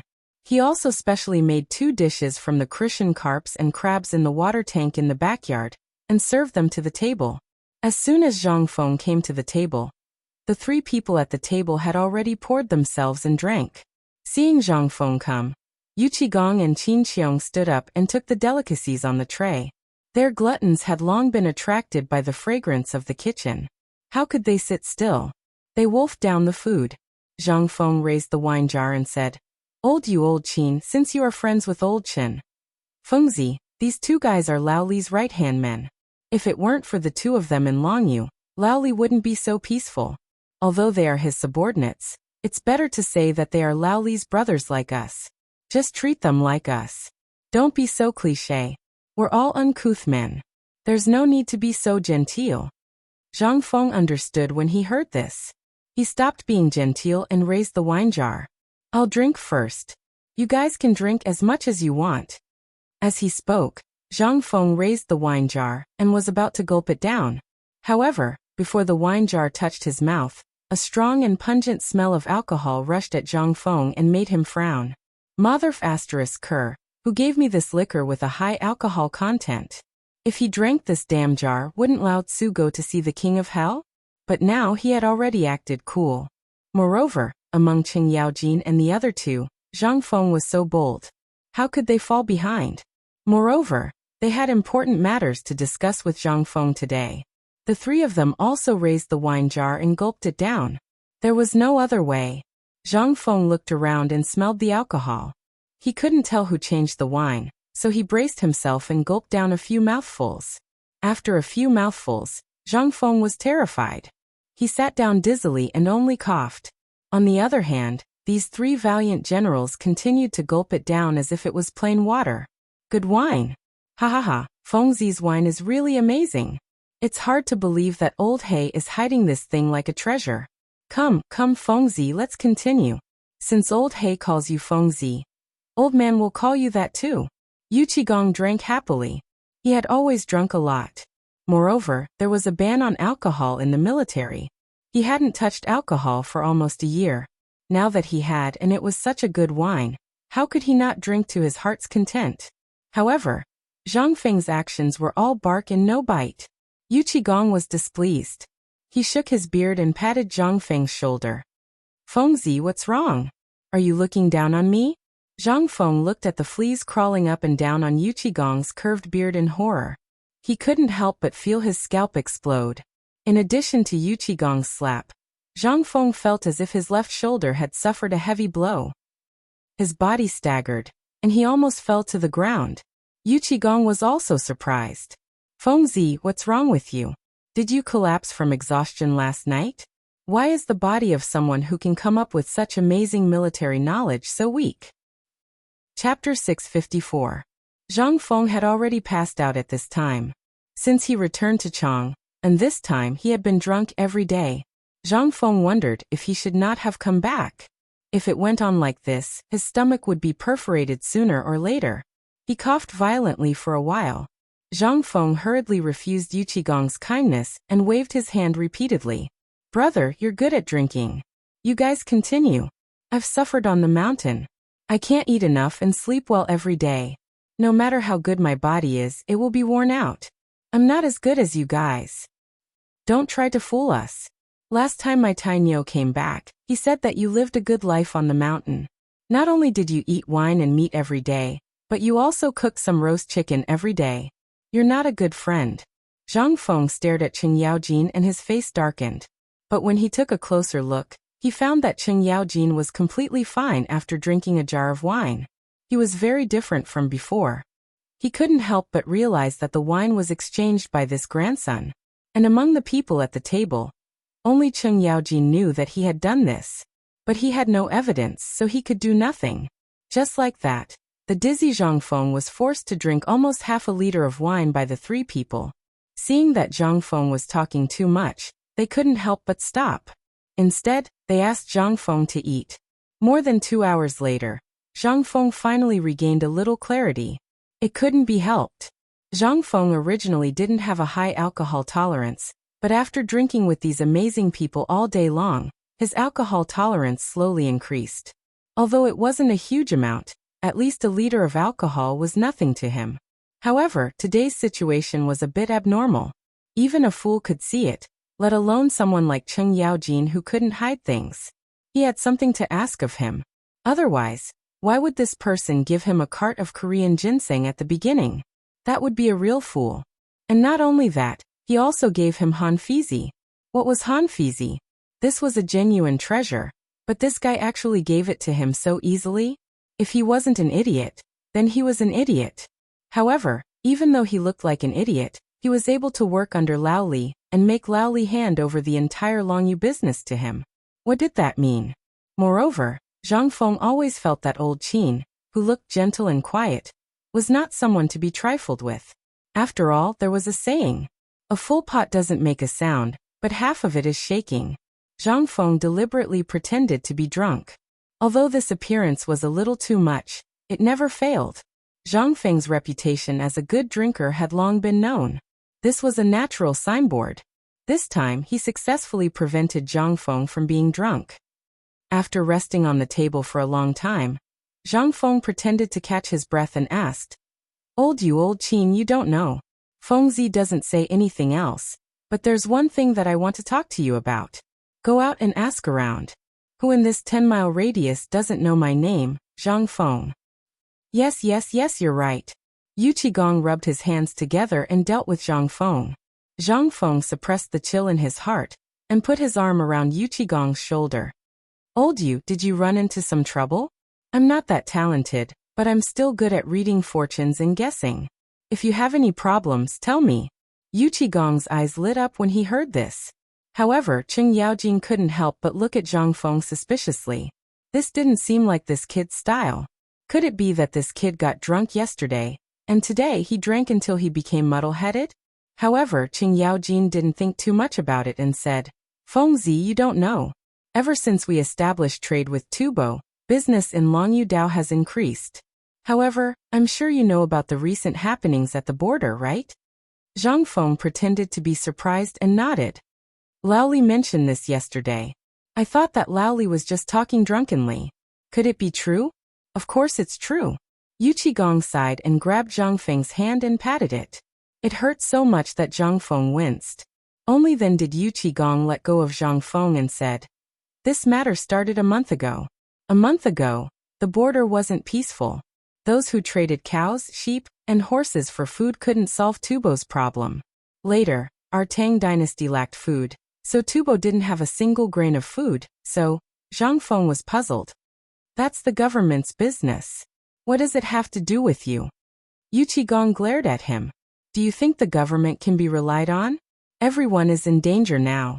Old man asked around and found out that Cheng Yaojin, who's stationed at Longyu, only eats one bowl of porridge every day. That's miserable, not to mention the soldiers. That's why we're wondering if we should get something to help him. Otherwise, if Tubo attacks us one day, then... Yu Qigong had already found out from Cheng Yaojin's big mouth that Zhang Feng's military god was him. That's why he revealed this matter. His meaning was self-evident. Your idol is suffering right now. Do you want to give something to help him? As expected, Zhang Feng was also surprised when he heard this. He didn't expect that the army would lack food. Moreover, Cheng Yaojin, who was guarding the west gate, only eats one bowl of porridge every day? Then his subordinates must be the same. If that's the case, what if the emperor sent troops to help Tubo quell the rebellion? What would they do? They would be sending themselves to their deaths if they went. Zhang Feng couldn't help but understand the purpose of these two's visit. He couldn't help but feel a little emotional. I understand your intentions now. My great Tang truly lacks examples of patriotic soldiers like you.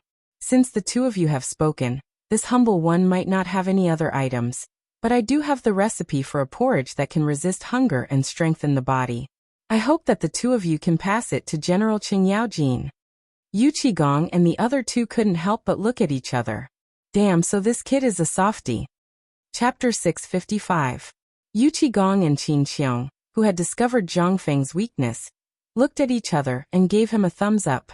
You're so righteous, young friend. I've eaten your porridge in Chang and City before. My legs don't hurt anymore after eating it. It's amazing. Old man, I didn't expect you to give me such a precious thing. It's a blessing for the Tang dynasty. He knew it very well. Once he obtained the formula for this thing, what kind of terrifying profits would he reap? Take the Chang and local treasury for example. He had been there for a few days. Although the emperor only sold each bowl of porridge for 1 copper coin, he had made at least 10,000 strings of cash. How amazing was that? Once this thing appeared in the army, not only would it solve the problem of the soldiers' stomachs, it would also make the soldiers stronger and more energetic. Not to mention, If this thing was placed in Longyu Road and opened a kanji shop, it would also increase the army's income by a lot. After all, the soldiers would have starved to death if they relied on their salaries. Every day's training required a huge amount of food. Not only that, but herbs, doctors, equipment maintenance, and so on also required money. Now that this thing was added to the army, the big problem would be solved. Qin Qiong was also excited. He got up and slapped him. Zhang Feng hurriedly got up and helped them up. Brothers, are you looking down on me? No matter how amazing this thing is, it's just a piece of paper to me. If you need it, and it's for the sake of the country and the people, I wouldn't dare to keep it for myself.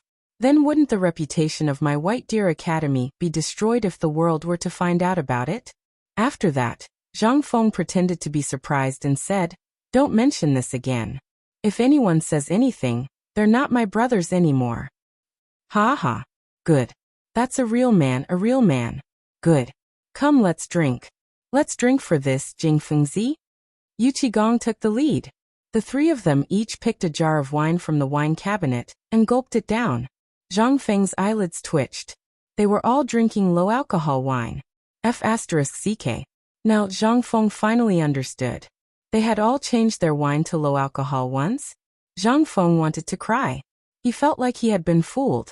In his heart, he swore that in the future, he would replace all the packaging of this wine with glass bottles. Then he would let all of you have your pick. When the three saw that Zhang Feng was not moving his mouth, Yu Qigong glared at Zhang Feng and said, "What? Are you looking down on the three of us?" Zhang Feng's mouth twitched. "You flatter me, I can't hold my liquor. If I drink any more, I'll really fall over. If it were me, I would drink such a generous thing even if I were to be forced to death. Don't say any more. Drink. Even if you drink a bowl, it's fine too." Zhang Feng was speechless. He could only pretend to be drunk, pouring half a bowl, drinking half of it, and pouring the other half down his neck into his collar. Yu Qigong and the other two pretended not to see anything, and continued to drink by themselves. This kid was not honest. He had to drink too much. Otherwise, it would be bad if this kid pulled some dirty tricks. After half a bowl of wine went down his stomach, Zhang Feng only felt that the world was spinning. At that moment, Yu Qigong once again put on a sorrowful expression and said, "Brother, to tell you the truth, we came here for another reason." Was he finally going to say his purpose? Zhang Feng pretended not to know anything. He grabbed Yu Qigong's shoulder dizzily but failed. He grabbed Yu Qigong's beard and asked, "Brother, tell me. As long as I can do it, everything is negotiable." Yu Qigong grimaced in pain. Finally, he managed to pry Zhang Feng's hand away and said, "Actually, we want to train a group of people in our industry. Do you understand what I mean?" "Thugs?" Zhang Feng asked. Yu Qigong coughed and said, "Well, something like that. But we don't have any good ideas. After all, the things in the military camp are forbidden to be taught to outsiders. So we were wondering if we could ask you for help. After all, according to Lao Li and the others, you are almost like a god. You can even make something as magical as porridge, so this should be a piece of cake for you." Zhang Feng knew that this guy was up to no good. Now, it turned out that he was thinking about his military studies. Forget it. Isn't it just the same as the military training? Lao Tzu would give it to him. For the sake of the car full of ginseng and the movie Hanfizi, she decided to do it. Zhang Feng pretended to be hesitant for a long time and said, "In fact, this thing is the treasure of my academy. But since you are my brothers, I can't keep it to myself. But I have my difficulties too." Cheng Yaojin didn't say anything. It didn't mean that he didn't know anything. On the contrary, he knew Zhang Feng very well. This time, there were more twists and turns than anything else. The moment Zhang Feng said this sentence, Zhang Feng's eyes lit up. Cheng Yaojin knew that Yu Qigong was going to be in trouble. Chapter 656. Of course, Yu Qigong and Qin Shubao didn't know what Zhang Feng was up to. They only thought that something had happened on the mountain. After all, it was a barren mountain. It had only been a month, so it was natural that there would be problems. Not to mention, this kid was so eager for quick success. Yu Qigong stroked his beard. Zhang Feng couldn't help but shudder when he saw the fleas on his beard. He swore in his heart that after these three left, He would definitely take a good medicinal bath. These fleas, this person was really something. There were so many fleas, but he was still alive and well? He hadn't been squeezed dry? Yu Qigong naturally didn't know what Zhang Feng was thinking. He stroked his beard and said, Fengzi, is there someone on the mountain causing trouble? If that's the case, I only need my 2 sons to go to your academy. If anyone dares to cause trouble, they'll all be thrown off the mountain. How about that? Damn it. What kind of people were they? Beating people up for no reason? Zhang Feng hurriedly waved his hand and said, No one is causing trouble in the academy. But you know, to build an academy, money is needed everywhere. Old Chun and the others know my situation best. If it weren't for Lao Li's little help, the academy might have gone on strike. I understand. You're short of money. Cheng Yaojin's eyelids twitched. He glanced at Yu Qigong and Qin Xiong, then looked at Zhang Feng, who was pretending to be poor. The corner of his mouth twitched. You're short of money? He knew that he didn't pay a single cent for the construction of the academy. Instead, he made a lot of money. The emperor paid for the land, which was equivalent to giving it away for free. Previously, the emperor paid for the land, but in the end he returned a lot of money. Didn't this money end up in his pocket? Moreover, the crown prince was basically supporting the construction of the academy. You paid for it. But Cheng Yaojin didn't dare to say that. He also wanted to see how Yu Qigong and Qin Xiong would feel after knowing that they had been defeated. As expected, Qin Xiong cupped his fists and said with an expression of being stunned by Zhang Feng's words, Little friend Zhang Feng is truly noble and a role model for my generation. It really makes me feel ashamed. If you lack food, then I really can't take it out. But if you're talking about silver, as long as you need it, it just so happens that the copper coins in my storehouse are about to go moldy. I'll find someone to send it to you on another day immediately. Zhang Feng's eyelids twitched. Is the money in the treasury moldy? How much would that cost? He hurriedly cupped his hands and sighed with emotion. Elder brother Qin is still the best. Then I'll thank you here. Wait. How could Yu Qigong sit still? However, before he spoke, he looked at Cheng Yaojin. That meant, how would Cheng Yaojin know that he would be caught in the crossfire if he just sat there and didn't speak? He could only say, Lao Tzu isn't like the rest of you. I estimate that 500 dan of food and fodder have already been transported to Shao Mountain. When Zhang Feng heard this, he grabbed Cheng Yaojin's hand excitedly. Elder brother Chen, you're really the savior of my college. I represent White Deer College to thank you for the food. When my college is completed, there will definitely be a place for you on the Merit Monument. When Cheng Yaojin heard this, he stroked his beard and laughed loudly as he stared at Yu Qigong. You're still the best. Good. When the food from the south arrives, I'll think of a way to get some for you. Yu Qigong was infuriated. He clenched his teeth and slammed the table. I don't have any food, but I heard that Fengzi is looking for skilled craftsmen. I happen to have such talents under me. If you need them, I'll get them for you tomorrow. Is 5,000 enough? Zhang Feng was stunned. 5,000 people? Do you think I'm a charity hall here? Raise 5,000 people for you? Although he didn't know what these people under Old Yu did. These 5,000 mouths needed to eat. After calculating, Zhang Feng still gritted his teeth and said, although, seeing Zhang Feng's ugly expression, Yu Qigong gritted his teeth again and said, along with them up the mountain were old man's 10,000 coins and some silk brocade. When he heard this, Zhang Feng immediately squeezed out a smile. Oh my elder brother, you're still the most practical. All right. Just based on your words. Even if you want me to sacrifice my life, I won't hesitate. Yu Qigong felt the pinch. Moreover, the 5,000 people under him were all skilled in construction. When there was a war, it was fine because they were all treasures. Whether it was blacksmiths or carpenters, they were all experts. There were even top craftsmen. However, when there was no war, they had to spend a lot of money and food to raise them. Normally, it wasn't much. Every mouthful of food was a matter of money. However, there was no other way now. Yu Qigong was already eating porridge every day. Where would he have the money to raise people?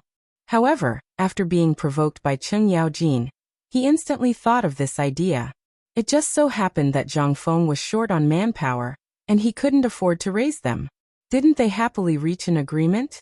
After they drank another bowl of wine, Zhang Feng asked, "Oh right, may I know why you brothers are here this time?"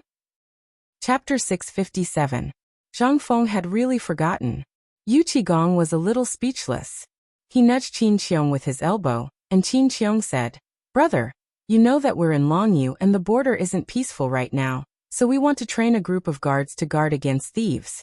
They're the thugs you mentioned." Zhang Feng suddenly understood. If that's the case with such a big business, the local area. Fengzi, you really don't remember? Yu Qigong suspected that this kid was pretending to be drunk. He had clearly said it just now, and now he was asking again. Wasn't it obvious that he wanted to scam them again? He was afraid. Now, other than the mansion in Chang, and in those businesses, he had given everything he could to this kid. He was afraid. If it happened again, he could only use the mansion to repay the debt. Cheng Yaojin also felt that it was a little too much. He hurriedly explained what he had just said.